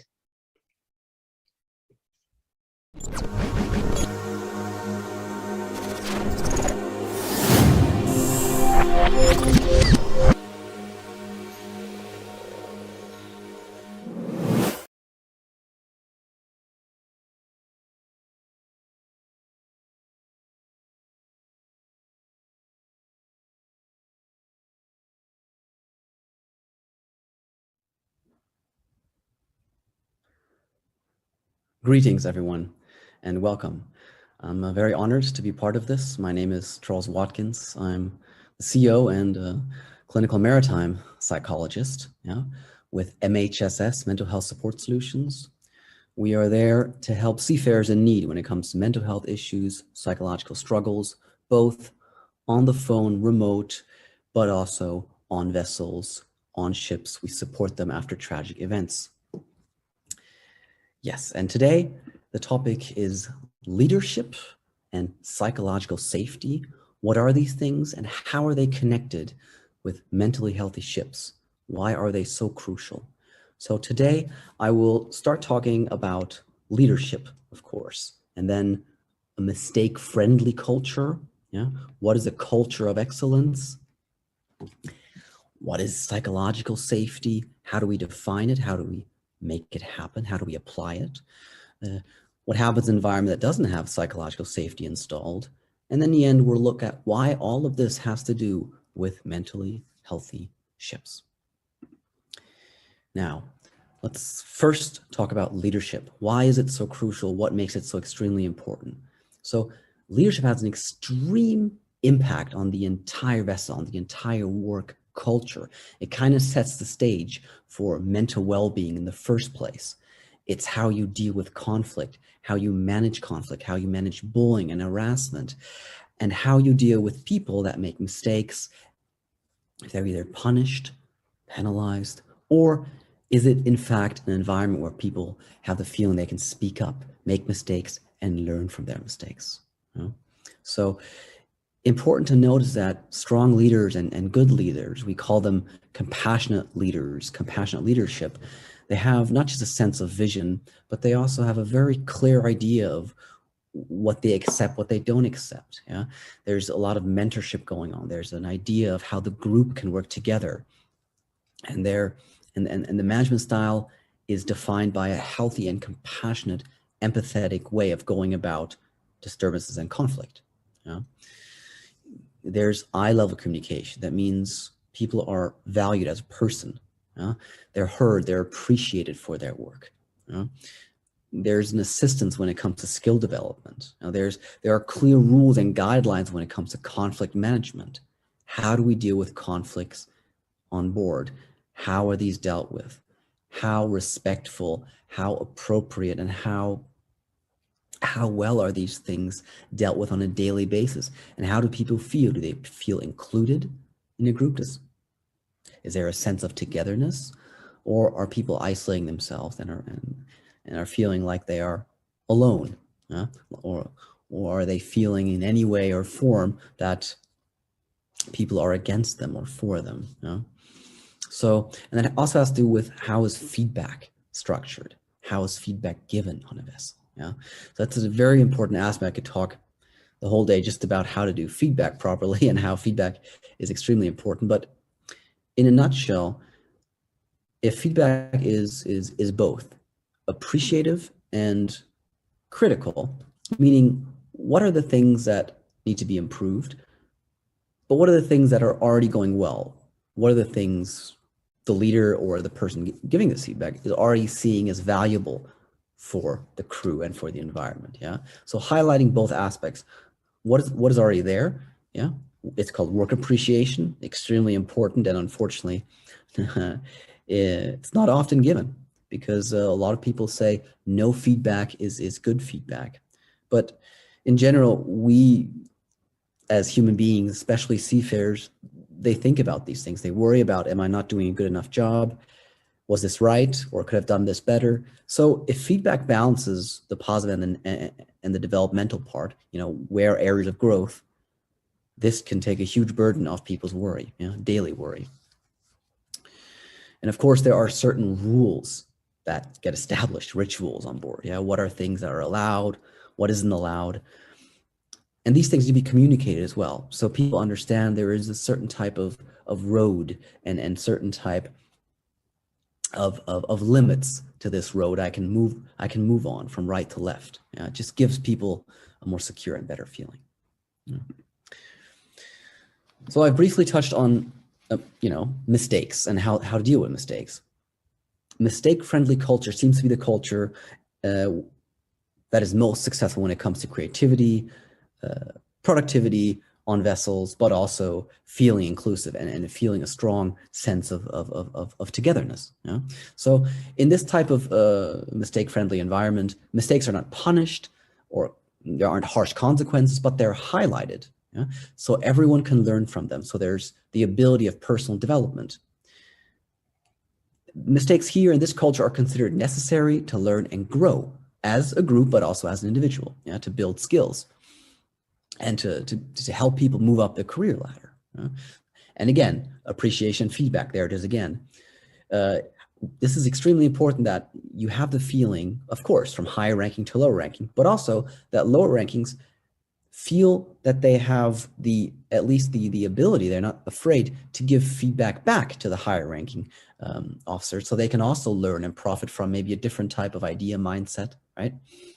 Of course, that has to be all part of a very clear, respectful way of dealing with each other, and the hierarchy is there, and that has to stay there. But in this environment, people feel more inclined to share ideas and to share feedback because they are less afraid of any type of punishment. Mistakes are communicated right away. Okay, so the focus here in this culture is prevention, which is exactly what you want on a safe vessel. Yeah, a vessel you call safe is a vessel where people communicate quickly. This is what happened, and this is what we're going to learn from it, so no one else makes that same mistake. in general, it's extremely important to understand that mistakes, how you deal with mistakes on board, and the feeling of that people get when they make a mistake is crucial in how their mental health will be affected on board. Okay. Now, when we talk of a culture of excellence and a culture of care, there are certain aspects we need to highlight to make sure that this is in fact a culture that deals with these things in a positive and in a mentally healthy way, in a balanced way. And leaders affect these structures most profoundly. I remember seafarers telling me that the hardest contracts they had were with leaders or captains or officers that were extremely difficult to deal with. So just by hearing that, you might understand the gravitas it has, the strength of a leader that is toxic in nature, and the effect it has on the crew and individuals. So allow vulnerability and direct feedback loops. So allow people to come to you and to give you feedback on different aspects of the social life, of board life, of work. So all of that feeling of togetherness can grow. So concerns need to be heard, right, and dealt with right away. The faster they're dealt with, the better. Zero tolerance for bullying, of course, and harassment. Yeah, there's a clear policy so that doesn't go on. People don't fear it because once it happens, it quickly gets extinguished. Again, culture of open mistakes, like we've just talked about, and share information. The more you share information and set clear goals, the more you communicate with your staff, the better it is, because they have a feeling there's a connectedness there, and there's information coming to them. Of course, teamwork and team events, extremely important for fun tasks, people to get their mind off the job, to be able to really relax and to talk about something else, to laugh together, to play together, to drink together. So opportunities for those social gatherings, extremely important. So let's have a look at psychological safety. Okay, what is psychological safety? So on a very basic level, it just means that there's a belief that you won't be punished or humiliated when you speak up, right? Like the culture of open mistakes we talked about. You will not be punished for sharing ideas or having questions that may appear, stupid in nature for some people, but they're a valid question if you don't know it. Concerns and mistakes.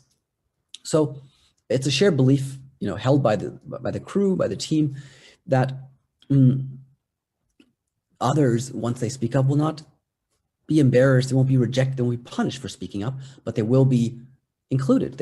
And those concerns will be dealt with in a respectful manner. This is psychological safety. People have the feeling they can voice concerns, they can show weakness on days when they feel bad, when they feel not so good, which is a very normal human thing. It's a shared human experience to go through, good phases and bad phases. Okay, there's no need to judge or to label them. It's just how it is. There are good days and bad days. So what happens without this psychological safety in place? There's an increased risk that, that the safety on the vessel is not given. It's not there because you're not prepared to learn from mistakes. So sometimes they don't get talked about, they don't get highlighted, and accidents can't be prevented. If people are afraid to speak up because they see something that might not be safe, but the higher ranking official has a very mean, toxic tone, they will be afraid to say something and accidents may happen. People may get injured. Okay, that's why psychological safety is so extremely important when it comes to safety of a vessel. And if we want change, if we want to improve these toxic environments that do exist, as we all know, we need to let go of the fear of appearing weak when we show compassion, empathy. Okay, showing compassion, empathy for your crew, being there with your full heart and with all the feelings that you may be having in that moment is pure strength. People will see you as stronger and not weaker. I've seen it in the field. I've been there when things happened. I've seen different styles, and I can assure you, being honest about your feelings, being compassionate and empathetic towards your crew and towards people who've lost someone on board or have been through major events is always strength. It is never weakness. And this doesn't mean there's always going to be happy days. It doesn't mean there won't be any conflict. Yeah, of course there's going to be conflict. You know, there are people coming together from different cultures, different beliefs.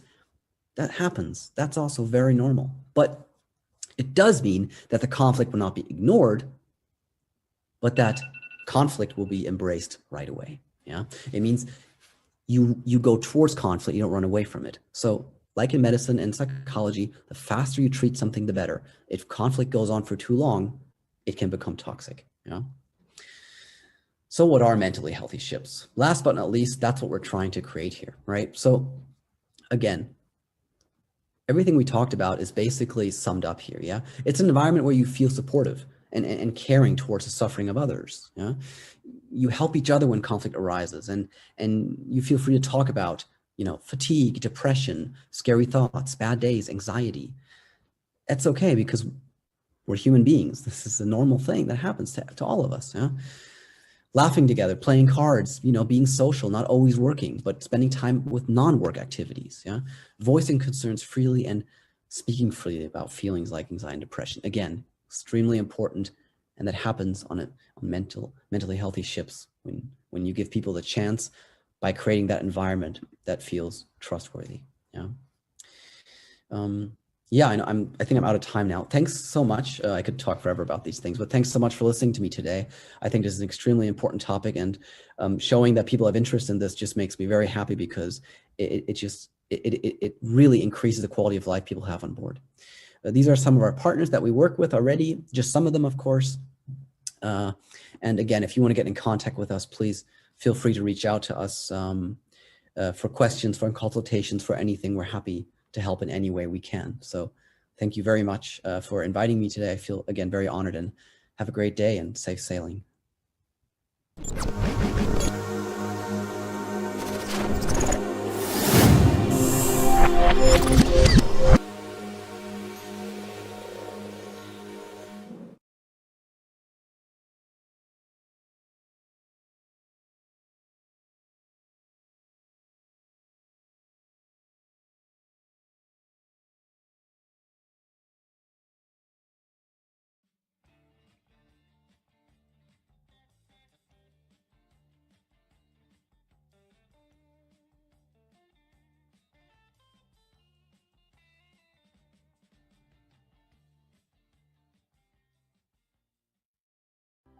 Hello to everyone, and welcome to my presentation. I briefly introduce myself. I'm Terrei Michela, and I'm a psychologist. I have a master's degree in organizational and work psychology, and in the last 3 years I have been working in the IMA Academy and Training Center, in particular in the psychometric assessment of the crew. My job and my father's past as seafarers brought me closer to today's topic, that is the well-being of the crew. In particular, in the next 10 minutes, I will share with you what we are doing for the crew well-being in our academy. The IMA well-being policy is the result of the huge experience of my father, Terrei Nicolò, as seaman for what concerns the relationship with the crew. For educational and application content, I used my personal literature review of a big amount of studies conducted by sociologists and psychologists.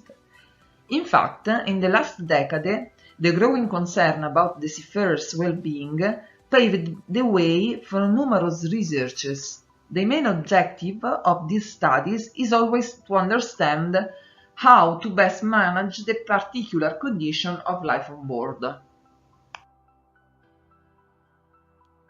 The importance of merchant transportation is well known, but despite this undisputable fact, it seems that this kind of profession is experiencing a period of crisis, even in those areas of the world considered to be developing. Several studies have identified key areas that are critical for the crew retention, such as poor industry imaging, risk of criminalization, piracy, and so on and so forth. But the main reason is the social isolation that is the destiny of people who work on board. In fact, according to recent studies, The job is not only a way to gain money to live. Our self-realization is strongly connected with what we realize in life that contribute to the satisfaction of psychosocial and emotional need. The salary is not enough to attract and retain people. In fact, this is what emerges from the Maslow studies with his hierarchy of needs theory. Exploring the meaning of well-being, the American psychologists adopted the framework of motivation that is what let people do certain things. The needs of humans start from the simple one, such as physiological needs, and then goes further up with emotional and self-actualization needs. In the modern society, most of us sees satisfied the basic need. This is the reason why nowadays the job plays an important role to achieve our high desire and dreams. Taking up the concept of motivation as engine of human actions, what can motivate people to start and continue a career at sea? It's well known that seafaring profession is one of the most stressful jobs in the world. The particular and isolated environment encapsulates the life of the crew for months. The ship becomes what the sociologists call a total institution, where all aspects of people's life, including the work, the social life, and the leisure activities, are conducted in the same place. Furthermore, for the work psychologist, the crew is a complex and unique kind of group.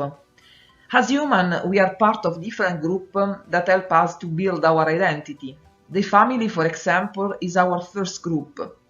The seafarers are periodically obliged to change colleagues at the end of the contract, making the creation of stable relationships very hard.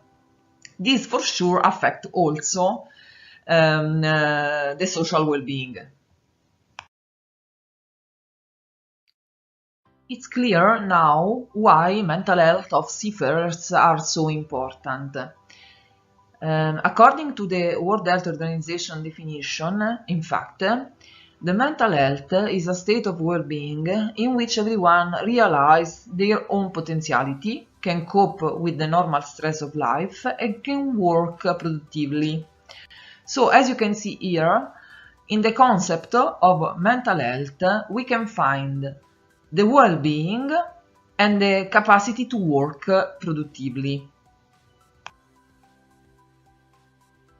Academies and training centers play a crucial role in the management of the well-being of the crew. Luckily, several interventions are in place within the shipping sector.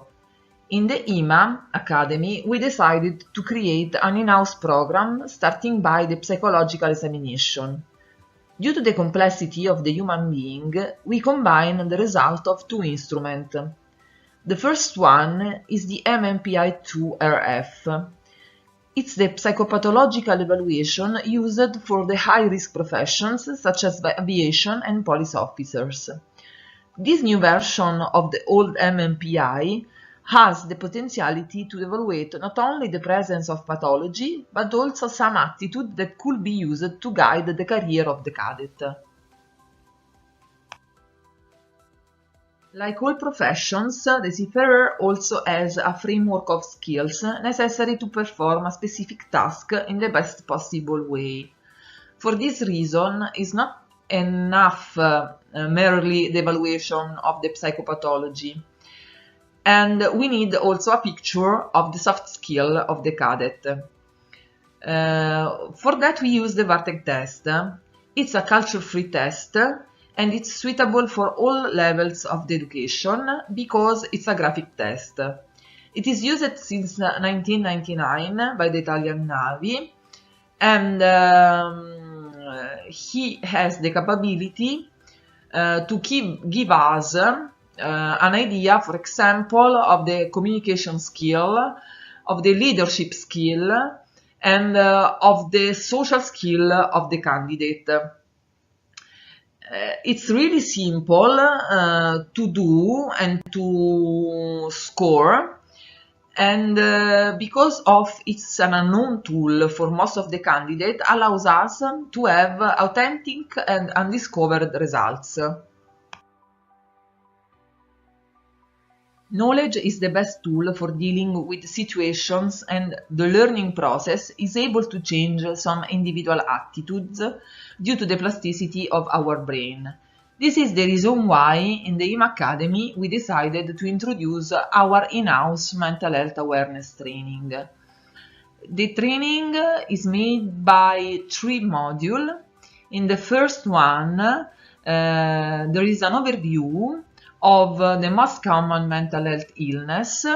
In this way, the goal is to give to the crew the knowledge and the possibility to recognize if someone on board is struggling with this kind of issue. The second module is all about the psychological first aid. That is a group of techniques such as active listening and how to link the people that is struggling with the professional figure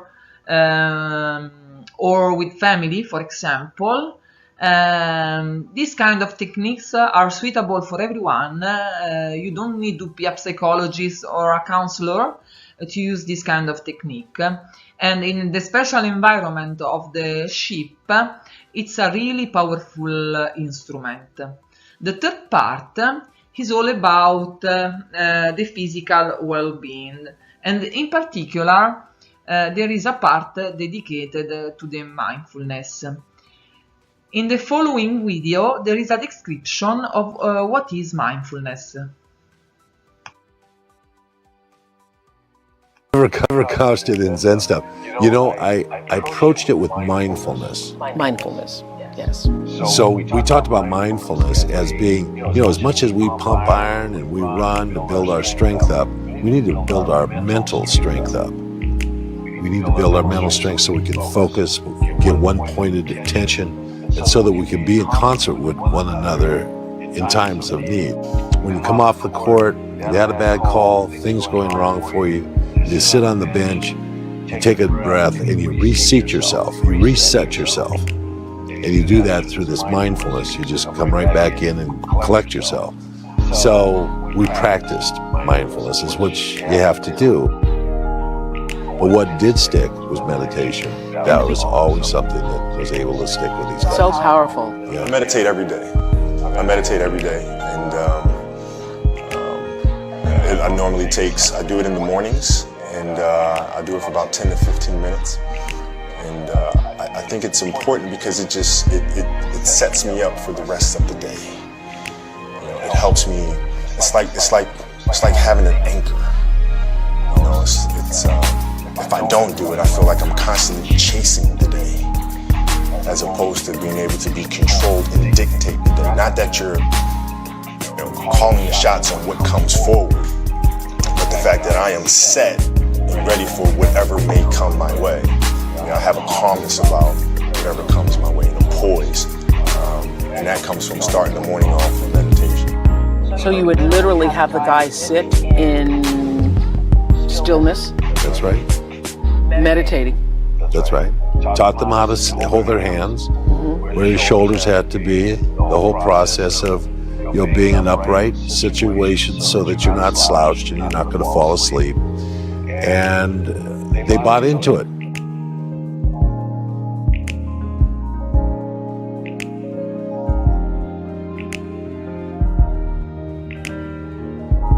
Mindfulness meditation is a mental training practice that teaches you how to slow down racing thoughts, let go of negativity, and calm both your mind and body. It combines meditation with the practice of mindfulness, which can be defined as a mental state that involves being fully focused on the now. All you need is a comfortable place to sit and audio and video format to follow. This is the reason why this technique is really suitable for the ship environment. The adherence to mindfulness is not mandatory, but is strongly recommended to our crew.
Hello, everyone joining in on all of the amazing sessions of the Crew Welfare Week. I'm honored to be here as well to share with you some valuable insights for the benefit of your own and your employee welfare. My name is Cirulis, and I'm the Managing Director of Clever Point Marine, a company that uses new generation technology to improve the performance and well-being of maritime professionals. The maritime industry, regardless of its technical nature, is founded on its numerous dedicated professional people. Therefore, safety performance is directly related to the manner in which these people, from frontline shipboard staff to CEOs, perform their various roles. But when it comes to performance, there are several physiological states and limitations of a human that can influence a person's cognitive performance, therefore should also be considered in day-to-day operations. So today we're going to cover the science and technology of the relationship between our physiology and performance. I will slightly refer to what we are doing, and what you see here is a device with biofeedback functionality that has been developed to support the cognitive and physiological capabilities of an employee. The device is recording the electrical activity of the brain, cardiovascular system, autonomic nervous system, therefore provides users with reliable and visual and auditory feedback on person's stress levels, concentration levels, heart rate, respiration rate, and more. This technique is widely used in other industries to recognize physical and psychological effects of stress, and therefore allows people to learn to control and manage their level of arousal. One of the main backbones of our solutions is the science of psychophysiology. Now, psychophysiology is the study of how mental health affects physical health and vice versa. And when we talk about wellness, we do not and actually cannot separate physical wellness from mental, just because of the simple fact that the brain is also a part of our bodies and is equally dependent on other body systems, just like they are dependent on our state of mind. So our psychophysiological assessment is aimed at understanding these interactions of the physiological and psychological processes in an individual. Such information can be very helpful in understanding how things like stress, fatigue, concentration levels, and other factors might impair our work, health, and decision-making capabilities. Now, operating a ship is a complex task that requires the full set of these cognitive and psychomotor capabilities. If these abilities are impaired to any extent, safety can be compromised. And this relationship between our physiology and performance has already backfired on us. You already might be quite familiar with this number by now, which is the percentage that has been indicated by the European Maritime Safety Agency as the most contributing factor for all of the maritime incidents and casualties in the past decade. Now, another study published by the Journal of Maritime Science and Engineering examined these relevant maritime accident reports in more detail to determine the most frequent accident human factors that cause these incidents. Now, I will help you a bit to find one of the most significant factors amongst all of these, and it's the condition of operators. Condition of operators, which includes factors that reduce a person's performance because of their mental, physical, or physiological condition and limitations. Some examples may include illness, fatigue, anxiety, poor concentration, and so on. So when the physiological condition of an employee is adversely affected, it actually takes away the basic need of a human being, our physiological needs, by disrupting the homeostasis, which is defined as a psychological and physiological state of stability. Now, homeostasis is your body's ability to regulate and maintain many different body functions within a specific range, so you simply stay alive. Everything from blood pressure, body temperature, blood sugar levels, and pH levels must be kept within a specific range so that your brain and vital organs can function correctly. And if the system or the body cannot restore this balance, it can lead to death. Not a sudden one perhaps, but those might be physical problems that affect our health, thus could lead to early death or severe illness, and also mental issues that could lead to depression, anxiety, and even suicide. Essentially, it's our natural balance that can be quickly thrown off by environmental challenges.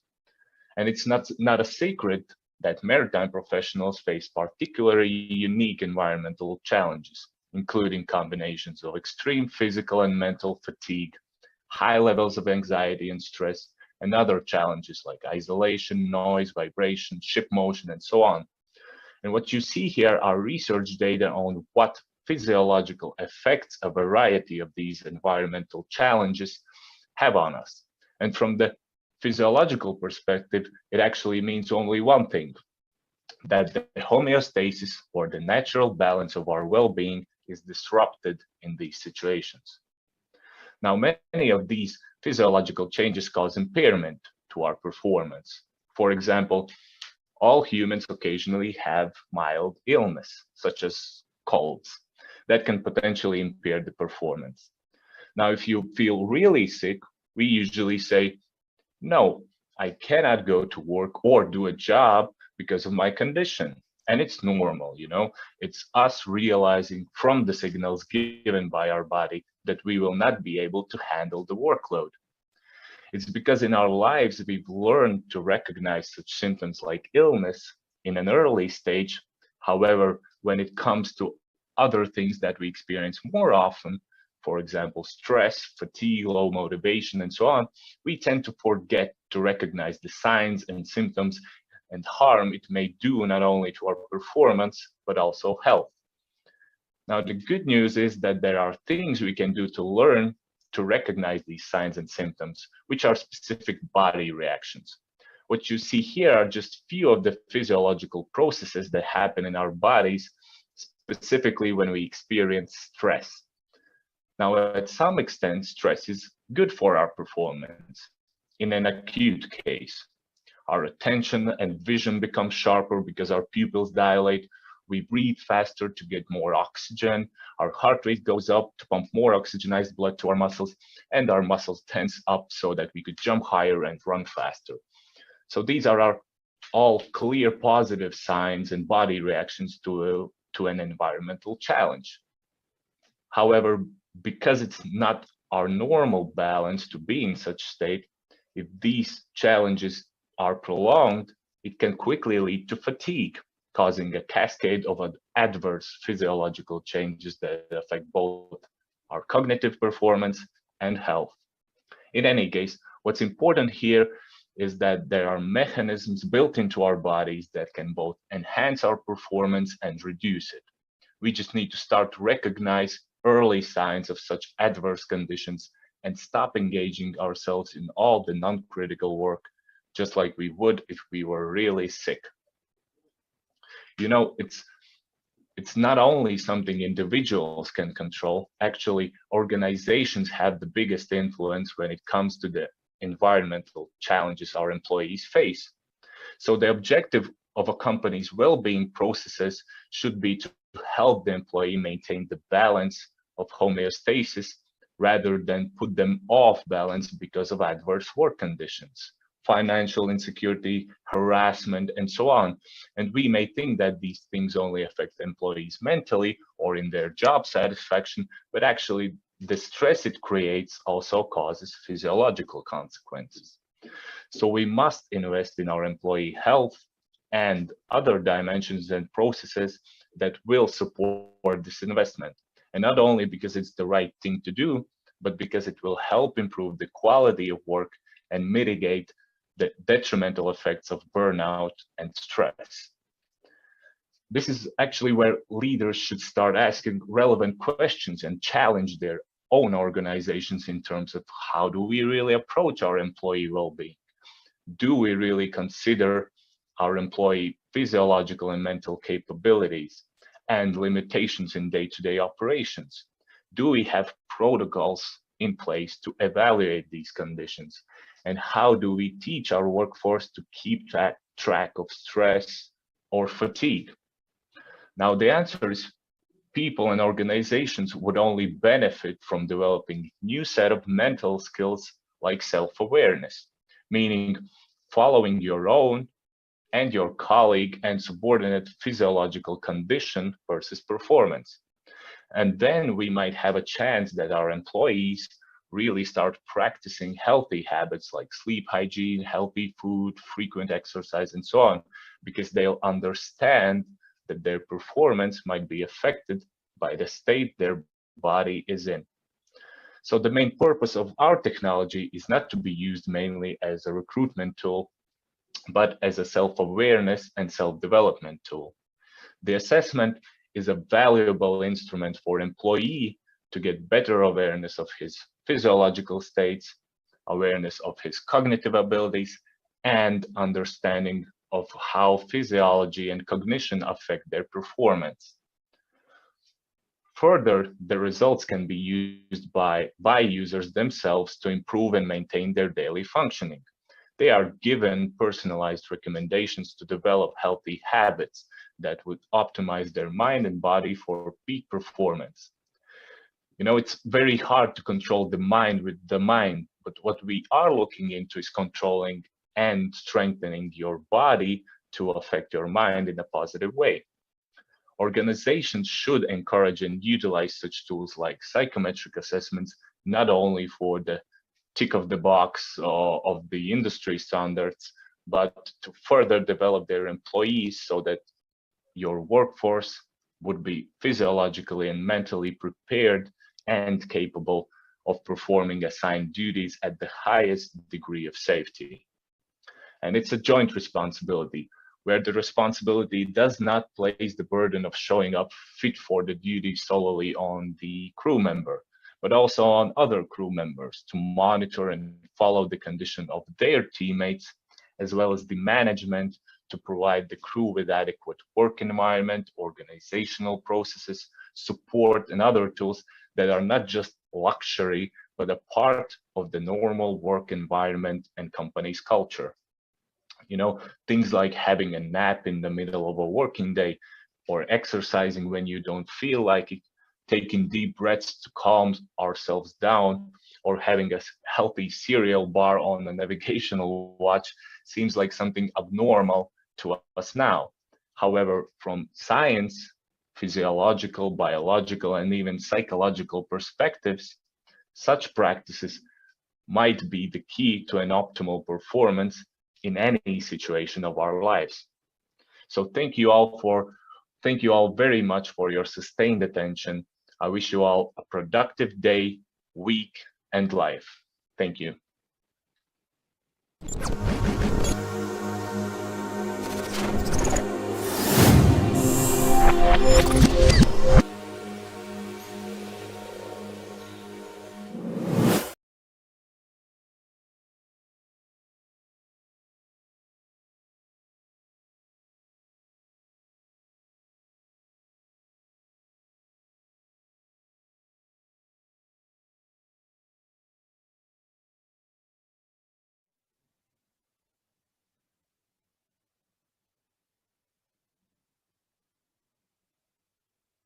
Good day, ladies and gentlemen. Today we are going to focus on one stage prior to crew embarkation, that is pre-employment medical assessment and prevention of medical incidents on board. The key question of our topic is, why is it important for crews to undergo specific tests and their results to be carefully analyzed before embarkation? So let us have a look at the current status of pre-employment medical assessment of seafarers. Seafarers have to undertake the mandatory pre-employment medical evaluation, the famous PEME, of seafarers, which usually entails medical and allergy history, a mental test evaluation, physical examination and biometrics such as height, weight, etc., cardiological evaluation with an EKG, stress tests, and so forth, and chest X-ray, several ultrasound tests, blood and urine tests. So what do we aim to achieve with this testing? The goal of performing the PEM exams is, of course, to identify potential dangers for the seafarer's health and therefore prevent a medical incident from occurring while traveling. However, there are certain drawbacks here.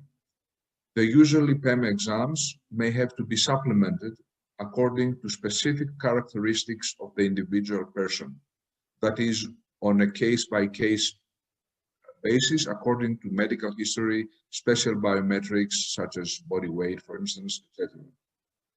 Furthermore, it is not uncommon for medical information to be omitted, thus placing the seafarer in danger of a medical problem on board. And last but not least, there are quite a few cases of disorders, let me use this form, in the actual results received from the PEM medical centers. So in order to address this problem, what do we propose?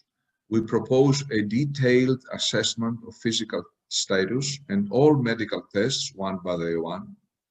And by doing so, we may identify the need for additional medical tests on a case-by-case, as I told you, basis.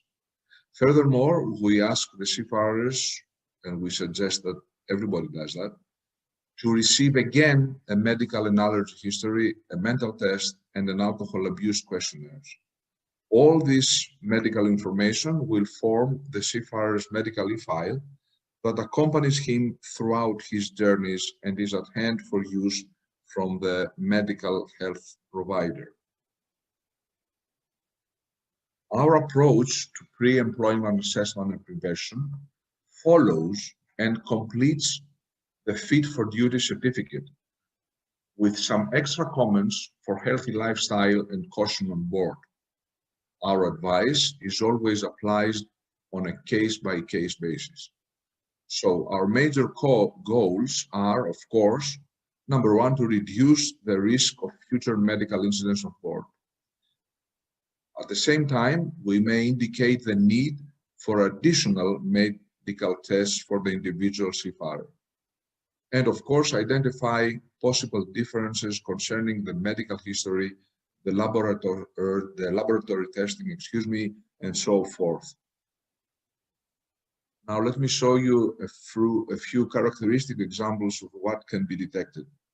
A very common finding of salt dialytics or kidney crystals that may lead to kidney calling, along with marginal liver values.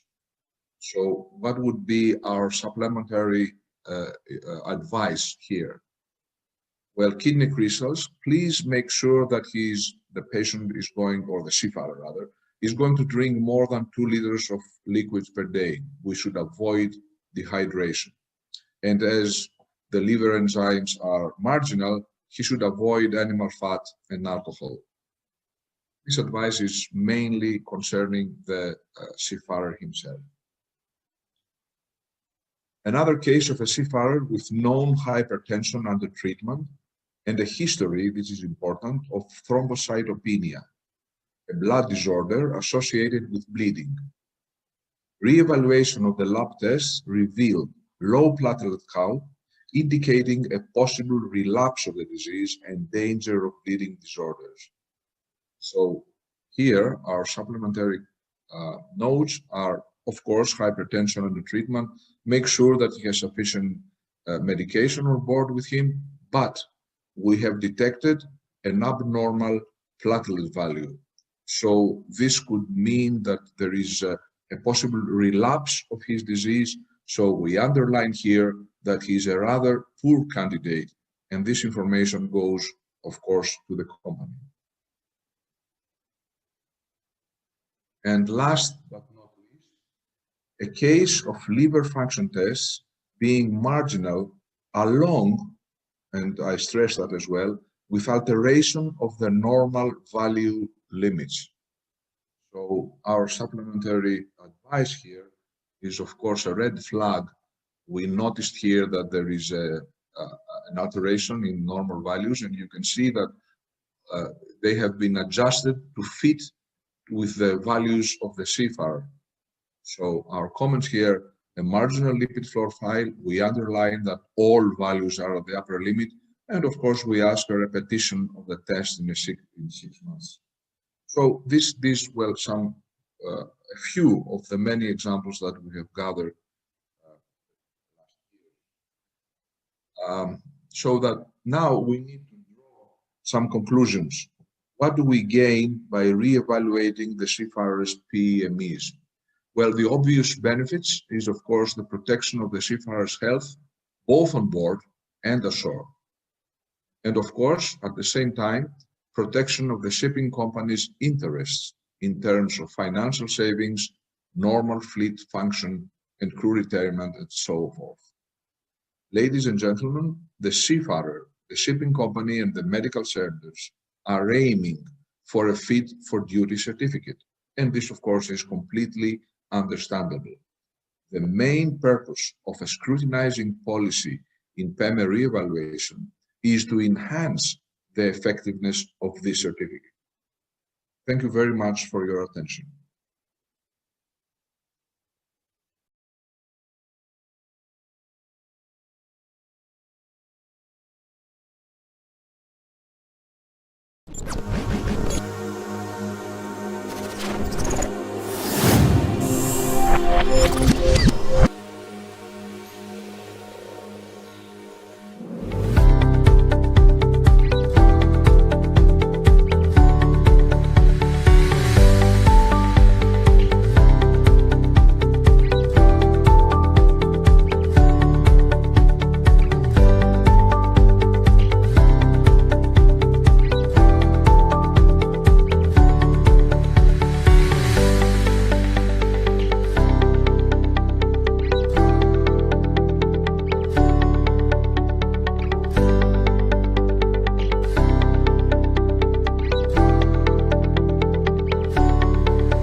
Hi, good afternoon, everyone.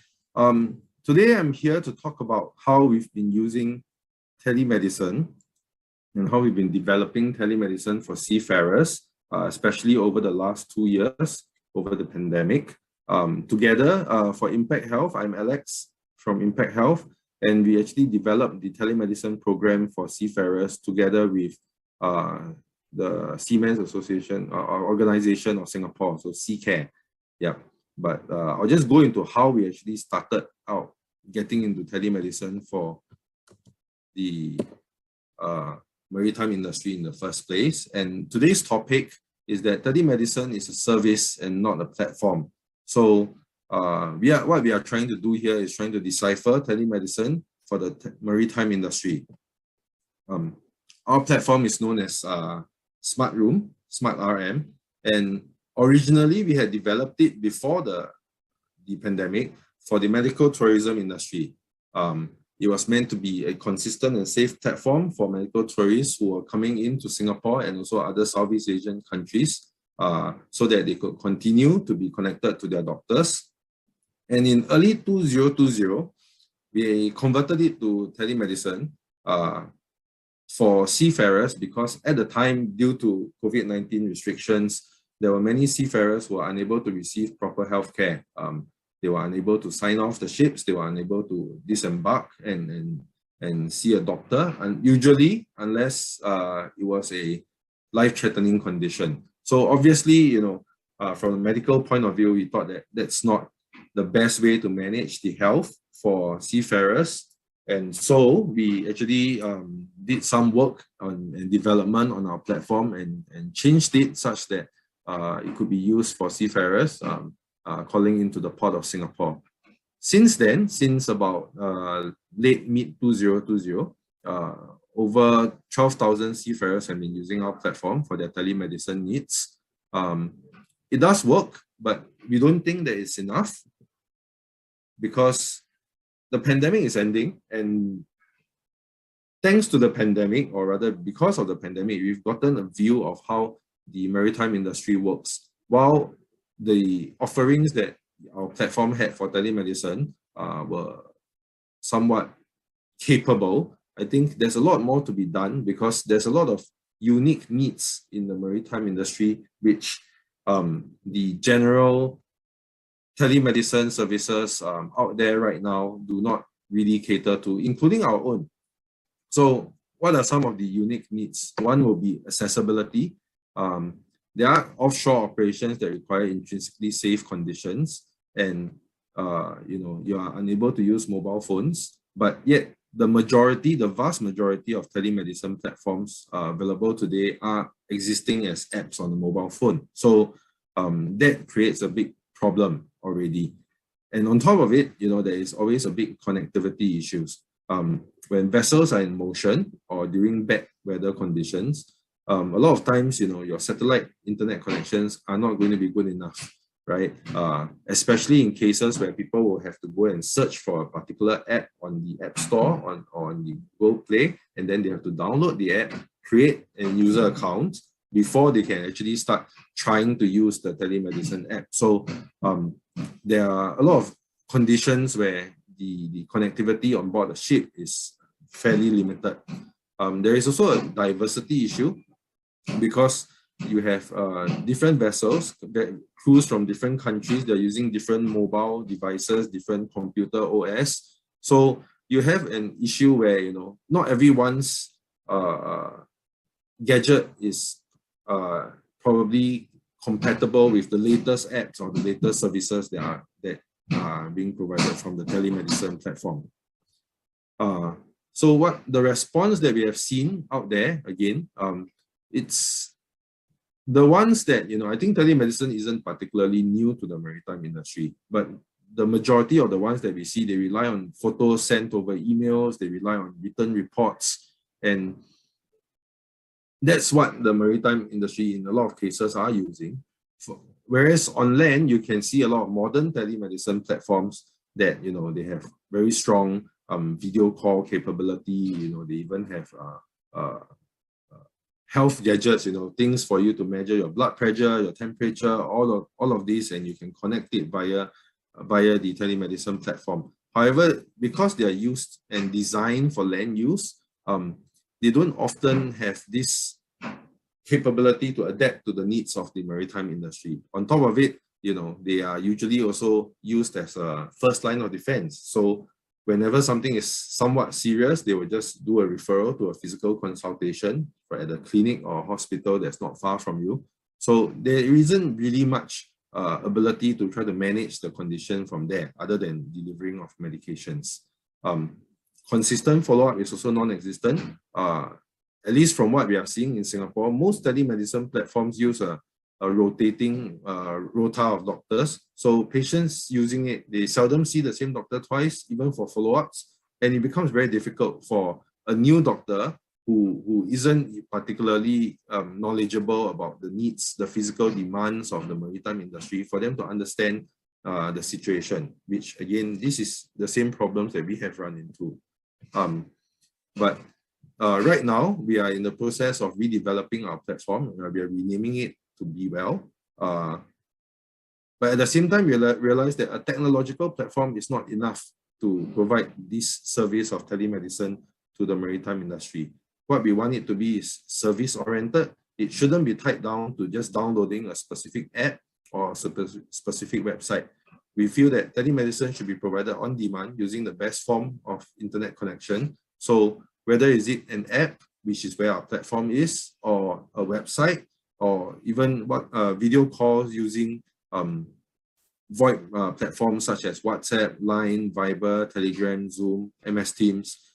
Basically, whatever ability we have to contact the crew and to talk to the crew regarding their medical needs, we use it because I think the most important thing is to provide the medical service and not to sell the app or the platform.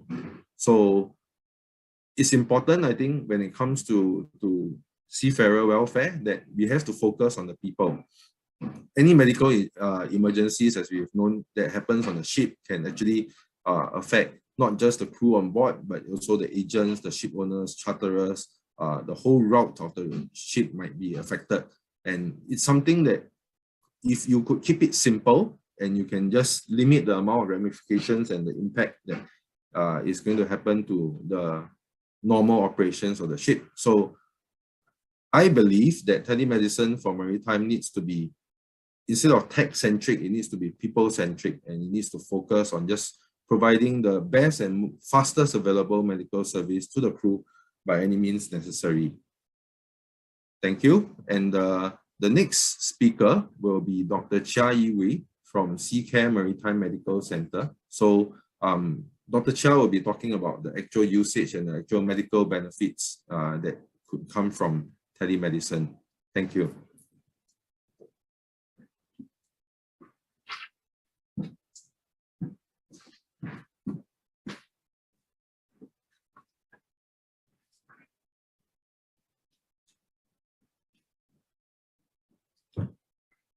Hello, good afternoon. I'm Dr. Chia Yih Woei. I'm from SeaCare Maritime Medical Center. We have been collaborating with Impact Health on the development of the telemedical service in Singapore. Now, as Alex has mentioned previously, telemedicine traditionally has been email-based or via voice calls.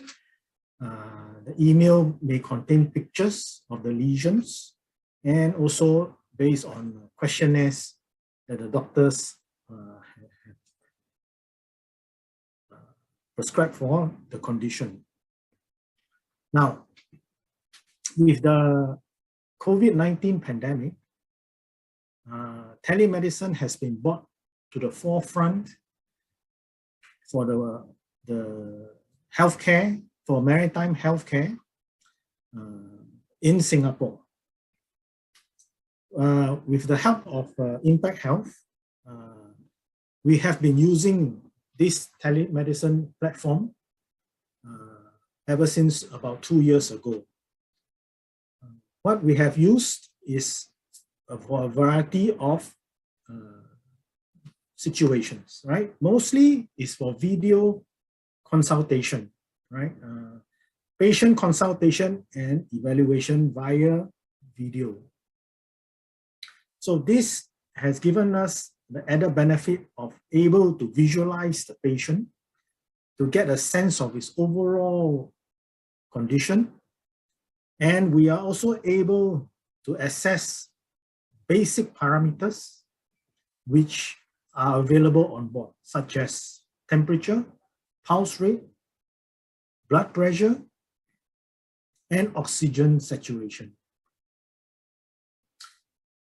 Another aspect of the telemedicine usage during the pandemic has been in Singapore, has been for fitness to travel certification for the crew to sign off and to be repatriated home. Currently, it is also been used for supervised antigen rapid tests, as in the COVID-19 testing, the rapid COVID-19 testing, where the crew members perform the test under supervision via telemedicine video and get the result for us to certify so that also he is able to come down ashore and be repatriated home. Now, as I mentioned, telemedicine has been brought to the forefront during the pandemic. It is shown to be useful in certain and most situations regarding maritime healthcare. And we will continue to develop the capabilities of the telemedicine to better serve the maritime industry and as well as the well-being of all crew on board. Thank you.